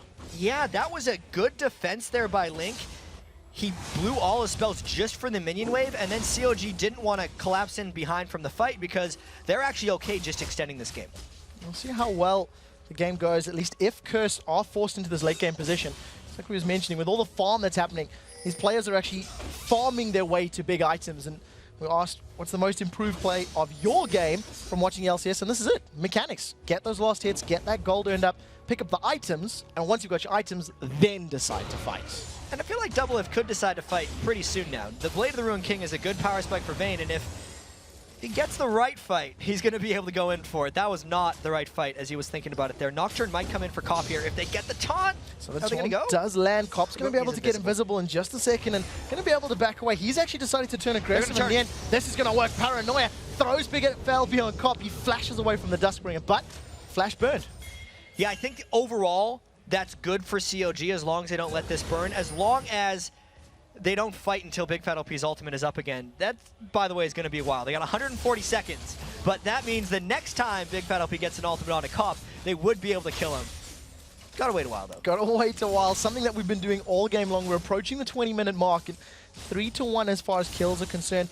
Both teams just expressing a comfort in lasting and auto-attacking. Cop is going to be super sneaky. He snuck himself away, and he manages to dodge the Duskbringer, not even revealed by his opponents. Oracle's very important right now. That's pretty cute. The taunt, if Nien would have hit it, that would have granted them the kill, but you were just playing a straight guessing game at that point, and Cop guessed better. He guessed correctly. That's what works out in your favor. He's still 55 CS behind his direct opposite number, and we'll see once that starts to actually transition to items, because as it stands, they're actually both even as far as the itemization is concerned. That's obviously thanks to the kill and the assists. Right now, CLG grouping up. They want to contest for this blue buff. And this blue buff will transition into a dragon contest as well. The interesting thing here is that Nien is in this fight. There's no threat for him to teleport down, so this is a 4v4 through and through. The Shockwave pulls Chowster and Nien back as St. Vicious locks them down with the Cataclysm. First one to fall is Chowster on Lulu. Now Nien is trying to get to safety. He flashes out. Command attack into dissonance slows them down. They sponge damage from Twitch. That's a knockout onto Doublelift. The bubble misses those. Doublelift steps back into the fight. The pressure is still on as St. Vicious wants to get the kill on Big Fat LP. Gets a small slow from the Aegis. Decides to back away at the right point. Another 3 kills for Curse. That was a little one-sided in that fight right there, because Curse got the clean initiation, and they're taking control of the entire map here. Link's going to try to spike this blue buff out, but it's spent of his ultimate. That's interesting. Knocks away Voyboy thanks to that explosive cask, and that's the second time we've seen CLG make a play on an objective and lose 3 members of their team. Same thing happened to Dragon and it happened to Blue again. I want to analyze that fight a little bit, because COG put themselves in the jungle choke when they didn't have their biggest AoE damage dealer with the team. Link was up top in that fight, and the way Curse funneled down through the middle would have been ideal if Link was there as Gragas, but it was a 4v4 without COG's main carry, which is why Curse just rolled through COG in that fight.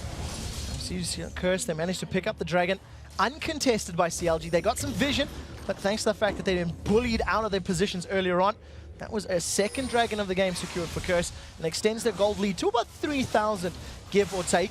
Death cap completed for Nijaki, plus that Athena's and Holy Grail. He is very scary right now. And that puts COG in an even more difficult predicament right here, because yes, COG's saying, all right, we're going to farm up, we're going to play our game, and then when we get late game, we're going to win the team fights. But they've lost these first 2 team fights so convincingly, you begin to question if they can win the team fights. Nien is going to want to be split pushing. Doublelift has admitted that Vayne is actually better in small fights and not in team fights, specifically when Nijaki has that giant death cap and quickly growing ability power, already at 301. You let anything like that in your Doublelift, and you're going to take him out of the fight. So this game became substantially more difficult for COG as they've lost those 2 team fights to Curse. There is a lot of pressure on Nijaki to make sure those Shockwave lands. If they are mitigated or avoided by their opponents, it could cost Curse's team fight power and potential. In terms of gold, though, Cop actually has the gold lead over Doublelift right now. He's about 100 ahead, thanks to those kills, thanks to the tower, thanks to the Dragon. Everything is just adding up. That's made up for that very difficult early game that he was experiencing. And he's done a really good job since he started playing with Edward here in the mid-season of picking up the kills in team fights, as opposed to last season where he was mainly just picking up assists. And I think the real story for Curse is Nijaki, though, because we mentioned that, yes, Cop is ahead of Doublelift in gold, but Nijaki is 1,000 gold ahead of Cop, and I think the Orianna is the real threat for Curse right now. We'll see how well it actually works out for them, because something we haven't actually seen from Curse either is Voyboy's involvement in an extended team fight. These 4v4 skirmishes were both without him, and Zach offers a lot of team fight power, especially with that Sunfire cape built up already. I think that's kind of Voyboy's game. When Curse is playing well, Voyboy's doing his thing and comes to fights when he pleases. So he's just playing his game up top, confident against Yen. Saint, if anyone, will go up and help him, but for the most part, he'll come in late in the team fights. He continues trading with Nian back and forth, just using the respective sustain to try and stay alive as much as possible. Doublelift and Shouster have got a decent ring of vision down in the bottom half of the map, and they're putting some good damage onto this inner turret in the bottom lane without a reply from Curse just yet. It's so strange how COG is actually dictating the map, despite losing all the team fights. Curse is a little hesitant to pull the trigger and go for these fights because they don't want to throw away their good kill score. The danger Curse runs right now is since they have so many kills and they're getting pushed back, as soon as they lose one fight, they lose complete control of the game because the shutdown bonuses will come back to COG and slingshot COG into the lead. We'll see how well Curse can maintain this pressure or control it at the very least, because CLG, as you said, they're dictating the tempo of this map control. It hasn't worked for them yet. They've tried to make plays thanks to the control that they've gained, but maybe poor decision making. Up in the top lane, the tower does drop, so that is a reply kill, and that means Voyboy will just have even more breathing room up top there. He likes it like that too. He just loves doing his own thing. You can see how they don't even have much ward control for Voyboy up there. Voyboy has to provide his own ward control. He goes in, wards a blue buff, just says this half of the map is mine and I'm going to go and deal with it. Something we also have to highlight in terms of, at least as far as the CS is concerned, Big Fat LP, he hasn't been as present in ganks or in lanes, even though this was an extremely extended laning phase, but he's still 30 or so CS behind his opposite number. Big Fat LP's been trying to find opportunities, but maybe at the cost of farming as well. And he just hit level 11, which means he's been working with his max cooldown ultimate this entire time. Finally, he's gotten a little bit more cooldown reduction on his paranoia, so he can maybe get involved a bit more. But that CS discrepancy is not going to change for COG. At this point in the game, Big Fat LP doesn't farm anymore. You can notice how the rest of COG will generally take his jungle for him. Maybe they'll give him a little bit until he gets his Aegis, but that is not the way COG plays. It's a scary proposition. Big Fat LP diving into a team fight without any big items completed. If he jumps into an Orianna Zac Twitch combo without at least an Aegis of the Legion or something to help keep him alive, there's going to be a lot of pressure on Intanso Stand United to be that dive buddy and make all the distractions work for them. You see once again, him actually picking up those double golems as Link is going to pick up his blue buff. When we hit the 25-minute mark, Dragon is about to respawn. The previous one went to Curse. One before that went to Curse as well, thanks to some play, and we'll see if they're going to secure the third of the game. This game's getting very interesting, Quick Shot, I have to say. It's going to be one of those games where one team fight's going to win it. Like, we're going to hit 35 minutes, one team will win, and then they'll just finish the game. Potentially. The thing here that I see for COG, and I'm actually talking about COG a little bit more because they're actually the ones that are pushed up in this game despite having that big gold deficit, which is growing and growing.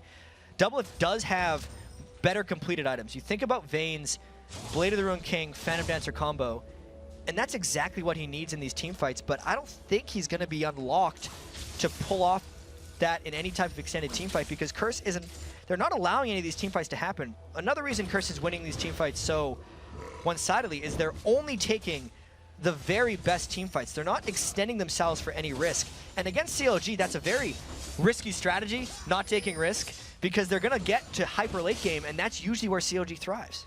We'll see how well both of these teams do at that hyper late game because we're halfway there already.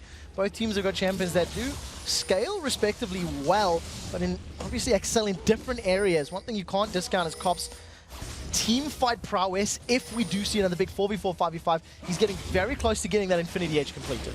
But look at this. We're not seeing much conflict anyway, because Doublelift has already initiated the split push game. He's top lane trying to take the second turret, while CLG completely concedes the Dragon to Curse. So Curse is going to extend that gold lead even further, and they'll be saying, hey, we won a game 2 weeks ago against this CLG team that was split pushing just like this. All we had to do was group up as 5 and push a single lane down. And you have to figure, at what point does Curse start talking about that? At what signal is it to go in?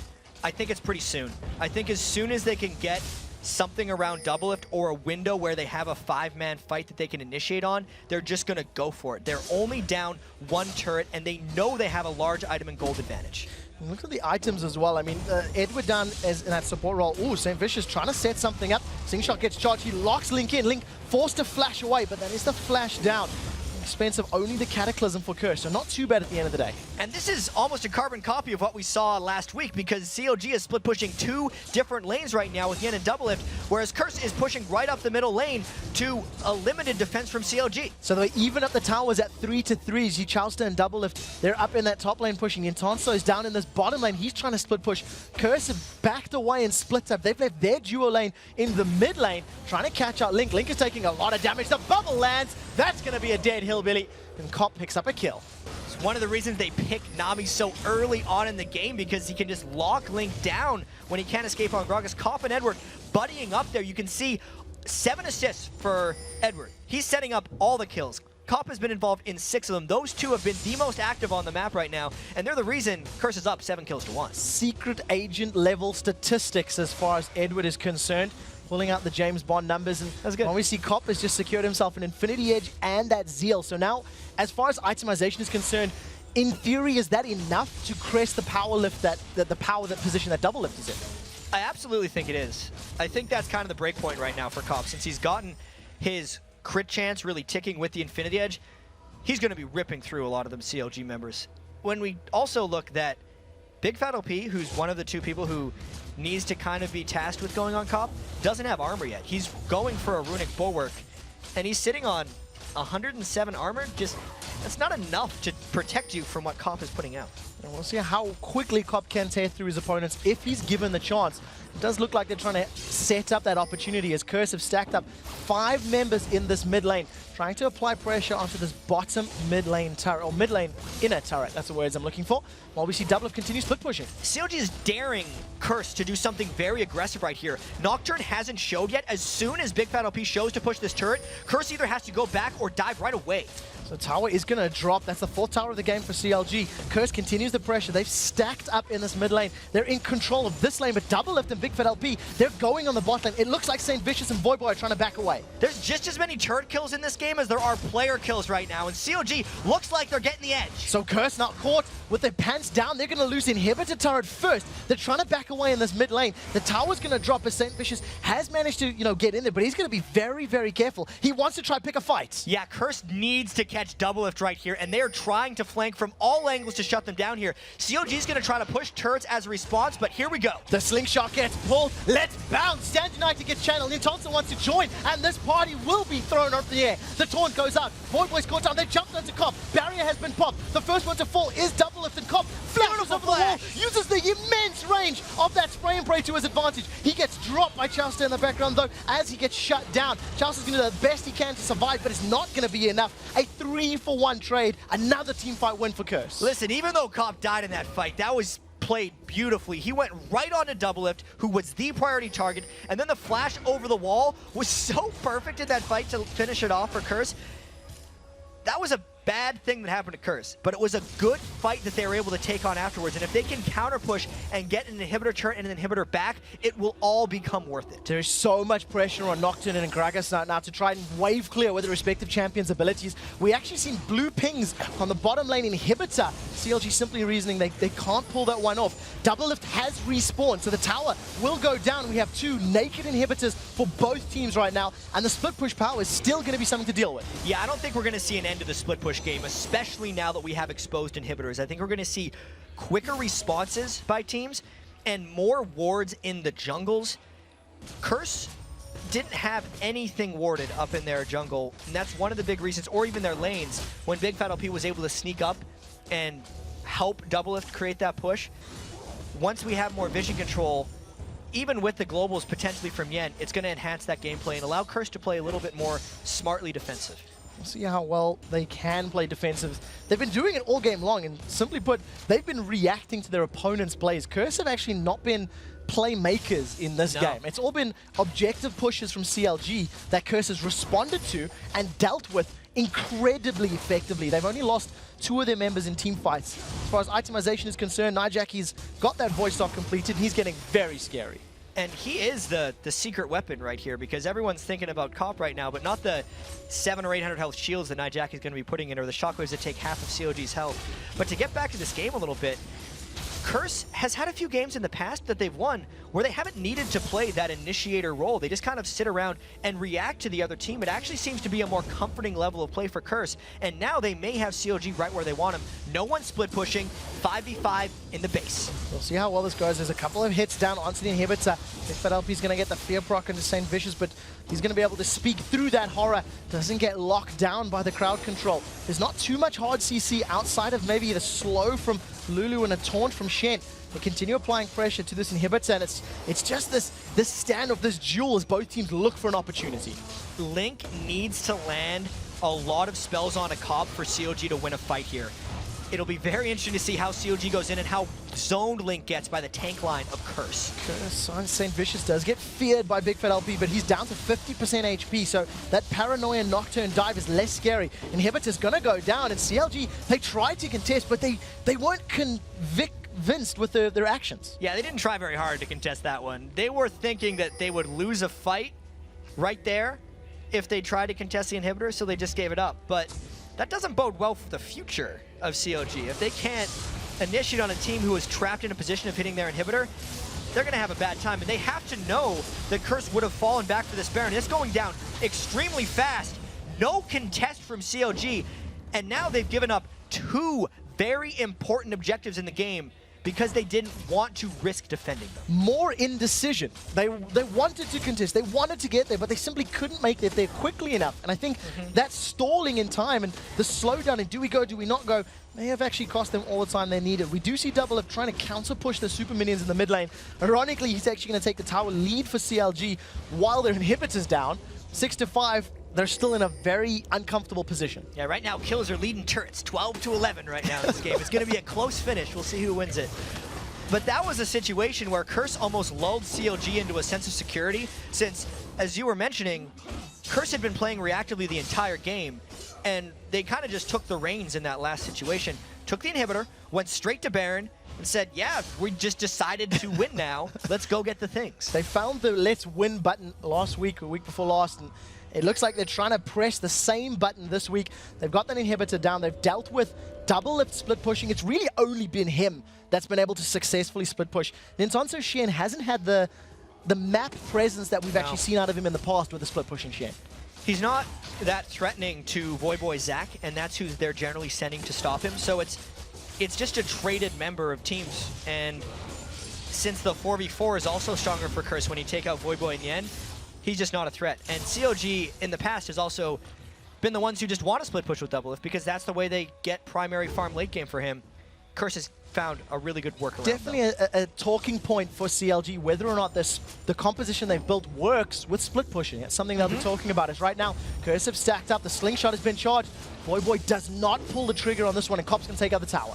And this could be game deciding, whether or not Curse can get this second inhibitor, because the gold lead is actually small when we think about the context of the game. 5,000 gold in 35 minutes is not that much. So if COG can outlast Baron buff, going in seems super dangerous. What Paranoia with Stand United, that's Nien and Big Fat now in the middle of the team. Come on, attack goes down, the shockwave only pulls Big Fat LP. He's forced to flash out of safety. Voyboy and St. Fisher taking on 4 members of CLG. They're going to pick up the first kill onto Nien. They managed to get the expunge kill down into Charleston. Now the rest of Curse will stack up on this bottom inhibitor turret. That was all too easy for them. That is not the play that COG needed to make right now. They initiated onto a Baron team who wasn't even sieging the turret yet. It allows Curse to play completely reactively, and this may lose COG their entire base. Second inhibitor gets dropped. That's the 7th tower of the game. It has now, I think, overtaken kills as far as that's concerned. 13-12 or 14. Curse are going to roll to this top lane. They're going to drop this top inner turret down and then try to put pressure on the inhibitor. But we have to think now, COG used all their ultimates in that last fight, aside from Double Lift's ultimate on Vayne. They have no strong disengage or engage for this fight. There's still 10 seconds left on the Gragas ultimate. This could be the triple inhibitor push by Curse. So they do manage to get the tower down. They've stacked up as 5. Shockwave will be available very, very shortly, and Nijaki Wali only hit Big Fat LP in the previous fight. It's a little bit tighter quarters here for CLG to defend. Inhibitors drop down to 50% HP, and Curse, It's just a matter of time. Minions are in. We'll see how close can Cop get. 6-1-5 on that Twitch. He's in a very powerful position. This Baron buff still has 45 seconds left for Curse, so COG can't exactly expect to win a fight against it. I expect this inhibitor to go down, or COG to lose a team fight trying to stop them. There's the tank line of St. Vicious and Voyboy up in the front line, trying to buy breathing room for Cop. He's stealthed up, gonna get that attack speed increase. He's on the inhibitor. 2 or 3 more attacks should be enough to do it. Voyboy's gonna get the slowdown. That's a 3-man knockup from St. Vicious. The shockwave pulls Big Fat LP and Double Lift back. Double Lift is destroyed. Big Fat LP follows suit. Now the Wild Growth throws Nian up in the air as they get the inhibitor down. Spray and pray is being used, and that's a Goomba stomp onto Chowster as the slingshot lands down. Voyboy decimating them in the front line, 15-2. Curse are victorious. Well played. And even though it took them 37.5 minutes, they pressed the win button at some point and just decided to move into the base. COG kept taking fights that they couldn't win, and Curse, they'll take that one. They needed this win. Curse were in complete control throughout their matchup. Every time CLG made a play or poised themselves to take an objective, Curse just said, no, you shall not pass, you shall not go. We want that. Yeah, and I gotta give a shout out here. Perfect game for Edward. 0-0-16, 100% kill participation. Early Nami pick really paying off for him. 2,000 gold above his counterpart. He actually is 2,000 gold above Big Fat LP's jungle Nocturne in that matchup as a support Nami. And even though the bubbles, they weren't necessarily game-changing, when they needed to land, they landed. Yeah, they always chase people down, and the team fights were just so one-sided across the board for Curse. They were the ones that were more decisive. They had the correct decision-making in all of the fights, and COG could not match them that game. One of the slowest paced games I think we've seen in a while. Even in terms of the actions that actually happened, it took a long time to build up. It took a long time to plateau and crescendo for anything to actually occur. And Curse just maybe a little more patient, a little more in control. It was a very strange game, and I think you could tell CLG was pressing more than they needed to, and that kept adding them to bad decisions or even just misplaced decisions. Because we think about the first push where CLG gave the inhibitor up to Curse and then later the Baron. You know, they didn't fight them there. Yeah. And then once they realized that Curse had the Baron when they were pushing the bottom lane inhibitor, they decided to fight them outside the turret. And if you're willing to fight them in the second place, why are you not willing to fight them in the first one? So these are questions that COG has to answer before the next 2 games this week. It felt like there was a delay in the decision-making in-game, and we'll have to see if they can actually fix those problems, because they have 2 more games to play this week. All right, guys, we're going to take a short pause, but when we return, Curse's Voyboy will bounce over to the interview lounge to talk about their big win. Then it's our 5th match of the day, and 2nd for Team Solar Mid and Vulcan, as they both look to go a perfect 2-0 on the day. Stick around, because the North American League Championship Series will be right back.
I showed you. I got him. I got him. Big bad. How about heal you? Kill him. Help Get him. You get him? I have EQ soon. I can get Lulu. Need to slow him? Spear guys up. I got him. Hey! Kill Gragas. Yeah, I do not have health to do dragon. All right, welcome back, everyone. I'm here with Curse's Voyboy, the top laner. Welcome to the interview lounge. Thank you very much. So let's start with the champion select of that last game, because CLG locked in Shen first, and they're a team known for split pushing. So what does that do for you as the top laner? We knew that CLG valued Shen a lot. It's also a pick that we've had a lot of success with, and we've also seen a lot of bans towards us. So we knew that was probably a plausible first pick for them. We respected the ability to split push, but we also just felt like if we just pick a champion that can cancel us all, apply pressure on the Shen, and make good plays elsewhere on the map, then we could come out ahead. And I guess that's pretty much what we did. So your last pick, Zach, was basically tailored to fight Shen. More or less. It was also a good pick for our team comp. But yeah, Zach can deal with Shen pretty well. So did you guys look proactively for that 2 versus 2 situation in bottom and 1 versus 1 up top? I mean, I definitely did, but for our team, it didn't really matter, to be honest. Zach and Shen both can deal with 2v1s quite well. And it was actually better for Vayne to get in the 2v1 scenario, because Vayne, if she makes it past her rough early game, then she gets the ability to free farm and hit her sweet spot mid to late, and she just takes over. But by applying the 2v2 bot lane, Twitch was able to do a little number on her. We put a lot of pressure on that lane, and we were able to come out ahead in the end. So it worked out well. Do you think that picking Zach against Vayne, like what went into the health-based champion versus true damage? Well, Vayne's definitely a really good pick. Like, just if you single out that scenario, Vayne versus Zach, because she can kite back very easily with tumble. She can condemn you mid Goomba jump and knock you back. But for the most part, it worked well with the team. It's not like I had to be focusing the Vayne. If you look at most of the team fights, I actually re-engaged onto their tank line after they dove us. So it's not really a problem in most scenarios. Yeah, so you did a really good job doing 2 things that you mentioned. First, you interrupted the first Shen stand united that allowed your team to capitalize and take that dragon fight early. And then you also were able to draw so much pressure on him that you drew Nocturne up top, and your team later took the dragon. Yeah. So you ended up having more global pressure than Shen, in fact. So was that the plan just from the beginning? Not necessarily. I mean, I think I went out on a few trades that definitely went in my favor, and like it got to the point where I would have kill potential on Shen, and Nocturne had to come hold the lane. Otherwise, I'd just dive him and take the turret. And when I recognized that, I was like, all right, we can take the free dragon on the second dragon, because Nocturne was there for like a good minute and a half or something, and they both had to recall at the same time. So that got us dragon. We were able to keep pressuring across the map, and that just extended our lead by a healthy amount. All right. So late game against CLG, what do you guys do specifically for that team that's so well known for split pushing? I mean, I don't really know, to be honest. Like, that game was very flawless, I think, on our part, because like all the lanes held their own. We got a huge advantage off the first dragon fight, and after that, like, it's one thing to split push when you're ahead, but when you're behind, it's much, much harder, because when you're ahead and all your lanes are applying pressure, then when you split push, it becomes basically this like immovable object. Like, well, we have to send someone to deal with him, but we also have to have everyone dealing with their team who's ahead of us. But when we're ahead, like, basically split pushing sort of becomes like a non-factor. Like, they actually got a bot turret off of Vayne and Nocturne splitting bot, but we were just like, all right, just force mid, try to make a play. Like, we're just gonna ignore that for now, and it worked out well. So you guys seem to have CLG pretty well down now. This is the second time in a row that you've beat them. Have you started looking towards playoffs and towards international teams yet? I mean, we definitely watch. Like, we're very excited for playoffs. We think we have a good shot going in. Like, we had a rocky start, but we're right now in the middle of the pack in the NA LCS, and we think we can do quite well. We've been watching like the Korean scene, OGN. We've been trying to study from analyze their gameplay, and just draw some little things here and there. So I think we're definitely looking towards the international scene come playoffs. I really hope we qualify for Worlds and do well. Have you guys integrated any EU things, having Edward on the team now? Yeah, I mean, definitely. We draw input from anywhere we can. Edward gives a lot of valuable insight, and we try to make use of that whenever possible. So at what point do you actually start specifically planning to play the international teams, and do you stop looking so much at North American ones? I think once we qualify, if we qualify for Worlds and we see who we're actually playing, then we'll look like, okay, we're playing XX and X, this is what they play. Just basically as if we're playing any other team, but that's way far in the future. There's like literally no reason to worry about that right now. All right, well, congratulations on your win today. Thank you, Voyboy. We've got plenty of more games for you. Next is going to be TSM versus Vulcan. We're going to send it back over to chat and quick shot at the desk. Thank you, Kobe. It is time for our 5th match of the day, and as he mentioned, it is going to be Team Solo Mid versus Vulcan. And this is the 3rd meeting between these teams this summer, and they currently stand at 1 win apiece against each other. Yeah, even though Vulcan has struggled against TSM, ManCloud and crew believe that the pressure is on Team Solo Mid coming into this matchup. I think TSM has more on the line than us. They definitely have to prove themselves. They know that they really should be at the top. We haven't had much trouble against Vulcan. The only time we lost to them was when we ran a Annie's Zinzao comp. Didn't work out too well. I don't think we're gonna run it again, so hopefully it'll be better this time. They may be in a slump, but they still are like a very strong opponent, so we definitely can't look down on them. It's great to hear, especially like she's saying, it didn't work out that well. Yeah, maybe next time. Could have used harsher words. You know, like he did talk about, after TSM crushed Vulcan back in week 1, they decided it was time to try something new. They broke out their comp. It was unprecedented, and it didn't really work. Yeah, the Annie Jinzhao bot lane was the first we'd seen of its kind in the history of the NA LCS. Then they also ran Reginald on Zillion for his first time in Season 3, but that went bad from the very first fight, where they lost 4 members in a failed rescue mission of Reginald, and then Vulcan rolled to a 24-minute victory.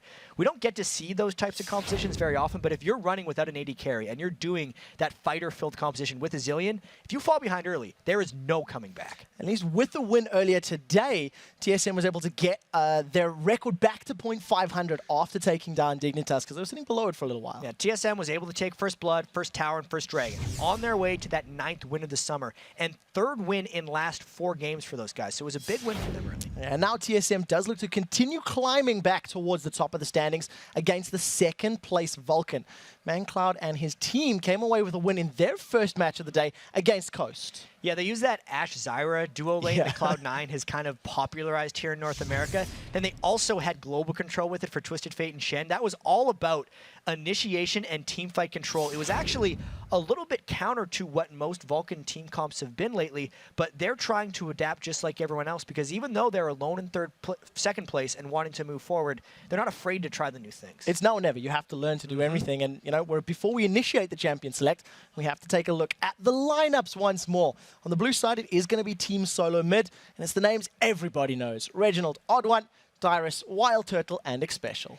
And on the red side, it is Vulcan with Psycho Sid, X-Smithy, ManCloud in mid, Zuna on AD carry, and Bloodwater on support. As a complete aside, I'm stoked to see Zuna back with his Mohawk. He's been letting it slide the last few weeks. I haven't been very impressed. It looks really good when he actually gels it up and pulls it into the full Mohawk, because not only does he have the intimidating yell, now he looks intimidating too. It's a scaring figure to be dealing with. He's a loud boy. He's a loud boy indeed. Both of these teams have won their respective matches earlier today. They're going to look to see if they can go 2-0 for the day. Then we'll both be playing one more game tomorrow. And this is an important matchup considering the history, considering that TSM stomped Vulcan, then Vulcan stomped TSM.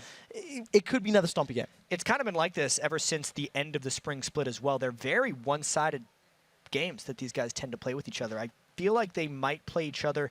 Just got a feeling for some reason they're going to play each other close this time, because it's the 2nd game of the day for both of these guys. And I feel like with the way teams are settled into a lot of these LCS games, aside from Super Weeks, they play 1 game a day, and then they play the next day. And when you stack 2 games in a day for both these teams, they're maybe playing slightly more standard for their 2nd matchup. Yeah, it's a different mindset. And it was something, you know, we talked to OddOne earlier, and he was saying how they were planning for this game after their previous game. They were going to talk about it, see how things went, discuss if they want to change anything. And, you know, for TSM, it's very important to actually try to secure a win here. If they do, it'll be the first time that they have a winning record since week 2, which feels like an eternity ago. It's so long. And we thought they ramped up slowly in the spring split. They're ramping up even slower in this split. I don't think they're technically, statistically eliminated from first place, but it's getting pretty close. When you have Cloud9 at 16-2, and then 7 games back, we would have TSM at 9-9 in 3rd place. They expect to finish first. We were running the numbers a little bit, and yeah, I don't think it's impossible, but it would mean that Cloud9 have to lose something like 8 games back to back to back to back or something like that. So we'll see if they can make something magical happen. TSM are on the blue side. They have first pick, first ban as we load up into Champion Select. 15 seconds on the clock. After seeing the double globals, maybe consider banning it against Vulcan. And they also banned Desona, which is something that happened against Vulcan in their first game. People are now targeting Bloodwater and almost calling him out a little bit because he will 100%, and he's been outspoken about this, pick Sona if it's available. He's played it 8 times this split. I think he's played Thresh 5 times this split. Out of the 17 games, that accounts for 13 of them. That's a massive percentage of games just on 2 different champions. And then I feel like if Vulcan doesn't ban out Thresh, which is his second most played, we know how good X Special is on Thresh. Flays for days in every situation, and he basically blocks out Jarvan picks because of how good he is with that. He makes the plays with the flays. Wrapping up the ban, Shen and Twisted Fate have been taken out for Team Solo Mid, so they're denying those double globals from Psycho Cinema and Cloud. They'll have to think of something else to play. We do see that Jace has been taken away from Dyrus, and that Karthus has been removed from Reginald. That's pretty much a staple, a regular ban targeted at Reggie. It's his most comfortable champion. We haven't seen much Reginald Diana lately, just completely fallen off the map. I don't think we'll expect much of it more. I'm just thinking back to the playoffs when the last time these teams were, or near the playoffs when they were preparing for each other. It was always a battle between like, well, Reginald's going to play Karthus or Diana, and since they've already gotten rid of one, you know, it's there. I think he'd go with something like a Ryze, though. He's decided right now, though, as far as the team is concerned, Elise is the #1 pick. So they've left the Thresh slip through, and that does get instantly picked up. So those priority support champions have been taken, but it could mean X Special is going to look at something like a Lulu if he wants to go for that later down the line. And Vulcan just shows again with these picks how strong they are in champion select, because not only did they get Thresh, which is Bloodwater's second best support, I feel like they locked out X Special's best support, and they did the same thing with the jungle Nasus. I feel like that is playing to X Smithy's strengths as much it's taking away from one of OddOne's most comfortable champions. It's something that's also good to see if you are a Vulcan supporter, because Xmithio Nunu, he looked a little bit uncomfortable earlier in the day. You know, he wasn't counter jungling as much. He struggled a lot in the early game, and it's something that I'd actually love to ask him more about, whether or not that was a pick for the team or if it was a decision from himself. Over on the other side, Dyrus is going to get his hands on Rumble, and that is something that's very exciting for him. He loves it. Yeah. He loves the Rumble, and they're picking priority things aside from the Zed right now, but they've left open anything that Vulcan really wants to go for. If they want to go for that teamfight control, when Cloud9 picked the Ashe without Zyra, they ran it with the Thresh, and even though it didn't work as strongly in lane, it still worked for the general context of the game.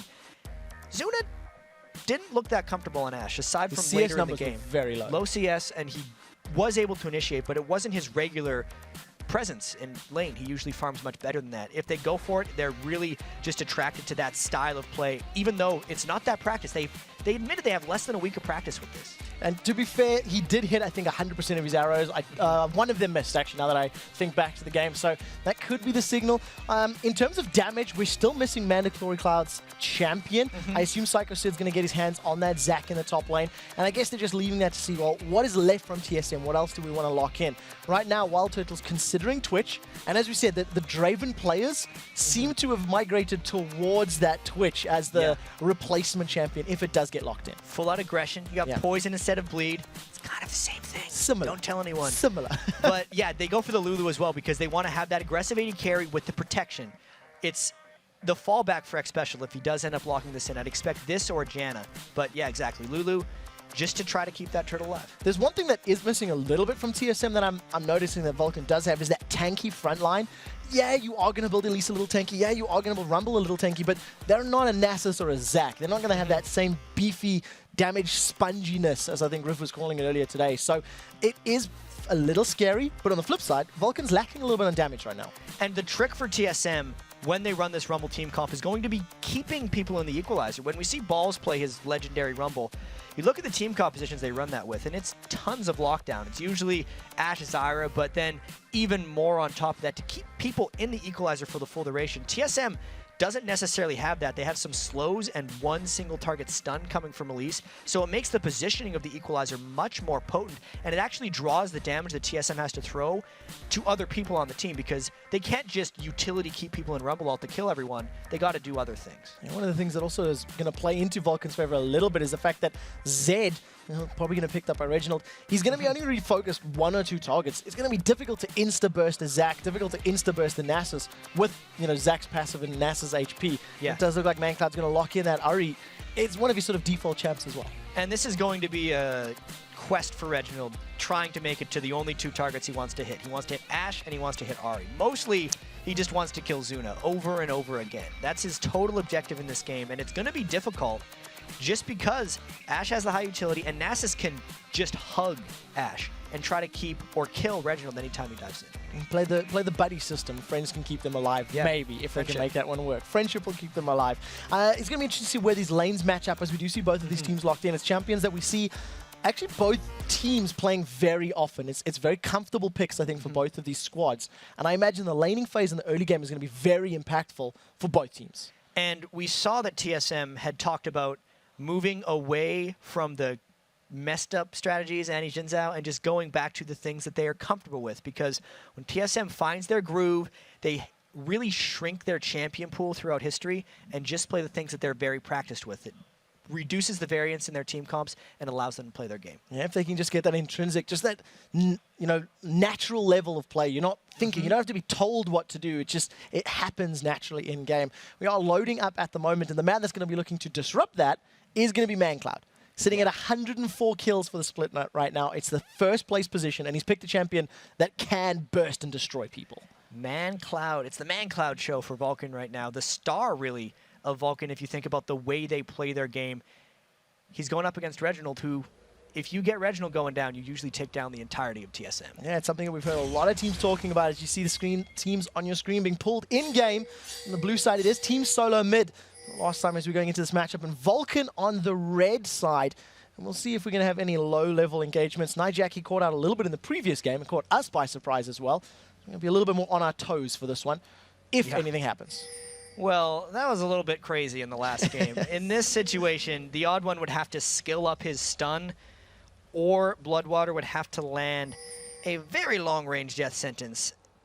And it's actually something that's caught TSM members out before, is that death sentence, which is why that ward is going to pay some huge returns to TSM for seeing everybody on Vulcan aside from Nasus walk through. They're going to be well aware that there's only 4 members of Vulcan in their jungle. Vulcan are going to do this, very aggressive invade as far as wards are concerned. Get the vision down, and we actually tend to see them backing away relatively often. Right now, though, Vulcan trying to push themselves towards this mid lane, it looks like.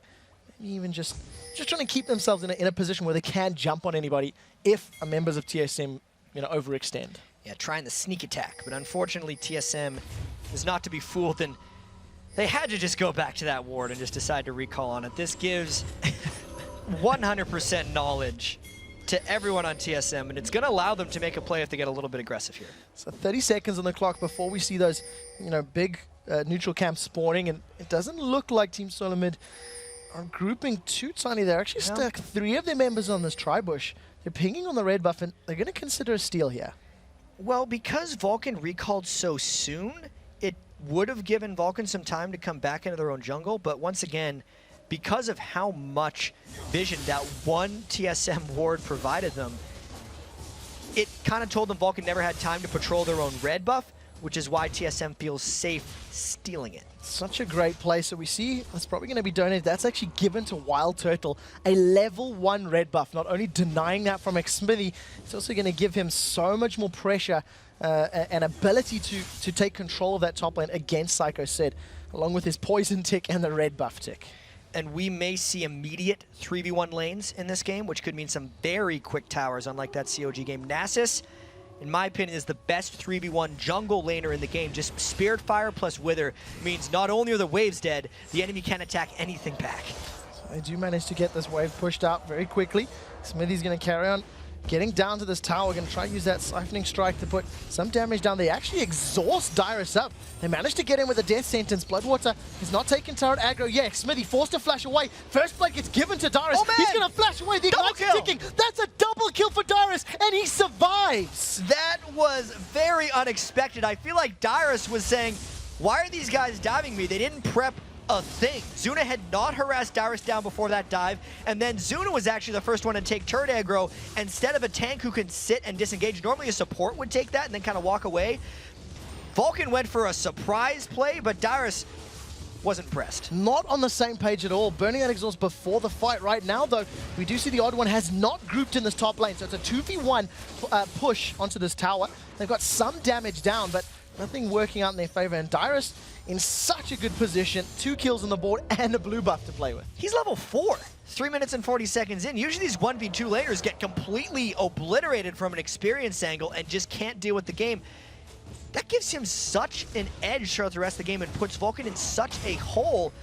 Not only did Elise not even have to participate in a 3v1 fest, Dyrus got the equivalent of a perfect gank from OddOne, even though it wasn't there. That was incredible. The red buff was stolen by Wild Turtle. Blue buff was secured by Dyrus, and that means Xsmithy now needs to return to that jungle with 6 CS on the board, a death to his name, and no buff to work with. He has nothing to his name. It's going to put him significantly further behind his opposite number, the OddOne, who has now grouped up with Dyrus in this bottom lane. And it actually looks like they're going to go for a 2-1-2 setup, trying to keep Zuna and Bloodwarming a little bit more controlled. Maybe they'll try to turn the tables here, since they do have a level advantage hugely over Zuna and Bloodwater. Levels 4 and 4 against levels 3 and now 3. It would be a rather risky turret dive, but boy, would that be a way to get a stranglehold on this game. We don't have Ignite available just yet. The OddOne using that smite to continue taking out minions in this lane, just get it up to the tower even quicker. Just make, you know, Zuna's life a little more difficult CSing underneath that tower. And we've seen he struggled in the early game, securing those last hits earlier today. And now the lanes do seem to have calmed themselves down. As you said, it's a 2v2 on the sides, and then it's now about this ManCloud versus Reginald lane in the middle a little bit, until either like a Thresh Lantern lands or something really crazy happens in one of these lanes. Right now, Psychosid continues taking a lot of damage from Wild Turtle in Special. Just trying to keep him poked down from the back. Xsmithy on defensive duties, throwing out that wildfire, trying to at least save this town for as long as possible. 50% of his HP taken down at the 5-minute mark. If Wild Turtle and Special keep this up, they could be looking to take a relatively early tower, and Psychosid forced back very low. Yeah, he would still have his passive, but you don't want to be messing around with that in those 2v2 lanes. I feel like because Xsmithy lost those buffs so quickly, his 2v2 became substantially less threatening, which is why Wild Turtle and X-Special are having so much freedom, just pushing them back and taking a big chunk out of that turret's health bar. Yeah, 1 or 2 more minion waves if Wild Turtle is left unchecked could be all that's needed to take down the first tower of the game in favor of Team Solo Mid. Right now, Vulcan find themselves 1,300 gold behind, doing their best to CS and keep themselves relevant. A lot of damage being put down onto Reginald thanks to that charm being led by ManCloud. And Dyrus very close to hitting 6, ahead of his duo lane opponents. Yeah, that is a dangerous situation for Zuna and Bloodwater. If OddOne comes even close for a gank once level 6 hits, knowing the flash is still down from Zuna, this could be Dyrus turning around something. Dyrus is not going to get 6 on this wave though, so Vulcan has a little bit of safety, but they need to be very cautious about where they go next. You just mentioned the OddOne. He's very close by as well. Double golems. He's just busy sitting trying to secure those as quickly as possible. He's on level 5 as well. As you see Dyrus overheating. Couple more minions is going to be all that it takes to unlock the power of that equalizer. And I think as far as top lane is in NA is concerned, Dyrus, Rumble has been one of the champions. Igniter is down, but you see the Lantern gets clicked, Ashe gets away to safety. Barrier is still available if they need that one. OddOne is trying to get in range, but I don't think it's going to be enough as Dyrus overheats with the Flame Splitter. Bloodwater was 1 step ahead there. He actually left Zuna slightly exposed, only so he would be far enough away to get that max range Lantern. And I have to say that baited Dyrus into going, because these whole last minute or two, he's been thinking about that level 6, knowing that with good memory of when Balls got the double kill on him and the OddOne, saying, I'm going to do the same thing to these guys. And Vulcan just saw the play a minute beforehand and countered it. Great preparation from Bloodwater, planning ahead. And also the fact that Zuna maybe wouldn't be too opposed to actually going back and spending some money. Still has not done so. His opposite number, Wild Turtle, has already picked himself up a BF sword and returned to that top lane. And with that extra attack damage, that top lane tower is not going to last very long. Blue buff is respawned here on the side of Vulcan, and the OddOne is there on cue to steal that one away with 0 contestation from Vulcan. Yep. This game's going to be so difficult for Vulcan based off of what happened with Dyrus in the bottom lane. It's taken itself to the rest of the map. Just that one isolated play that happened so quickly, because that's why the OddOne was able to go in and steal. It's honestly why Wild Turtle has been able to farm up this BF sword, because there's no danger to him up in this top lane. knowing that Xmithy's been sitting out there without buffs the entire game, it's just opening so many doors for the rest of TSM. And as we're looking at this top lane and how easy it's been for Wild Turtling Special to farm, Reginald's joined this party. He's going to throw himself in with a clone. The Shadow Death Mark is going to down. He's going to pop. Ignite carries on ticking. One more tick's not going to be enough. Reginald's going to be able to zone Psycho Sid away, and that's going to allow TSM to pick up the first tower of the game. Yeah, and OddOne is actually burning the ultimate of ManCloud because he recognized there wasn't enough mana on ManCloud to take him out. So, once again, everything on the map is going very well for TSM. Every single individual decision working in favor. Equalizer is down, the box goes up, Flamespit is ticking away, and through the exhaust, it's not going to be enough damage. Dyrus is about to get his cooldowns, gets stunned in place thanks to the Enchanted Crystal Arrow. Now he's going to get his Scrap Shield up, decides against chasing, even though he has a flash available. At least he's taken on 2 people by himself, which is just opening so many doors for the rest of TSM. There could be some arguments there for the Equalizer cornering Zuna a little bit more and trapping him on top of it, but it's still forced Vulcan out of the lane, and it's allowing TSM to take this dragon. So I'm going to carry on putting more pressure on this bottom lane tower. Dyrus is going to get the first bit of damage here after pushing his opponents back. And as highlighted, the fact that they got rid of that dual lane means that Team Solo Mid group up as 4, take down the first dragon of the game, and they extend their gold lead to 4,000 gold before the 10-minute marks. As soon as they start spending some of this money, they're going to be able to win engagements even easier thanks to that item advantage that they'll have in their back pockets. Normally the thing you want to force with Rumble once you get your ultimate is like a 10-minute dragon fight, but they didn't even have to pull off that dragon fight because they just got the dragon off of a good play by Dyrus. Now that he's picked up the items, I guess they can wait until the next dragon fight, but he gets so many more Equalizer cooldowns in between to just try and make plays happen. He was a quasi-Equalizer use. He used it in lane as opposed to in the Dragon Pit. Yeah. Ended up securing the dragon thanks to the pressure it applied. We do see Dyrus actually returning to the mid lane now, as Reginald has been left to deal with Psycho Sid. So swapping in the lanes, they're not going to go for that 2v1 setup thanks to Psycho Sid's tower going down. Maybe it has something to do with Reginald wanting to go total glass cannon and knowing ManCloud does have a bit of kill potential on him, whereas Dyrus has went substantially more defensive as well as having his own shield on Rumble. And since Dyrus is in a 1v2 situation where he actually got as farmed as a solo laner, so it gives TSM the freedom to make a swap like that. We'll see how well it can work out. He is still 35 CS behind his opponent and a level. So ManCloud is sitting at level 9. He is moving towards the bottom lane, poising himself that he wants to make a play and try to counterbalance some of the pressure, but decides against it. Decides to go back into this mid lane, carries on farming up with that Orb of Deception, getting close to maybe a needlessly large rod. He's got that Fiendish Codex collected, and right now a 3 versus 3 in this bottom lane. And once again, this is a 3 versus 3 without that much threat from Vulcan. Even if Bloodwater landed a death sentence, I don't think it would actually be a death sentence. It would be a minor annoyance, like a 6-month prison sentence. I don't know. A frustration sentence, as it were. We'll see here. Now, it doesn't even look like Bloodwater's trying to make any of those forward-thinking plays. The moment with Vulcan so far behind, he may just want to play defensive. Dyrus charging up that Flame Spitter. He's about to hit the overheat bracket. Equalizer is available, and it looks like they want to go in. The Cocoon lands down onto Zuna. He is just getting shredded. The box is put in the back line. He's the first to fall before Bloodwater gets taken down. Now Dyrus is tanking up the tower. Wild Growth goes down. Smithy's going to be the third to fall. That's a double kill for Dyrus. He's 4-0-1, and they'll get the tower. And that was a tower diving clinic by TSM. Dyrus put the ultimate right against the wall as the rest of TSM was just pushing everyone else up against it. As ManCloud just tries to dive Reginald a bit mid, but he's just got to walk away. Reggie and ManCloud trading ultimates and damage back and forth. Ignite was not used by Reggie. The rest of TSM, after taking that bottom lane tower, they're now getting into this inner bottom lane tower. And it's because that dive was so clean. No one even had to go back immediately for TSM. I cannot say enough how well executed that dive was for TSM and how helpless Vulcan seemed inside that turret. The Cocoon could not have hit a better target. Locked soon up, got him burnt by that Equalizer. Vulcan are trying to respond in this top lane at the very least. Psycho is getting some damage down on the tower. He may be able to get it down because Dyrus isn't going to be there quite quickly enough. Finally something back for Vulcan. They need a lot more than this though, because Psycho Sid, if we're just looking at him, 3,200 gold, and if we compare him to Dyrus, who is technically the guy in the other 1v2 situation, it's a 1,400 gold difference, and you mainly see it in the items. Dyrus is full penetration right now, whereas Psycho Sid is sitting on boots and a health crystal. A full Haunting Guise separates those two players, thanks to all the kills that Dyrus has secured. And we'll see how well Darius can make that work for him. Every equalizer he used thus far has been important. It's got, you know, summoner spells or secured kills. Right now, though, the rest of TSM, they've now grouped up in this mid lane. They've got the 2 outer turrets down in the top and bottom lane, and they've set their sights on this mid lane.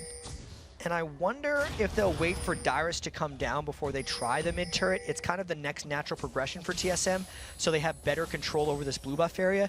But it looks like they might even be getting a little bit impatient, and they're going for the Vulcan blue before they have mid turret control. So we do see the rest of the team, they're actually grouped up. So it looks like they're going to try to do both right now. As Dyrus has joined in the mid lane, the OddOne and Special, they're going in, the smite goes down, so Smithy actually takes that, and I guess a small win because it's been denied from ManCloud. And ManCloud is the guy they have to shut down right now. Getting all that damage out, I think he's dead. Yeah, it looks like he's been marked for death. The shield goes up, and the shield's enough to save him. Now the death sentence does pull the OddOne back in. He's forced to flash with the wild growth on. Wild Turtle zoning everybody with the spray and pray, and Vulcan are praying that somebody else stay behind. Not going to happen as TSM secure the tower. That was a fight that actually went good for Vulcan, but they didn't get any results out of it. Sure, TSM burned a bunch of ultimates without getting a kill, but they got a turret, and it's not like Vulcan can capitalize off of it since so many of them were taken low in that fight, in large part due to Wild Turtle being in the flank and getting the spray and pray down on so many people. Good positioning from him, pays dividends, at least in this engagement. He's got those Berserker's Greaves completed as well as a pickaxe over his opponent. Flashes, that is a great hook. Locks down Special, the box goes up. Zuna's going to be looking to pick up a kill. They actually burn the exhaust as well. Special gets dropped, but that is a whole lot invested for that kill. At least they got on the board. See, this is the big thing. It's a confidence boost for Vulcan now, and they need to be able to take something more out of this. They caught Special warding, which will give them temporary map vision advantage as well, since Special can't make it back to ward so quickly. But because they burn so much, as you said, I don't think they can actually capitalize on that. Wild Turtles also managed to regroup and move himself towards this mid lane. It looks like they're going to try to at least defend their blue buff. Smithy's going to back away in time. It looked like he's sticking around maybe a couple seconds longer. It does look like TSM can actually hold on to this. And it's an interesting thing to touch on, the fact that they've got 2 mana-less champions in their solo lanes. That blue buff, you could donate it elsewhere if you wanted more use from that buff. Very well, give it to OddOne if you want to, but that's not usually how Reginald rolls. He wants that energy regen on Zed, and surprisingly, Zed is actually fairly energy gated if in a team fight or even in lane if he wants to spam every single Q out. So giving him a blue buff is beneficial. Looks like it's going to work out for them. Team Solo Mid once again going to get onto the Dragon. Going to secure this one for the game as the rest of Vulcan. I think they've found themselves an opportunity. They're going to put some damage down, but Smithy's a little late to leave the party. If Special gets a Glitter Lance down, it could be enough to set something up, but instead TSM, they successfully defend their tower. And despite TSM's gargantuan lead, they don't have clean team fight initiation. They have a lot of good, just general fight presence, but no way of hard initiating. Aside from OddOne just jumping in with Reginald, that just means everyone runs away, and TSM then has to chase through for them. So Vulcan should be able to stall this a little while, but in order to come back in the game, Vulcan has to not only find a way to stall, but a way to get more gold than TSM as well, because right now that's not happening. Yeah, no Ash Arrow or Zac to throw themselves at the opponent. No. Talking about finding gold, Zuna's at least got himself a nice, big, juicy wave in this bottom lane. He is 40 CS behind Wild Turtle, who we've seen pushing out that top lane, and that's a big difference. 1,300 gold separates these teams. A pickaxe and a longsword. That's a lot of damage. ManCloud's going to secure the second tower of the game for them. That's a good pickup. And even though we talked before the game about Zuna getting out farmed on Ashe in his previous game, this game isn't necessarily his fault. Because, as we see there, Zuna's getting harassed by a lot of outside factors. Not only was it Reginald Zed right there, but before Dyrus's tower dive where they four-manned that base, and Wild Turtle hasn't been under any of the same pressures. When you look at the Vulcan team, he is one of the threats to deal with, Ashe and the Ahri, and I guess if you can shut down one of them, it's only beneficial for Team Solo Mid. Seems to be doing it successfully thus far. We do see that Wild Turtle, thanks to all of that farm he's been able to accrue, he's completed his Infinity Edge. He's actually even got himself a mana potion there, so really wants to spam those expunges as much as possible. I like mana potions on AD carries, especially when you have a small lead in the lane. It just can occasionally leave you around for that last little second. You pop before a fight just to make sure you have enough. So Bloodwater lands the death sentence, but it just ends up being a frustration sentence and nobody engages on it. Psycho Sid, however, decides to slingshot himself into the fight. Gets the flash out of Reginald at the very least, so trading at least a cooldown in that regard. Well played there by Vulcan. I'm going to have to wait for that to come back up. And TSM has such a lead right now. but they need a way to fight. It's the one difficulty they're going to have to overcome in order to win this game, because I feel like they've done everything else. They've gotten the huge gold lead, they can win 1v1s, they can split push, but can they actually get a clean initiation onto a turret where they can take down inhibitor turrets and get aces? We'll find out. They've got their opponents push their inner turrets, so if they do find that window of opportunity, it will result in them. Exactly. And TSM, a team that not afraid to jump in. Wild Turtle, with his Infinity Edge, he's thinking about picking this fight. Psycho says at 50% HP. He's going to get the expunge down in just a second. Spray and praise out. That's going to pop him into Cell Division in just a second. He's flashed forward for this one. Got a little bit more auto attacks. The Ash Arrow comes out. That's going to stun Wild Turtle in tower range. Now, is Psycho Sid going to be able to get back up? Expunge may not be enough. He is going to actually drop him before the Lantern can come out. Zuna should be able to close this kill out. Volley, is it available? Not going to be enough. Wild Turtle survives. That is a sneaky rat. That was very fun right there. I gotta say, the Ash Arrow first, there's a lot about that play, but they decide to fight here. ManCloud has found out the OddOne, trading damage back and forth, throws down the Death by Grasp, then the Siphoning Strike goes down as the OddOne's going to be the first to fall. Second kill of the game, now he starts eating all of that damage from the Equalizer. Xmithy flashes over, Deathmark goes down, that's going to be a dead Nasus. You're going to try to at least trace ManCloud away, instead steal that blue buff. So, I really want to talk about that Twitch play, because I feel like that was the most important thing that has just happened recently. So when the Ash Arrow hit him in turret range, the turret had potential aggro on him from the first hit, but because he got stunned in the turret, he had lost aggro and he wasn't in vision of the turret anymore because it was in the brush, so the turret stopped hitting him. But it was also a really long range stun because Zuna had fired it from so far away. And before the fight even happened, Psycho Sid got a little greedy and farmed away with his jump, which is why Wild Turtle was able to jump on him. Well, Psycho Sid back in the action. He's bouncing all up in Reginald's face. Reginald does not have the Shadow Clone available just yet. Ignite goes down. He's turned now onto Psycho Sid, trying to put as much damage down as he can. Survived up a little bit. The Hex Drinker goes out. Not going to be enough to save him. And Dyrus doesn't have an Equalizer up either to follow, so that was a pretty good catch by Vulcan here. Yes, the game is out of hand right now, but it doesn't mean Vulcan can't bring it back. Vulcan was the victim of one of the largest comebacks of the LCS here. They know that these types of games can turn around, especially when one team has team fight control and the other one doesn't. Vulcan has the Ashe initiation on top of the Zac and Ahri, who can all just kind of go in and make a fight happen, where TSM is not afforded the same luxury, so there is still that risk that TSM can't find the fights and then Vulcan can come back. The Ash Arrows and finding the picks is what allowed Cloud9 to get back in the victory against Vulcan.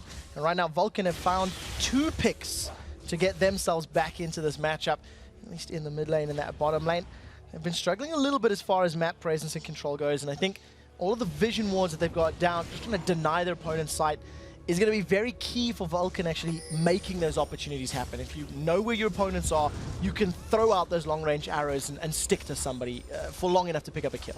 And we can see that TSM's definitely slowed down in the past 5 minutes or so. They're trying those skirmish fights, but Vulcan had turned some of them around, and I think it does have to do a little bit with that pink ward control of their own jungle. A, being able to just make sure Wild Turtle hasn't snuck past any wards, and B, just getting the side-to-side movement down because they know TSM hasn't grouped up very well in fights. The danger that's going to happen, though, is if Vulcan actually goes for this dragon that is spawning soon, ManCloud got a little antsy, going for this dragon, that's going to give the team fight positioning that TSM needs. Timing off just by a couple of seconds, and what a difference that makes to the play.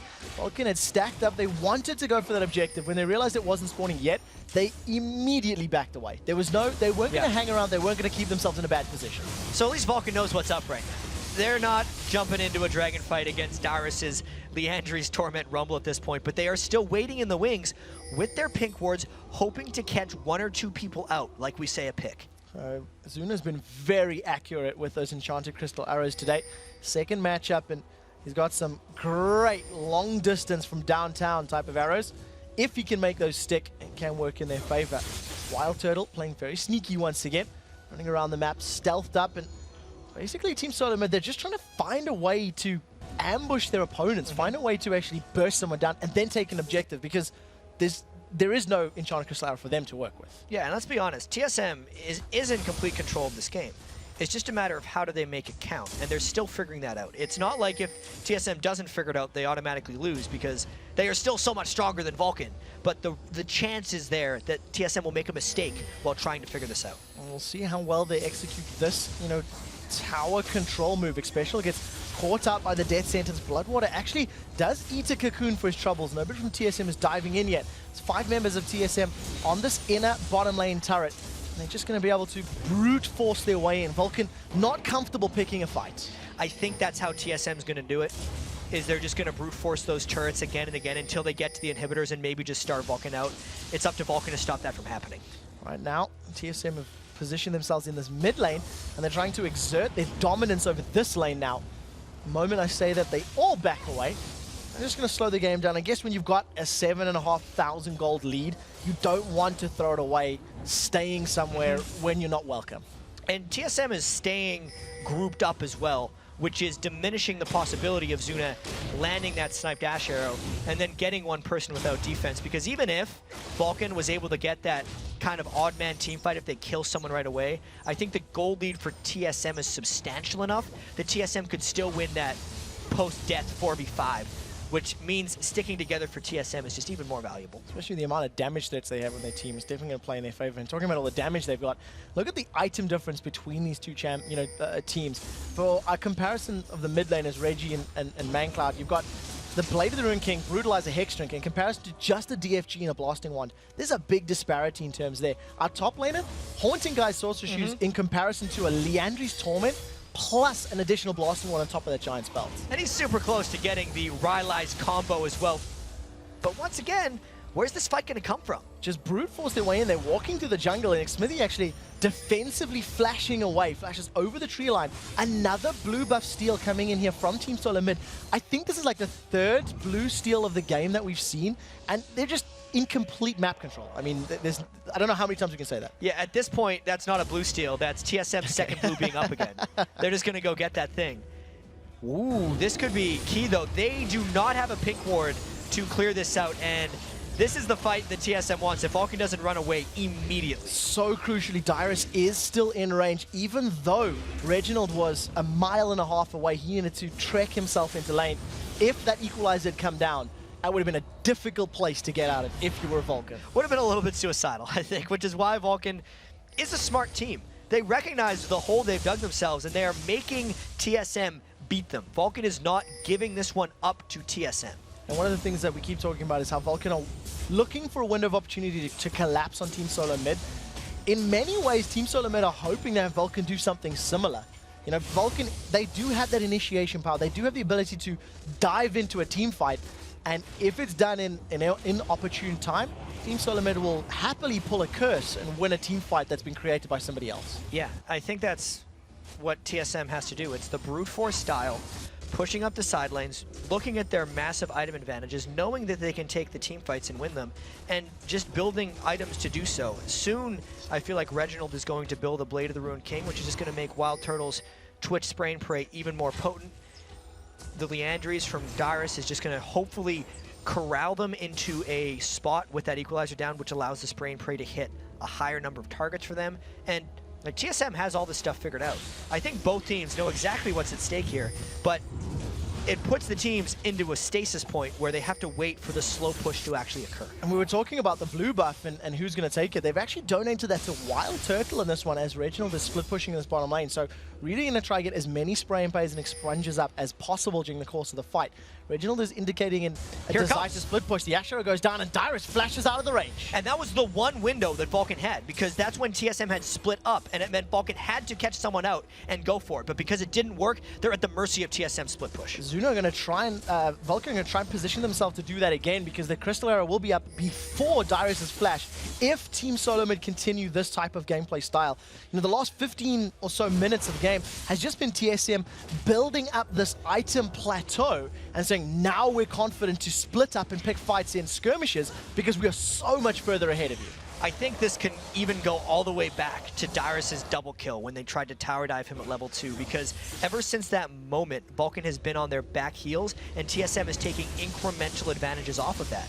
Nothing spectacular since that play has really happened in this game. It's definitely something that's played into their favor. 5-0-1 in favor of Dyrus playing that Rumble.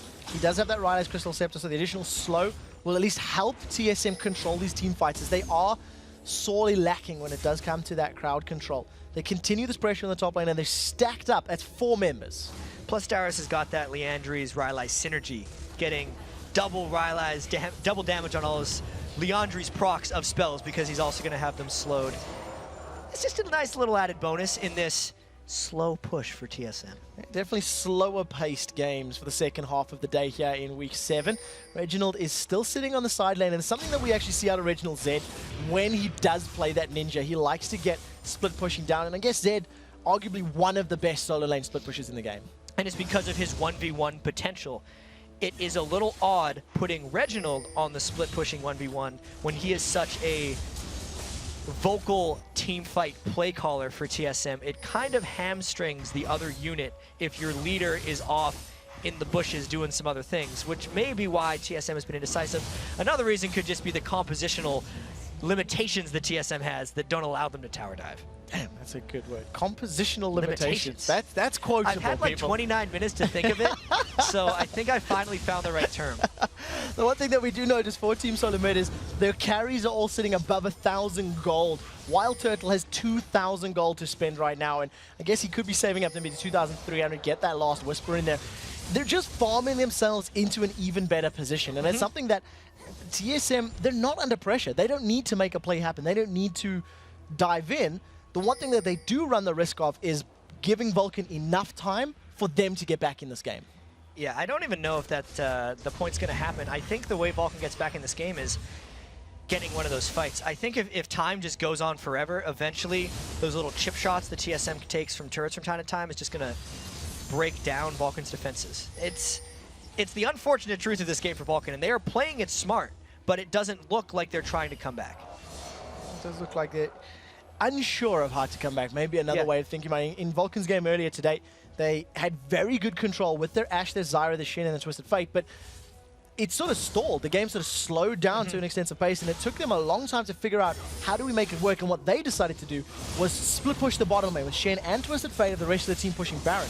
So Vulcan had the ability to make a decision. Yeah. It's just when and how. And this is the thing for TSM. Now that they have Last Whisper on Wild Turtle, Reggie decided to, I think he's going for Last Whisper instead of Black Cleaver as well, but that could just be for his solo expeditions out in the top lane here. And TSM's either going to be going for a Baron at some point, or they're just going to continue to start Vulcan out. I'm not really sure what their plan is. So on the other side, let's take a look at some of Vulcan's itemization as we see the Baron has actually been started here. Poked, and they take out the ward. We'll see if they're going to carry this one on. It does look like they are doing this. This is the first bold move from TSM in a while. Reggie's gone toe-to-toe with Psycho Sid, forced him backwards. Deathmark was used as the rest of Vulcan are now going to try and contest this one. Yeah, Hawkshot goes out, reveals the vision. TSM back away, even though Baron's at 2,500 HP. It shows you how cautious TSM is, because the only way that gets stolen is if Xmithy flashes over the wall and outsmites the OddOne, which is a distinct possibility, which is why they pulled off. But that is a low percentage smite steal, and they just decided not to take the chance because they know Reginald is going to draw 2 people off. The Ashe Arrow hits! Reginald's locked down, Ignite goes out, and he's dropped. But it does give the opportunity for Baron to get started. And this could still be the same type of flash steal. Now that they have the pink ward in, it gives them temporary vision, and he could go for it. He's got to guess, though. Baron, 1,000 HP. Is he going to go for Equalizer? Goes down. Oh my God, he got it. He steals it. He gets the Baron. X-Special's dropped so incredibly low as Mancloud is going to pick up a kill. The Lantern pulls Xmithy out to safety. They've stolen Baron. They've got a kill. That's a second kill of the engagement as now the OddOne tries to shut down Xmithy. He life-steals through it. Oh my word.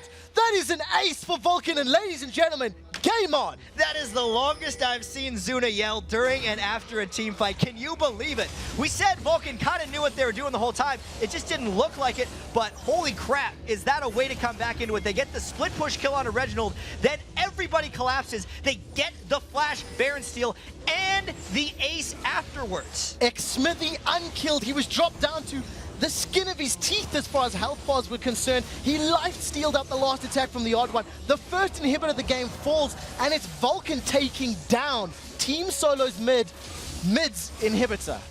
You hit that desk pretty hard after that fight. That was unreal. You shook the monitors a little bit. That was unreal. I've never seen that. A team that's that far down, they played it perfectly. That was what Vulcan has been waiting for, and it's the danger that TSM was under since they weren't decidedly mobbing, and split pushing. Because remember, we talked about the way Vulcan wants to come back in this game, and it's finding odd man fights. Obviously, Baron steals always get you back in, but if TSM kind of stays grouped, Vulcan doesn't have those options. So that's why we didn't see Vulcan doing anything for 15 or so minutes, because TSM never exposed themselves. As soon as TSM tried to make that move with Reginald, Reginald exposed himself. And when he died there, Zuna got the arrow, he was down. And remember how much we talk about TSM, or even Reginald, not being with the main squad to make that decision making. They decided to just go for the 4v3 Baron, risking the smite steal.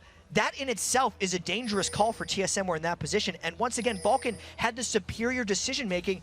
They got obviously lucky a little bit with the steal, but all of that leading up to it was just brilliant strategic play by Vulcan, waiting for TSM to overcommit. And it does look like that was exactly what happened. Right now, Vulcan are going to stack up. We do see in the mid lane, especially Bloodwater gets dropped, actually. That's a 1v1 where Reginald took him out. Maybe just a little bit out of position, trying to ward up.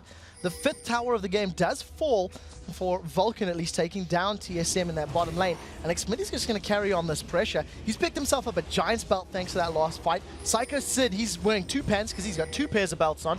And Zuna, he's also got a lot of items collected thanks to all that gold.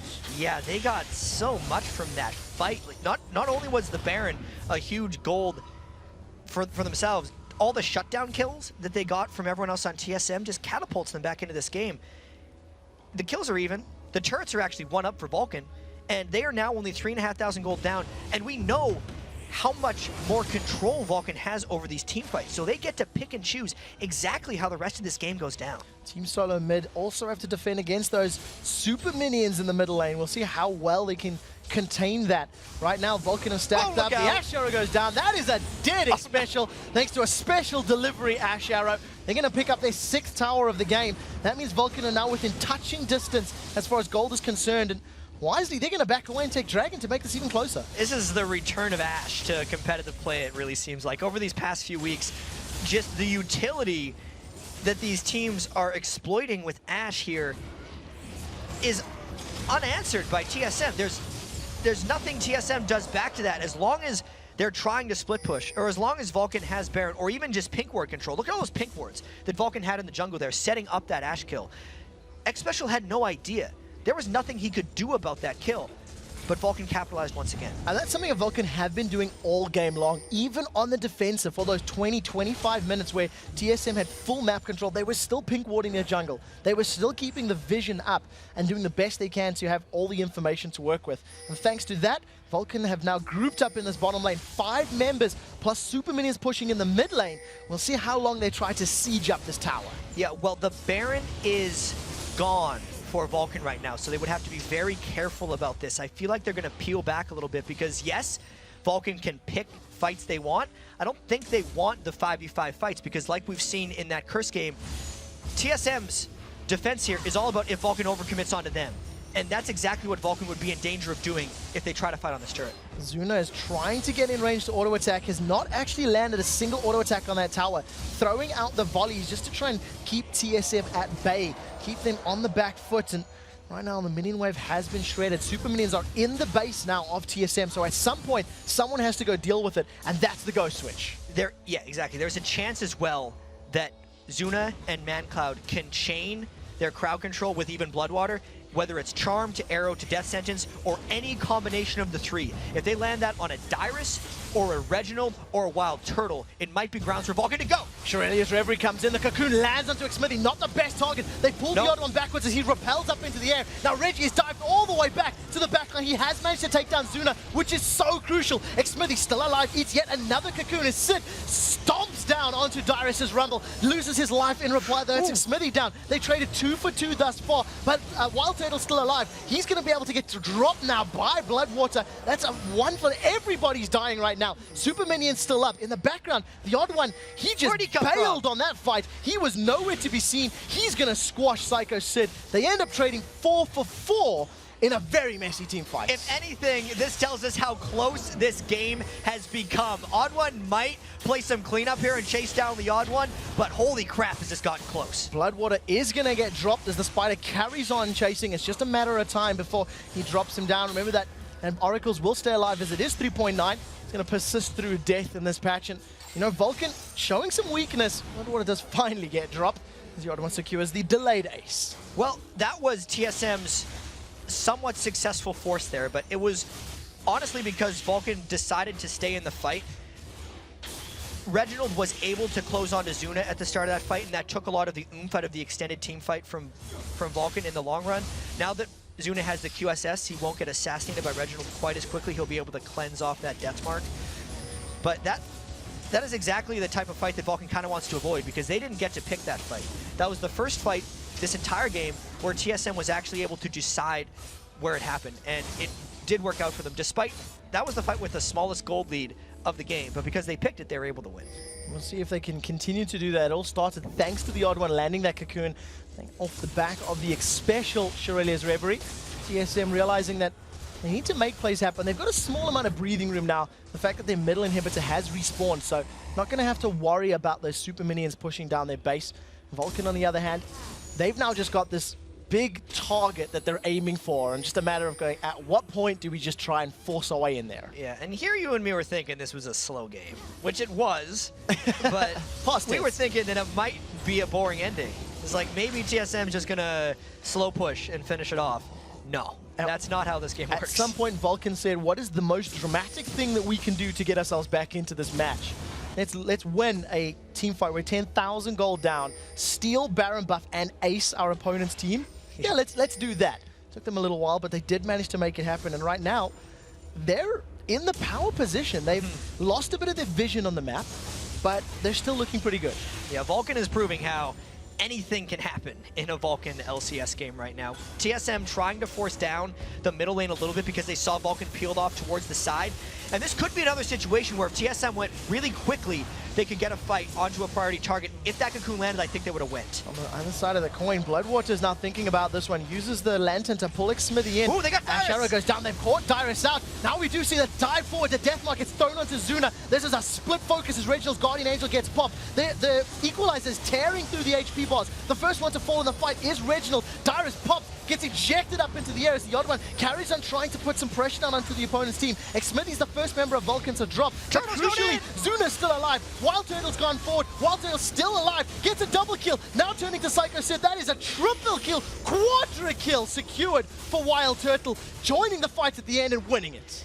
This could be the game for TSM. Look at the size of those death timers, and because of where TSM decided to fight that, they might push in for the rest of this space. What an amazing positional team fight for Wild Turtle, avoiding all the initiation and then point blanking multiple people of Vulcan at the end. Spraying and praying through his heart's content. Smite thrown up from the OddOne. They just want to get this push down as quickly as possible.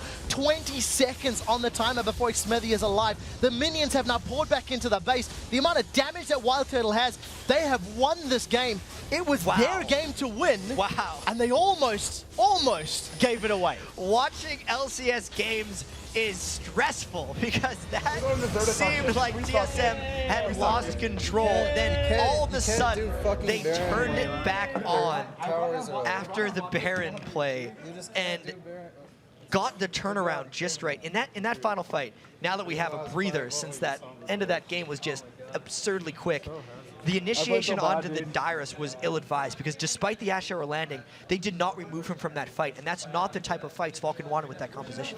Talking about the initiation and how everything went, you were saying how stressful it was for us to watch. TSM, the relief on their faces after picking up their victory, after being in such a commanding position, the question has to be Baron. They have to talk about that. Why was Reggie split pushing? Why is the voice of the team not with the team? And I definitely think it's something that they're going to have to go back to the drawing board and talk about. Well, at least they came out of the day 2-0. So they're going to be much more positively themed discussions than we've seen previously from these guys. And I'd got to agree with that. The Baron call, not smooth. The ending of the game was really good response to adversity because Vulcan, despite not having a goal lead, had taken command of that game, and TSM took it away from them. Well, let's actually take a look at that game-winning team fight right at the end as Wild Turtle joins the party. Jet, break this fight down for us. So there's two things that I think we need to focus on here, and it's Dyrus not getting shut down by the Ash Arrow, getting enough damage down with the Equalizer to split the fight, and then Wild Turtle's patience. You can see he got exhausted, but Vulcan kind of forgot about him because once they took down Darius, Vulcan actually thought they'd won this fight. Wild Turtle got withered, and again, everyone forgot about him again. Then he goes point blank, so he can kill one and then not have to worry about moving to kill another. Actually, I think did he still have a sprain prey up at the end of that? But it was just the last couple seconds. He put himself right in the middle of everyone, and because everyone was so low, it was just 1, another, and 4. Started playing a turret defense game. He just sat in the middle and just rotated, going pew, pew, pew, and tore people apart. Great play, and it's actually something that we don't associate with Wild Turtle. The patience in team fights, the control, joining a little bit late. It's something that he's been called out on in the past. Yeah, he's usually a little bit too all in, which I think worked to their benefit there because Vulcan tried for the first time to initiate a full 5-on-5 team fight, which is, in the first 41 minutes of that game, something they were told themselves never to do, and it was working until they finally decided to try, and it cost them the game. It doesn't matter if you're a fan of TSM or Vulcan, that game was stressful for everybody. So we're going to take a short break, but when we do return, TSM's Reginald will join us to talk about that extremely exciting win. Then it's time for our last match of the day, Cloud9 taking on Team Coast. North American League Championship Series. We'll be right back.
Hey everybody, welcome back to the North American League Championship Series here in the summer split. We're rounding out Week 7, Day 1. I'm with Reginald here in the interview lounge. We got one more game to go on the day, but Team Solo Mid taking out Vulcan in the matchup. 2-0 on the day, guys. You've been playing some fantastic matches.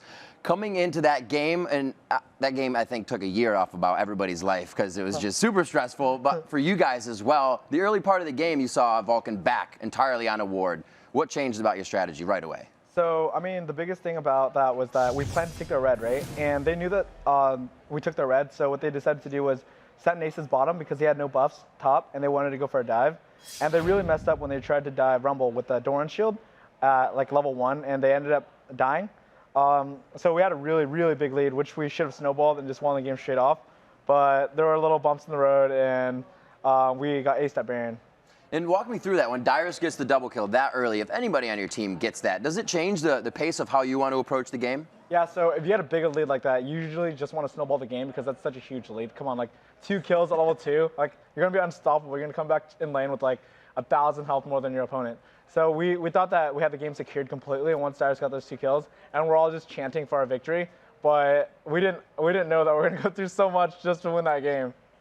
Dyrus, obviously a formidable Rumble player. You bringing out the assassin Zed again. What is it about a situation that makes you guys bring out a successful strategy?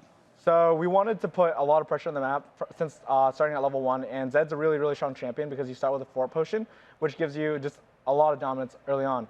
So we wanted to go into the lane, we wanted to take their buffs, we wanted to invade, and we wanted to dive. And we were really surprised when they dove Dyrus and they handed over us the early game. And we tried to snowball the game. We played mid-game pretty well, but when it went to late game, we kind of just threw the game at Baron, and I was pretty sad.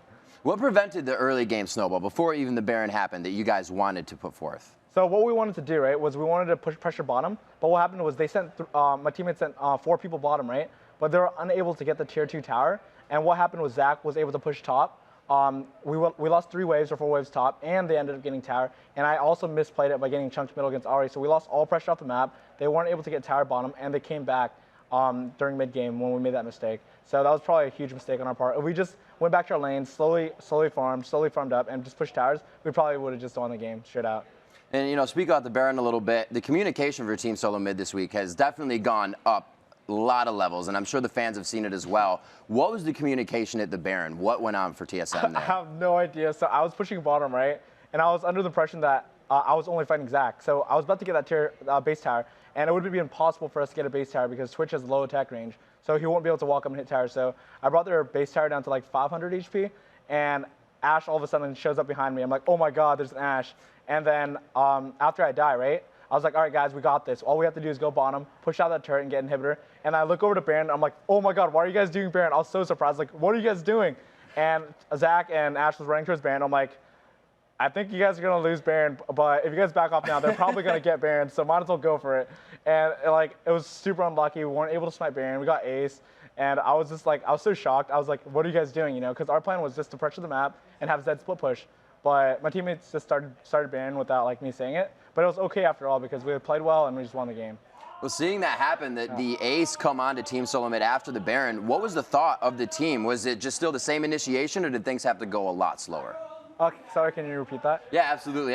All the teams rowdy to play together, being loud in the back. After losing that Baron, you guys were up so much. How do you go back into initiating, getting that pressure behind the team to keep going? Yeah, so before, you have to really change your gameplay. So before, we're playing as a team that was winning, right? And after the Baron, we're playing as a team that was losing. So we have to make smarter plays. We have to really, really capitalize on their mistakes to actually come back in the game, which we did. We knew that Zuna's flash was down bottom, right? So we tried to engage on him, but it was kind of bad because Ashe's flash came right up as soon as I engaged on him. But I managed to kill Ashe, and we managed to just clean up the team fight bottom. And we also managed to pick up Thresh middle, which was huge because they just finally got Baron, right? And if you kill someone with Baron, it really delays their Baron time, and they can't make use of it. So we're lucky enough to pick off Thresh, pick off Ashe, and just bring the game back. Speaking of that, picking off Ashe, we've seen a lot more of a resurgence coming in here. Just as a to-do to the players, how do you fight against the late-game Ashe with that arrow? Because you guys seem to do it successfully. It was actually super scary because at any time we're super afraid of the Ashe arrow because if Ashe arrows you, you're pretty much dead with Ahri and all that follow-up damage. So what we needed to do was wait till a lot of CCs were down. When we saw Ahri use Charm, we decided to just jump on Ashe right away and all dive on Ashe. One of the big things about Ashe is that she doesn't have that escape besides Flash. So you can generally just gap close against her and kill her if she's just out of position. All right, and final question, Reginald. We touched on the communication a little bit earlier, and we've seen that it has gotten better. What were the core parts of the communication that you guys worked on to make that better? I mean, we've just been really going for guaranteed plays. A lot of the times we would go for risky plays and go for kills. We're starting to go for more objectives, like, as people have seen, and we're really just talking a lot more. Generally at LCS, we talk a lot more than scrims, right?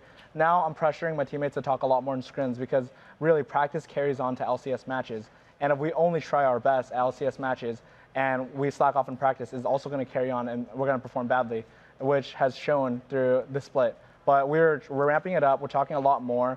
We're even like going out to hang out more. Like we're like watching a movie as a team every week, and it actually helps team bonding. So we're eating a lot more together, and overall, it's just improved our team communication by a lot. Awesome. I'm sure the fans are happy. You guys as well with the results. 2-0 on day 1 of week 7. Congratulations, Reginald. Best of luck in the rest of the games this week. All right, everyone. We got Trevor, Quick Shot, and Jat on the desk. They have Cloud9 and Coast coming up next. The bar's been set pretty high by that last game, so let's see some awesome gameplay, guys. Thank you for that one, Riven. It's great to hear Reggie actually talking about the team, talking about how you can fix those issues, because we've been seeing them on multiple channels, as it were, over the last couple of weeks. Game Cribs has a different vibe than the LCS studios, so it's definitely 2 stories for these guys. We'll see how they come back for the rest of the season, because they did in the spring as well. Yeah, they did, and came back very dramatically. Right now, it is time for our 6th and final match of the day. It is Cloud9 versus Team Coast. And like most clubs in the LCS so far this summer, Team Coast has come up short in both of their games against Cloud9. It's been a couple weeks since these teams have met. They played back in weeks 1 and week 3, and Cloud9 won both of those games in about 30 minutes, so they've definitely had the upper hand in this matchup. And Cloud9 is coming into this, 3rd head-to-head off a 26-minute win over Velocity, a game that turned on the tip of a single crash error. Yeah, Sneaky and Cloud9 have gone all in on Ashe. Sneaky has played Ashe in 5 of their last 6 games, and his highest KDA of the summer is with that champion. And in 4 of those 5 games, Lemon Nation has ran Zyra alongside Ashe. So that combo has been so deadly for Cloud9 that last game, Velocity actually picked it away from them because they recognized how strong it was. I'd expect those 2 champs to actually be at least somewhat focused by Coast because it's been such a pillar of their strategy. Well, they've already stolen away, as we've seen earlier in today's matchup. And while Cloud9 is riding on an 8-game winning streak after their victory, Coast is in the midst of their worst slide of the summer. With their loss to Vulcan, they've fallen 5 times in a row and dropped all the way down to 7th place in the standings. And something that's happened during this slide is Zion Spartan has been focused intensely by the enemy teams. He's carried Coast earlier in the summer. They never lost a game when he was on Riven, but since they just continually ban out not even just Riven, but multiple Zion Spartan champions, he's been on a bit of a slide. So Coast really has to figure out how to get Zion Spartan going again, especially against a team the caliber of Cloud9. It's something we're seeing out of a couple of NA teams, that they've got one superstar that carries their team through. Velocity Maple Street comes to mind, and we'll see if they can figure out how to win without him dominating. So before we get the match started, we do need to check out the voting, check out the starting lineups rather. On the blue side, let's take a look over at Cloud9. It is, of course, going to be Balls in the top lane. We'll see if he's allowed to get Rumble. Medios in the jungle, High in the mid lane, Sneaky and Lemon Nation on AD carry and support. And in the red corner, we have Team Coast with Zion Spartan, who needs to get going in that top lane. Nintendo Dex on the jungle, Shifter in mid, Don't Mash Me on AD carry, and of course Daydreamin' on support. Now it's time to check on the voting and see who you guys think is going to win this matchup. According to LOLesports.com, 89% of you think that Cloud9 is going to win their 9th game in a row. That is a high percentage. Yeah.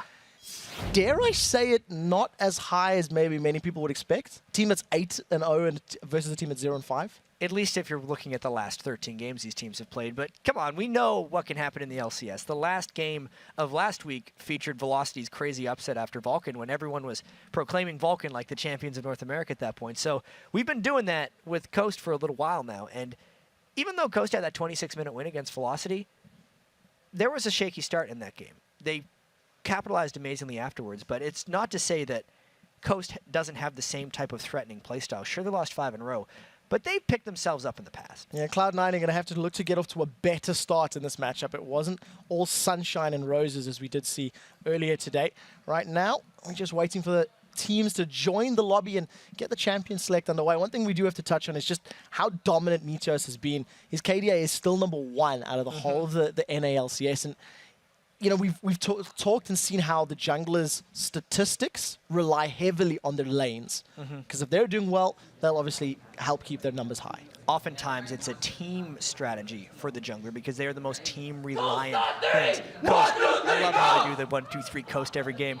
I would be much more into it if they were winning these games, but at least they're trying to keep their I think that's a bit up. cold. I think that's a little bit cold, Jet. I stole it from you because you said this earlier. Don't pin this on me. Don't pin this on me. No, but it is the truth. It's one of those things where it's great to see the guys psyching themselves up, and it's great to see them putting the intensity into the build-up, but the intensity needs to be in the game. That's where it matters. That's where they need to bring their A game, and against the #1 team I think that the LCS has ever seen throughout the entire year, EU and NA, it's going to be a tough ask. Yeah, this is definitely the toughest of tasks for the teams in North America. 2 losses on the whole year for Cloud9. Like, we don't realize how much these guys have dominated. 16-2 is not a record you easily get to. That's, I guess we're just playing with silly numbers here.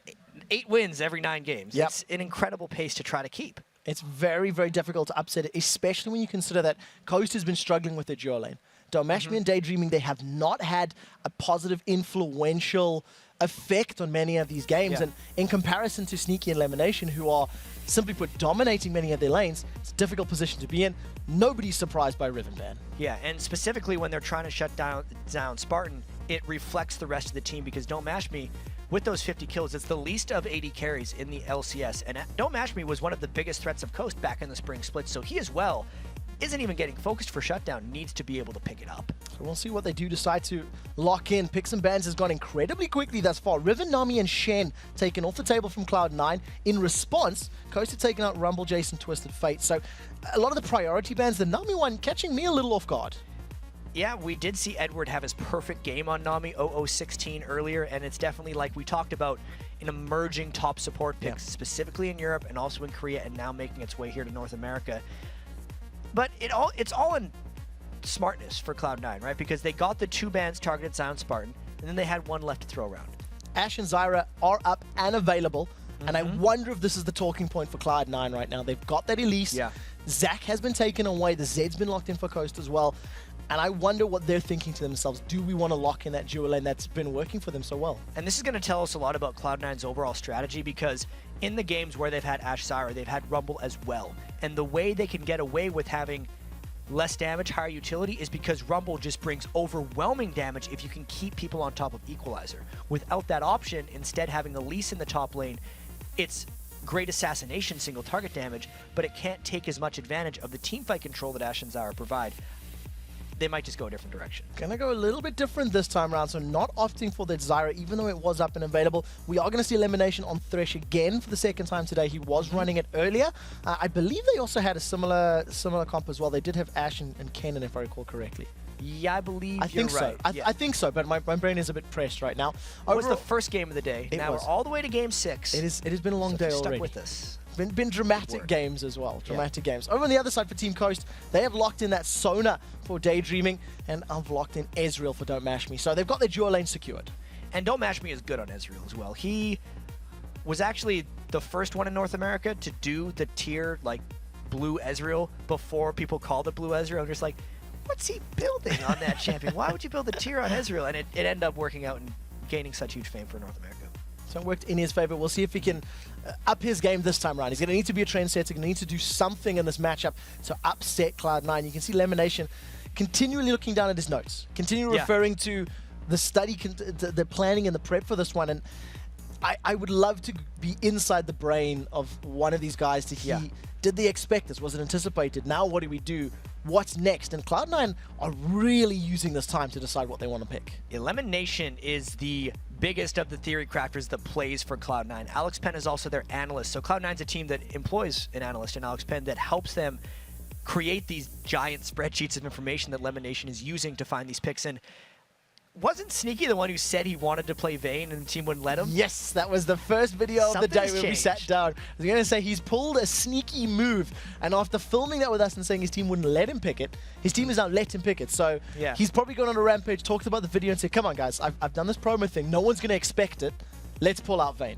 And this is a very non-Cloud9 AD carry because they've come out in the past and said Sneaky does more with less than other AD carries in the LCS, which is why he fits so well on their team. Because Medios likes taking a bunch of farm. Cloud9 also keeps farmed solo laners, which just diminishes Sneaky's farm, which is why he'll play, you know, Draven, who just had damage up front, or Ashe, who brings the utility. Vayne is someone who demands a lot of farm and her own section of the map, so I want to see how Cloud9 plays this. We've been seeing every other team in the NALCS transitioning and moving into new things, new compositions, new ways of playing, and maybe this is just a slight skew on the standard for Cloud9.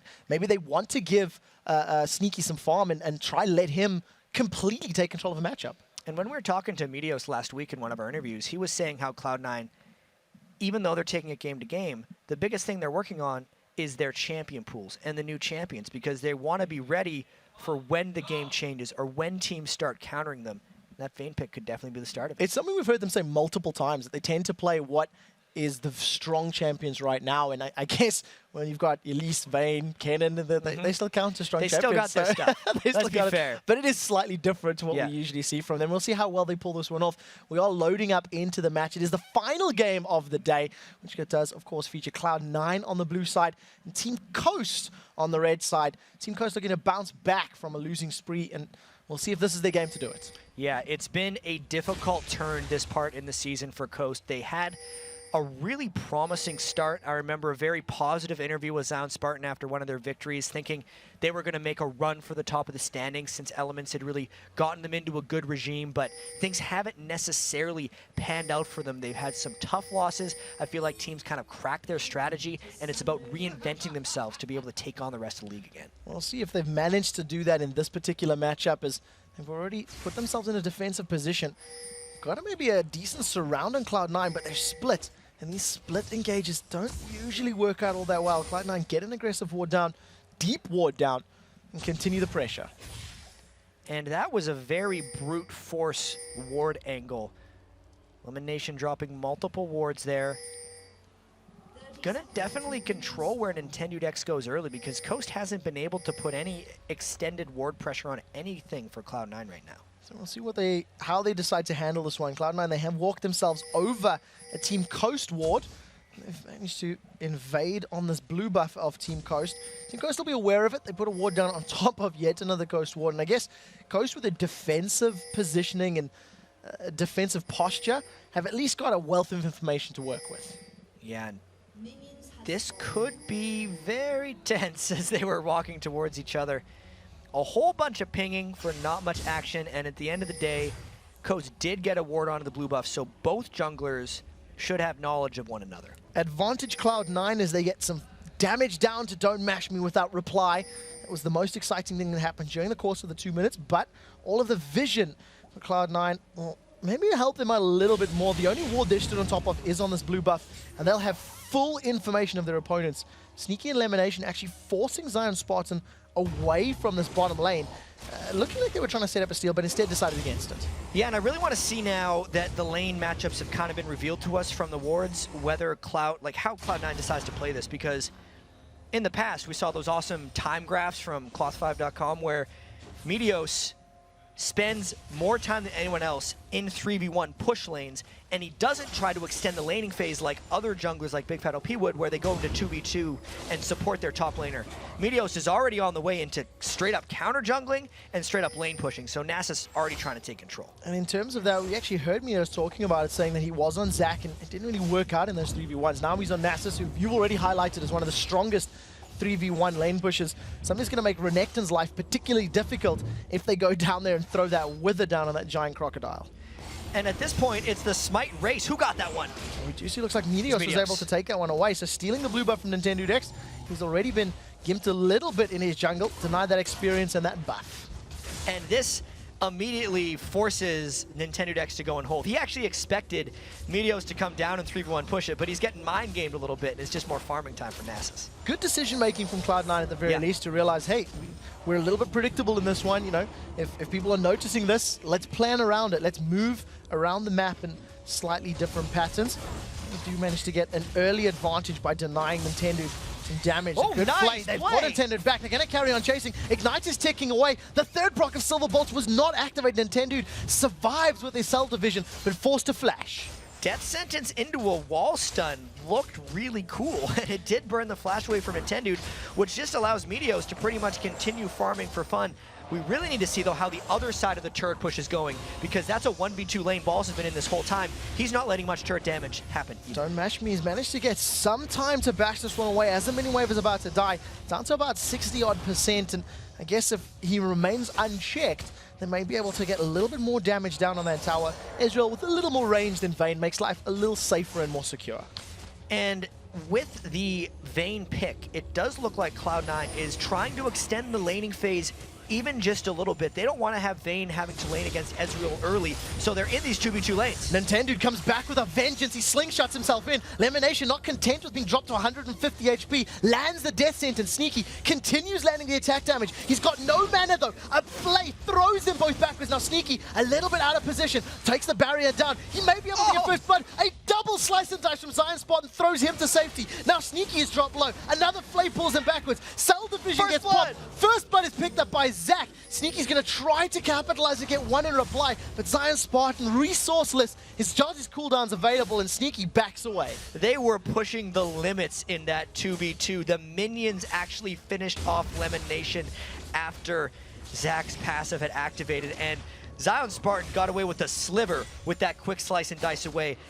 What was the most key in that fight, though, was how Sneaky was out of mana and could not tumble at any point during that fight, which is what ended up being the difference in that long, drawn-out 2v2. Elimination has hit every single skill shot he fired in that bottom lane. It wasn't enough to save his life, though, and they are forced backwards. The mid lane is also going in favor of Shifter right now. He's level 5 to his opponent's level 5 as well, but he's got a massive amount of HP more, even though the CS is even, and he's actually forced high to back. Yeah, that is a really great play by Shifter. We know Zed is his favorite champion for the most part when he plays in mid lane. Coast hasn't been able to play it to much success recently, but laning straight up against High could be a great start for Coast, especially since they need to find ways to win without Zion Spartan carrying. Yeah, ninja on ninja action, and right now Shifter is backed away, come back to lane. He's picked himself up a large number of wards. Actually, if you look down the Coast items, that's a lot of sight wards that they've secured. They're definitely afraid of Meteos making plays and trying to set up ganks. Which is a little surprising because Medios' play on Nasus isn't really about ganking. It's about walking into lanes and just being very brute about it. He doesn't have to do creative things. If anything, those wards are going to give them maybe better dragon control or counter invade control, but I don't necessarily think it's for stopping ganks. We'll see how well they position them and how they make use of the resource that has been given to them. One kill up, Coast only 100 gold ahead though, even though that first blood was secured. And in general, it does appear that Cloud9 have got slightly superior farm, especially because of Nintendo's very low numbers. 13 creeps at this point in the game. All of that pressure and time spent in the bottom is really put him behind. The great thing about it though, is he did get the kill at the end of the day. So if you compare his gold directly with Medios, he's even, which evens out the game. He got denied in farm, he was pressured a lot, but he got the kill to get it back. Medios is going to come in right from behind. They put the pressure down on Daydream, and Daydream immediately says, I'll take one for the team, I am going down. Just as, you know, we're talking about all the vision and whatnot, Medios just walks into lane. It is like, remember how we said Medios isn't going to be sneaky? He was actually really sneaky there. He came all the way through the Coast jungle to pull that one off. Deathmark goes down onto High. The red dot is there. It's not going to be enough to drop them though. It's actually Shifter goes forward. Ignite is ticking. 100 HP. It's going to be enough. 2 kills to 1. Coast with an immediate reply. High could have gotten out of that one. He actually went back in because he never got a stun from his Cannon ult, and he thought he was so safe that he could just be a little cheeky about it. But Shifter had saved his second Shadow from his W, got the second gap close, and just finished off High. So well played by Shifter to show those Z mechanics. Down in the bottom lane, Zion Spartan takes a lot of damage without really trading evenly. Elimination got the shield off and blocked a lot of that Cull the Meek. We do see the blue buff being taken, this time by Meteos actually. So High's not going to be able to secure that resource, and that'll just help Meteos in clearing his jungle a little quicker. And that's actually a very underrated buff on Nasus. He spends so much mana maxing Spirit Fire, which is actually why you see most jungle Nasuses build that Crystalline Flask to keep their mana up. The blue buff's going to help him clear even faster. Zion Spartan gets pinned against the wall, forced to throw down that ultimate. Dominus is up, but Sneaky wants to dominate him. Ignite Tick secures the kill. And Elimination and Sneaky, they've got Zion Spartan's number. And that was close to, if not the last Ignite Tick, because that was a very early Ignite. Elimination didn't want to end up stealing that kill, but just because of the way it worked out, it fell to him. Still a great play by Cloud9, asserting their dominance, keeping Zion Spartan down like every other team is focused to. 23 minion kills and a death at 9 minutes is not the way you help him carry a game. And that definitely could have been higher. Elimination of Sneaky have comboed their crowd control in their lane so incredibly well. Flays into death sentences, into condemns, just preventing anybody from doing anything. They secure the tower as well as now applying pressure on this dragon. Yeah, Cloud9 really has amazing synergy between Sneaky and Elimination. No matter the combo, they seem to just really work together. And this is the second reason Medios loves Nasus, because you press your ultimate and the dragon dies almost immediately. Even though that was a whole team going to it, the speed at which that was taken down was a little bit accelerated. Team Coast are going to try to even up at least that global objective by securing the top tower, but in general, it's Cloud9 that come out in a superior position. They've got the first tower of the game, the first dragon of the game. They got a couple of kills on the board as well. They're looking pretty solid right now, especially with Medios having double the CS of Nintendo. Even though he's got that kill and assist, he's still a little bit behind. Yeah, he has not kept up with what Medios has been doing, which is a common theme amongst all junglers in North America, because Medios has been dominating this league, and it's actually a straightforward style. He just always makes good decisions. Good decision making, keeping them in the lead. We'll see if Cloud9 can maintain that and how they actually react to the top tower and bottom towers being down for opposite teams. Hai has immediately responded by saying, well, I think I'll have a better chance in this bottom lane. And he's moved down, and it looks as though they've sent balls on Elise to the mid lane. So a couple of swaps here for Cloud9. Yeah, Cloud9 has always been very fluid with where they send their solo laners. They'll go wherever.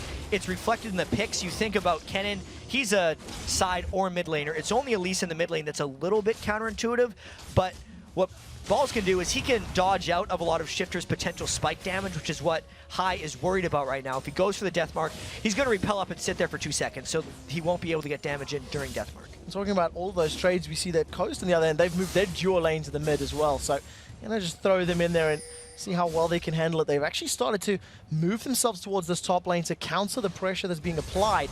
The control that Sneaky Elimination now want to keep on Zion Spartan. Another great stun, locks him up against the turret, but Daydreaming has jumped in. The Crescendo is available, so keep that in mind if they want to pick any fights. Yeah, Zion Spartan got back up, but once again, because Zion Spartan got back up, it leaves a hole elsewhere in Coast, and like usual, Cloud9 is there to pull people back towards them. Got a lot of damage onto that mid turret, down to about 50%, and Balls has been able to fend off these constant wave pushes that Shift has been applying in this bottom lane, and that tower's still looking very, very healthy right now. Hai just doing the best he can to farm up, and the pace of the game has slowed down a little bit now that junglers aren't as involved. It's a little bit less of a turret game than we generally see from Cloud9, because this is a slightly different composition from Cloud9. Once again, Sneaky wants some time before he powers up and really starts becoming that hyper carry that Vayne can be. And also, Cloud9 is a little bit worried about Shifter Zed, so they're just taking it a little bit easier in this early game, knowing how difficult the early game was against Velocity. Taking a look back at that top lane, Death Sentence doesn't catch out Zion Spartan. He's eaten so many of them already. He's about 30 creeps behind his opponent, his opposite number Balls. Also doing relatively well in this bottom lane, and Tendude just slingshot himself into the river. Just try to close the gap as quickly as possible. He does have Let's Bounce available, but Medios is in close proximity, so if anything were to go down, it would be an immediately 2-on-2.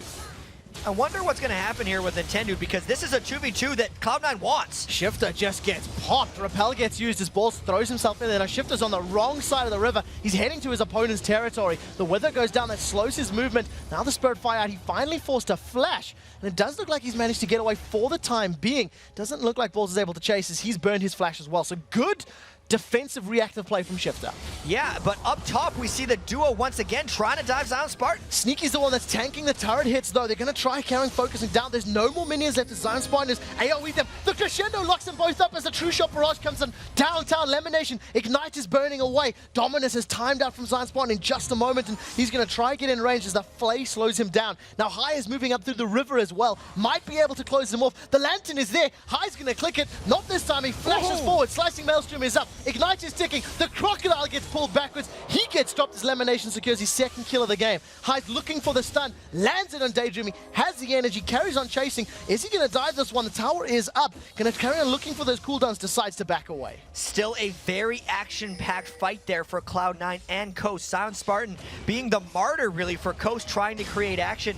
Does create a kill for the team, but it was answered essentially by Lemonation. I'd still say that was good for Coast, since 2-kill Lemonation doesn't turn into much late game. I'm going to be able to get those aura items a little quicker, but you really want that on Sneaky's Vayne or even High's Cannon. It would have been superior. High's going to carry on pushing up this lane, gets a good stun down onto Nintendudex, and a lot of damage without really taking anything in reply. But without his ultimate or ignite, it's not really in kill potential. He needs to be a little bit careful after that first fight, and I am curious where High's going to be going with this build, because he could be doing the hybrid cannon we've seen a little bit of. He's double Thorns with a cloth armor, which could be turning into a Seeker's arm guard, and I'll check his runes in a second to see if he's got the dual pen, because we have seen like a Blade of the Ruined King, Zanya's cannon build that really just has dual class ability. So we'll see what it does decide to buy. Picked up that needlessly large rod as well as Sorcerer's Shoes, so I would imagine maybe going to work himself towards that Hourglass a little bit more traditional, as it were. Right now, though, he's going to just return to lane, and that's a very big power spike. He was doing all of that damage and sitting on 2.5 grand. This is a big vamp up for him. Yeah, he is actually at least have hybrid runes on Kennen. And with the double Dorans, it's giving a substantial amount of AD. He actually maxed W first on Kennen as well to take more advantage of his early game AD. And I want to see how he team fights with that, because it's a different style. You're not as all in, more playing on the boundaries. We do see some other items have been completed. The Tiamat secured for Zion Spartan, once again going for that damage build on Renekton. He does tend to get more damage first before building defensive items, and I guess if he's creating the fights, it can work, and will also help him farm up the waves clearly. And as long as we're talking about the Tiamat there on Zion Spartan, this is something he's done before against Elise, because he wants to be able to duel Elise, but then in that game, he fell apart in team fights because he got focused by Arab Effect damage. Nintendudex has been caught up by the Cocoon. He's bouncing up in the air, got that extra tenacity to get away safely, but that's a very important cooldown taken away thanks to a good Cocoon that's landed. The rest of Cloud9 have applied even more damage to this mid-turret, and it seems to be the focus for them right now. They definitely have control of the game, and they're trying to go back and get more, as we have a quick little pause coming into us. But Cloud9 in control right now, multiple dragons. They do have teamfight initiation probably, and I think they're just not rushing things in this game, even though they have the ability to turn it on whenever. So a 3,000 gold lead. We do know that the problem is related to Zion Spartan's hardware, so we should hopefully be able to get this one resolved very, very quickly. Look at Focus and the tech guys are there, so we'll get this cleared up very quickly. And it's been a back and forth game that Coast are actually trading as far as champion kills are concerned, but they're not keeping up as far as golden items, thanks to losing out in CS and being a little bit more on the back foot. They've been a bit more defensive in their play style. And that just has to go with everyone against Cloud9 ends up playing a little bit defensive, especially for a team like Coast, who may be lacking a little bit in confidence after losing 5 games in a row. It's really tough to shake losing streaks in this league, and they went tier on Don't Mash Me, so think about the Blue Ezreal already having to scale up in the long run. And Nintendudex has been getting outmaneuvered in the early game by Medios, so if your jungler's getting outmaneuvered, it's very hard for your whole team to come back. We'll see how well he is able to come back, if at all, because at the very least he does have a kill and an assist on the board.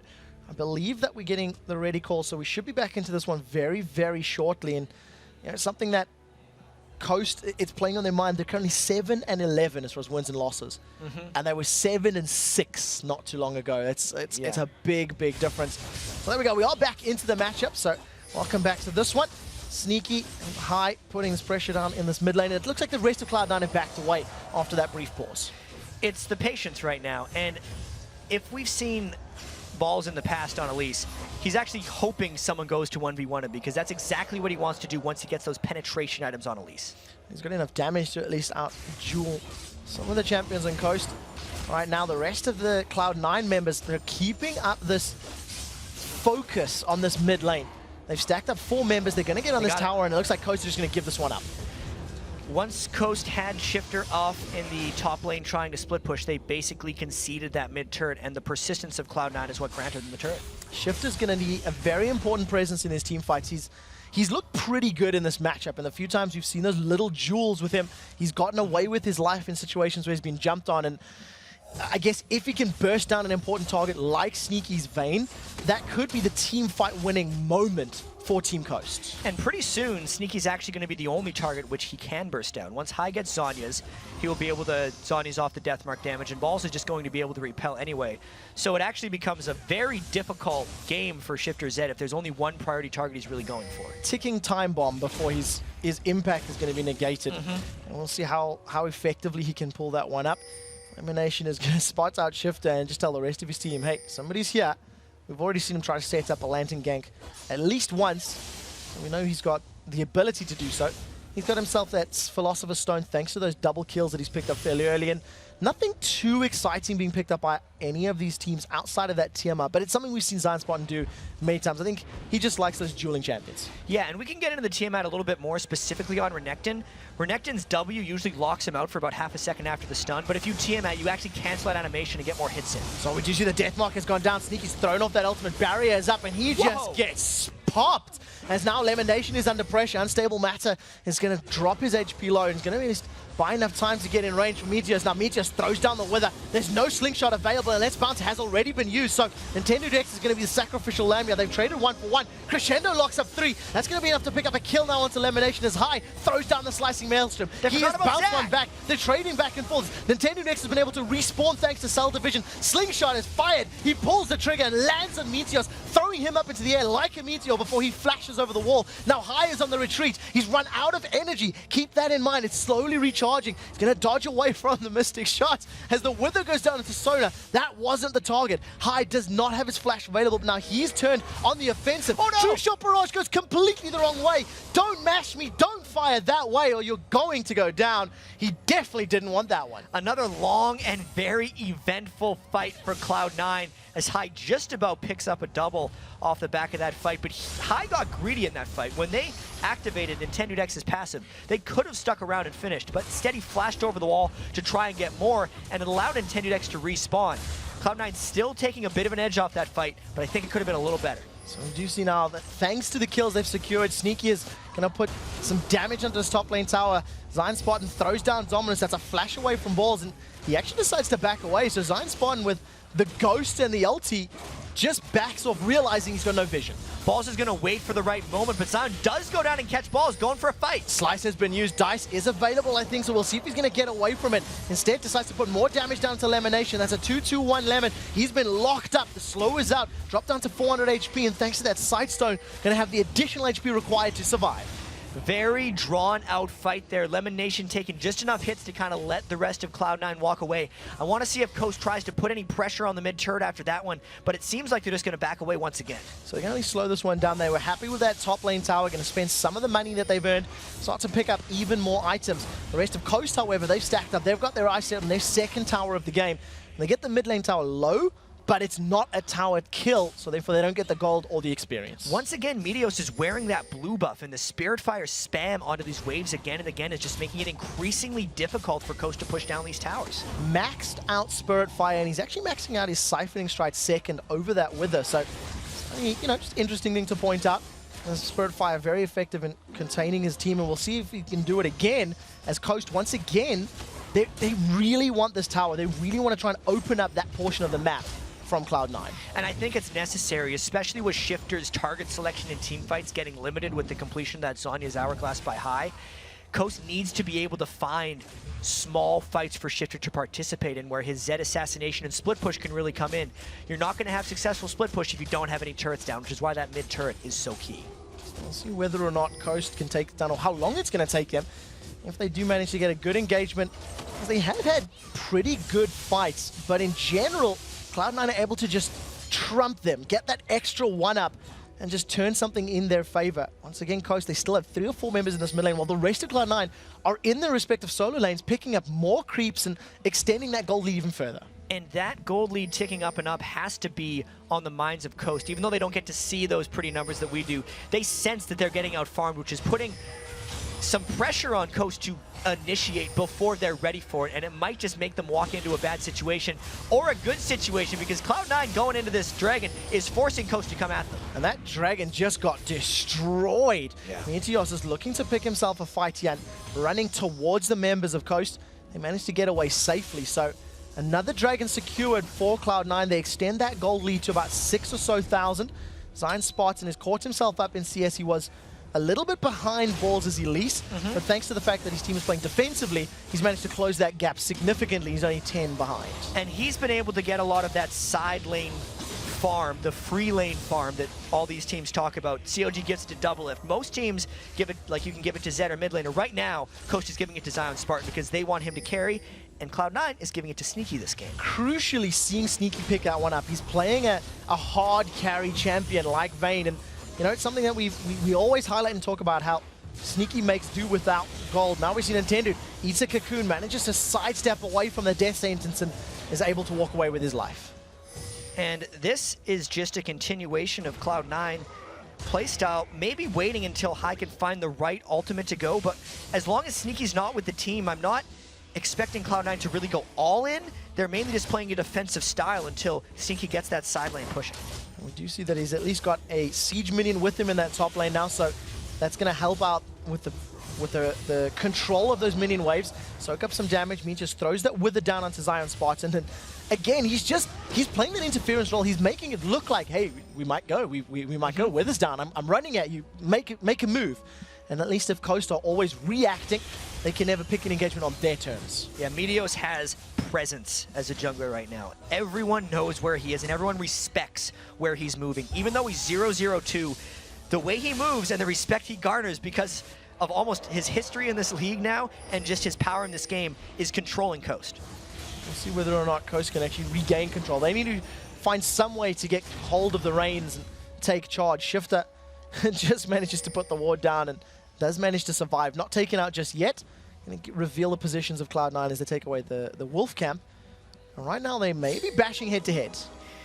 Because Sneaky was able to go back and complete some items. He picked up the Static Shiv instead of the Phantom Dancer. Almost every Vayne goes Phantom Dancer, but Sneaky, if we go through his history of games, he doesn't like that item. He thinks Static Shiv is way better just because the stats are close and the active for wave clear and spike damage is just superior. So that's the reason he chose that path on Vayne. Well, we'll see how well it works out for him. He's also picked up the makings of what maybe even looks like a Zeal. We'll see what that decides to get upgraded to. We'll probably just build a down. Phantom Dancer as well. So gonna get both. Gonna prove us all wrong and see, hey, never enough crits or movement speed or attack speed.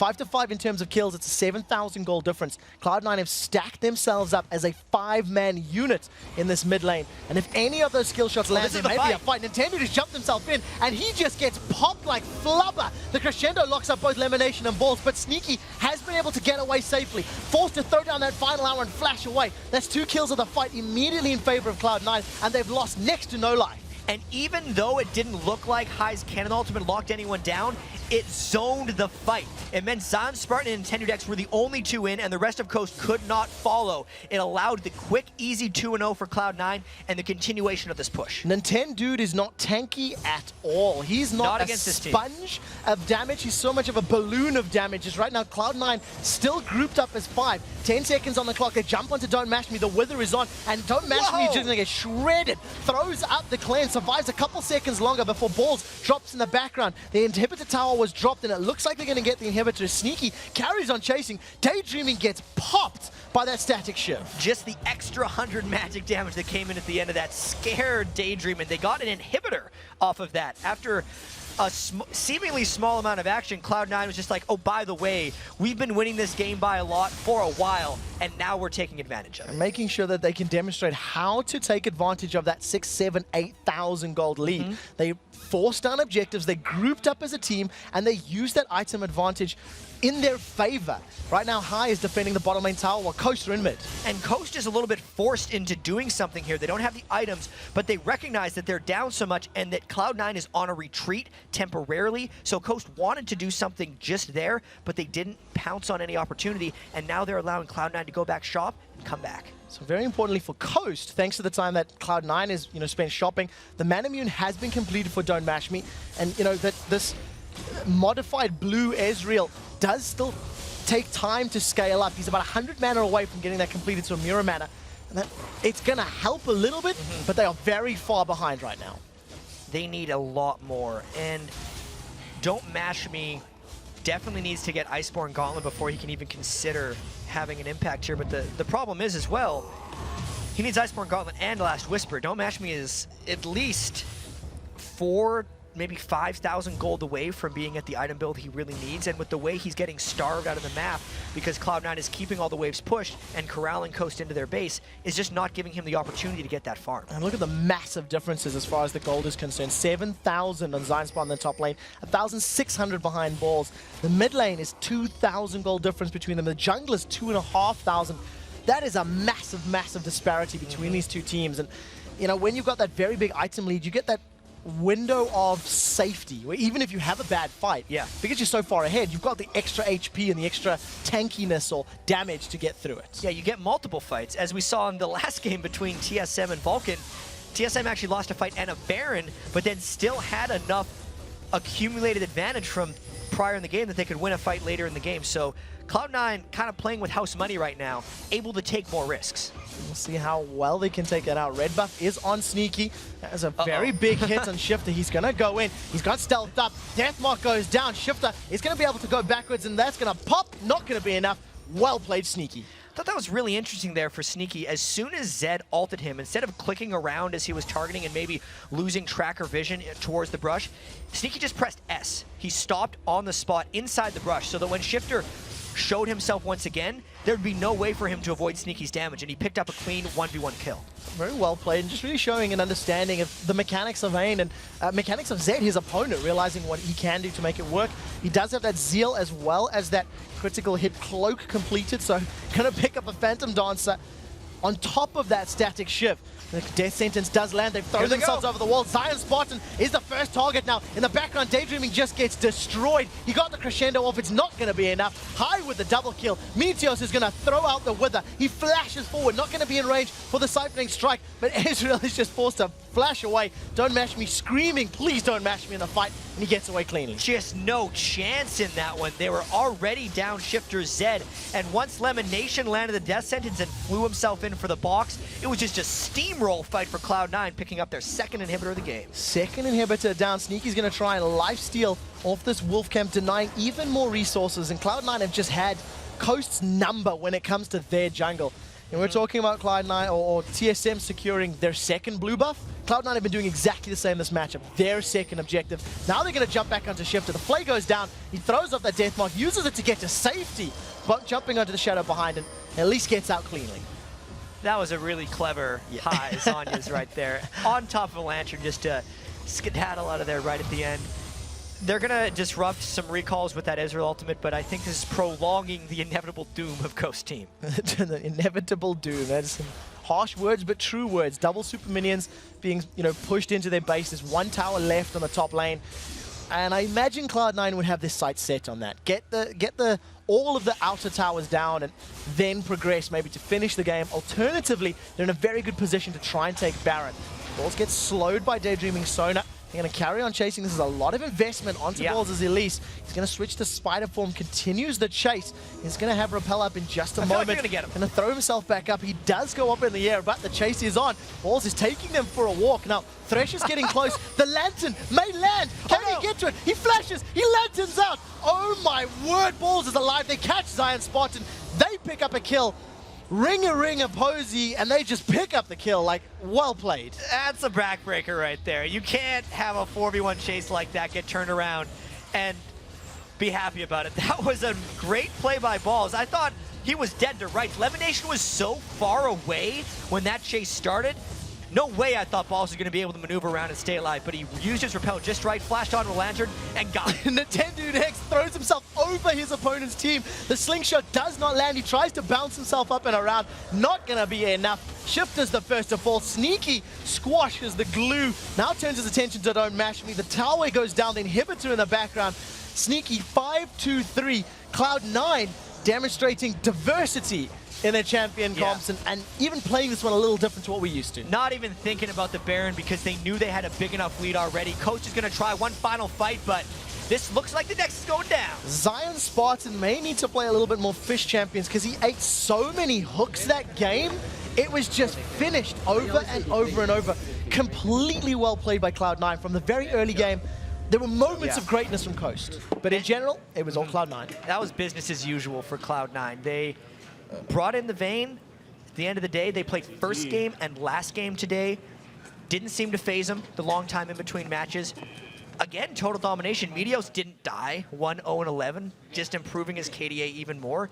They play so smart every game. The decision-making as individuals and as a team is just on another level. It's something that we're not seeing out of really any other team in the LCS, because it doesn't matter what comp they play, it doesn't matter what position they're in, they don't make bad calls. They don't make mistakes when their opponents need them to. Especially not in this one. Like, that was 31 minutes. Their game earlier was 26 minutes. If we combine both those games, it's like a CLG game. So these guys, like, to be fair, they're giving themselves less time to make mistakes because they make so many decisive calls. It's a really, really good play once again coming out of Cloud9. They accelerate themselves to 17-2 right now. Wow. We do have to take a short break, but when we do return, Cloud9's deadly dual lane of Sneaky and Lemon Nation will join us to talk about their perfect day and a 9-game win streak. Plus, we'll break down the biggest plays of the day from all 6 of the games. Don't touch that mouse. The North American League Championship Series. We'll be right back.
Hey everyone, welcome back to the NA League Championship Series. Rivington Bism III here in the interview lounge with Lemon Nation and Sneaky. Cloud9 coming off another victory, 2-0 on the week, 9 straight. You guys are coming up on Dignitas' spring split of the 10-win streak, so looking to break that soon. Coming out with Vayne, you guys still made it the 28-minute average game with a late game carry. Why were you allowed to play Vayne this time?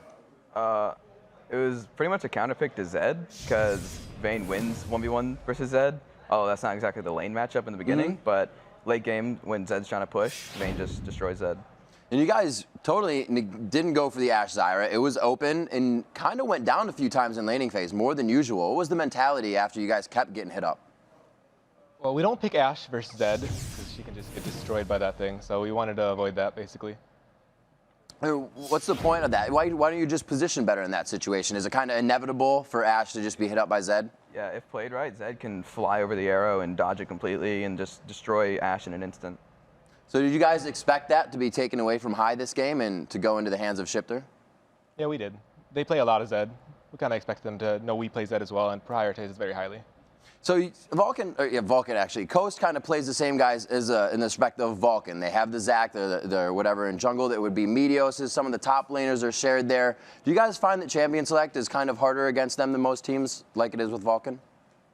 I think Vulcan, it's a lot harder. They play a lot more champions than Coast does. Coast plays a lot of weirder champions, like Riven, a lot of unorthodox champions. They don't overlap with us as much. And do you guys think it always seems to be at least 28 minutes. You have a team in their base. Is there something that happens at 10, at 15 minutes that you guys like to control somewhere on the map that makes this happen all the time?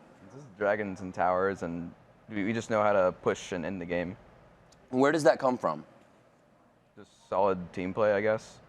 We choose good mid-game comps, and we win mid-game, I guess. That's kind of what happens. So would you guys kind of put an emphasis on mid-game altogether with most of your compositions then? Yeah, mid-game is extremely important, because the team that gets all the dragons is the team that's going to win most of the games, and that's mid-game. How do you guys usually try to prioritize that? Because lane swaps happen quite a bit, and you guys usually are on top. What's that edge on getting the mid-game composition and getting what you want? It's all team fighting for mid-game, so choosing a good team fighting comp usually lets us get the dragons and lets us snowball from there. All right, well, you guys are all about team fighting. Last question, facing off against Team Solo Mid tomorrow. Obviously, Reginald running that Zed today, and we saw what he did to Zuna's Ashe. So kind of the same things in mind going into that game? Yeah, they're looking really strong TSM now, so they'll definitely give us a run for our money. Yeah, I'm glad they're back too. Oh, all right. Very cool. Well, you guys, good luck against them tomorrow. Good luck for TSM against you guys. Really gunning for the top of the league again, looking for Dignitas' win streak at 10. You guys have 9 right now, so best of luck with that as well. We're going to be sending it over to Kobe on the Telestrator in just a couple seconds. We had some amazing games today. He's going to break them down for us, and then Jat and Quickshot will send us off for the day. Over to you, Kobe. All right.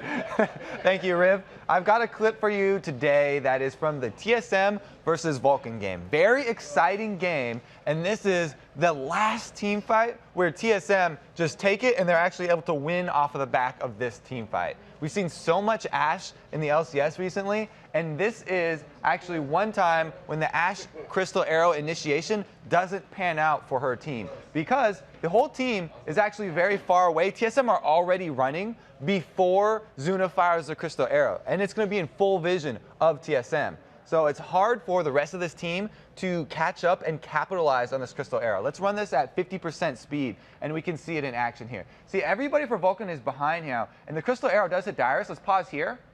But look, everyone is so far back, and these are not champions that can instantly gap close. They're basically just going to be able to walk this far. We have Bloodwater. The only way he could get farther up would be if he landed a death sentence. But he's just going to be walking. So same thing with Zuna. He's only walking. Nasus, all he can do is walk. They can only get this far. And since Zac is the only one that can actually have a long-range follow-up initiation, and he didn't charge up his elastic slingshot before the arrow was fired, he's also going to be walking. And nobody can really capitalize on that arrow that hits Dyrus, and he's going to end up getting his ultimate off anyway. The other thing that we see here, TSM immediately, Reginald, the sole man to turn around as soon as Ashe Hour hits, he goes straight at Zuna and takes all of the aggression of this Vulcan team back and focuses on himself. All right, let's roll through this at 50% speed, and we see Reggie, he goes straight in onto Zuna. He gets his combo off, but forces Zuna also to use the Quicksilver Sash. Pause here. So he's used the Quicksilver Sash, and even though Reggie went down, he had a Guardian Angel. And Guardian Angel effectively makes Reggie a semi-tank because these two members of Vulcan right now are going to sit around Reggie, and even Mandatory Cloud comes back as well. So he's going to have 3 members there waiting for him to get back up, which is 4 seconds of time that these DPS characters from Vulcan are not doing damage. So he's effectively a tank too. And that buys TSM time to burn down the actual tanks, Psycho Sid and Smithy. All right, let's continue to roll this at 50% speed. There's the Dyrus ultimate. He still got off, and so there's plenty of burn damage there. And the arrow basically did not affect the TSM all that bad in this fight. Now is the real key here. So we have Vulcan. They've got the first kill, and so they felt like they had the upper hand in this. But they actually have Wild Turtle down in the bottom. He uses his ambush ability to go invisible while he's withered. So pause here.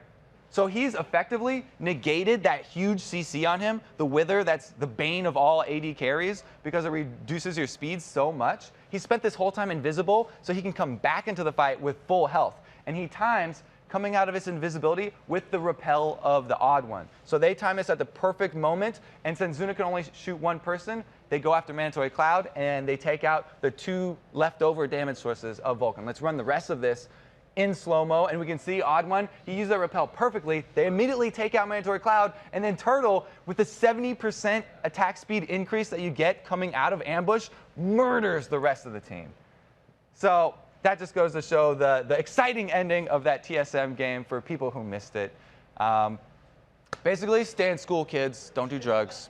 Now we're going to send it back over to the guys at the desk. Thanks for those fantastic It's always words. good advice. It is fantastic advice. That was brilliant. Today's 6 games are now in our match history. It is time for us to take a look at the standings. Let's see how everybody has ended up. Cloud9 is still sitting in first place, riding a 9-game winning streak and shooting for the record of 10.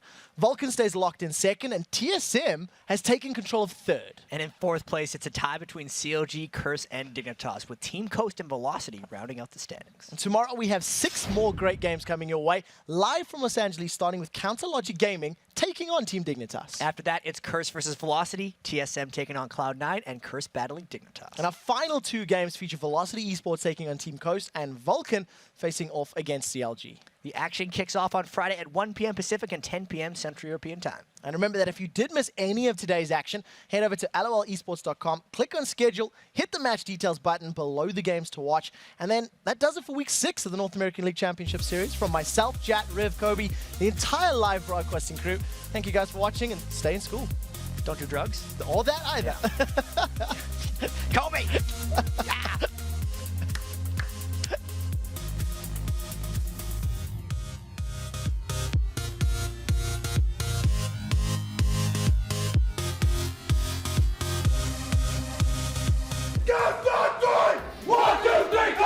Bloodwater to make the move. He deals the cards right underneath. Oh, the Thresh Express is there, but it had a flat tire. Come. Kill that beat. Nice guys. Winning this game. Take off what?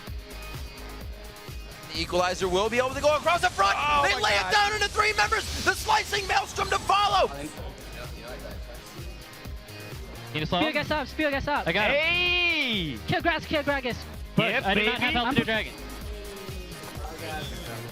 Is he going to go for Equalizer? Goes down. Oh my God, he got it. Steals it. He gets the Baron. Nice. Good shit, baby. Push mid. You want me to go back? Walter still alive. Gets a double kill. Now turning to Psycho Sid. That is a triple kill. Quadra kill secured.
We'll be right back.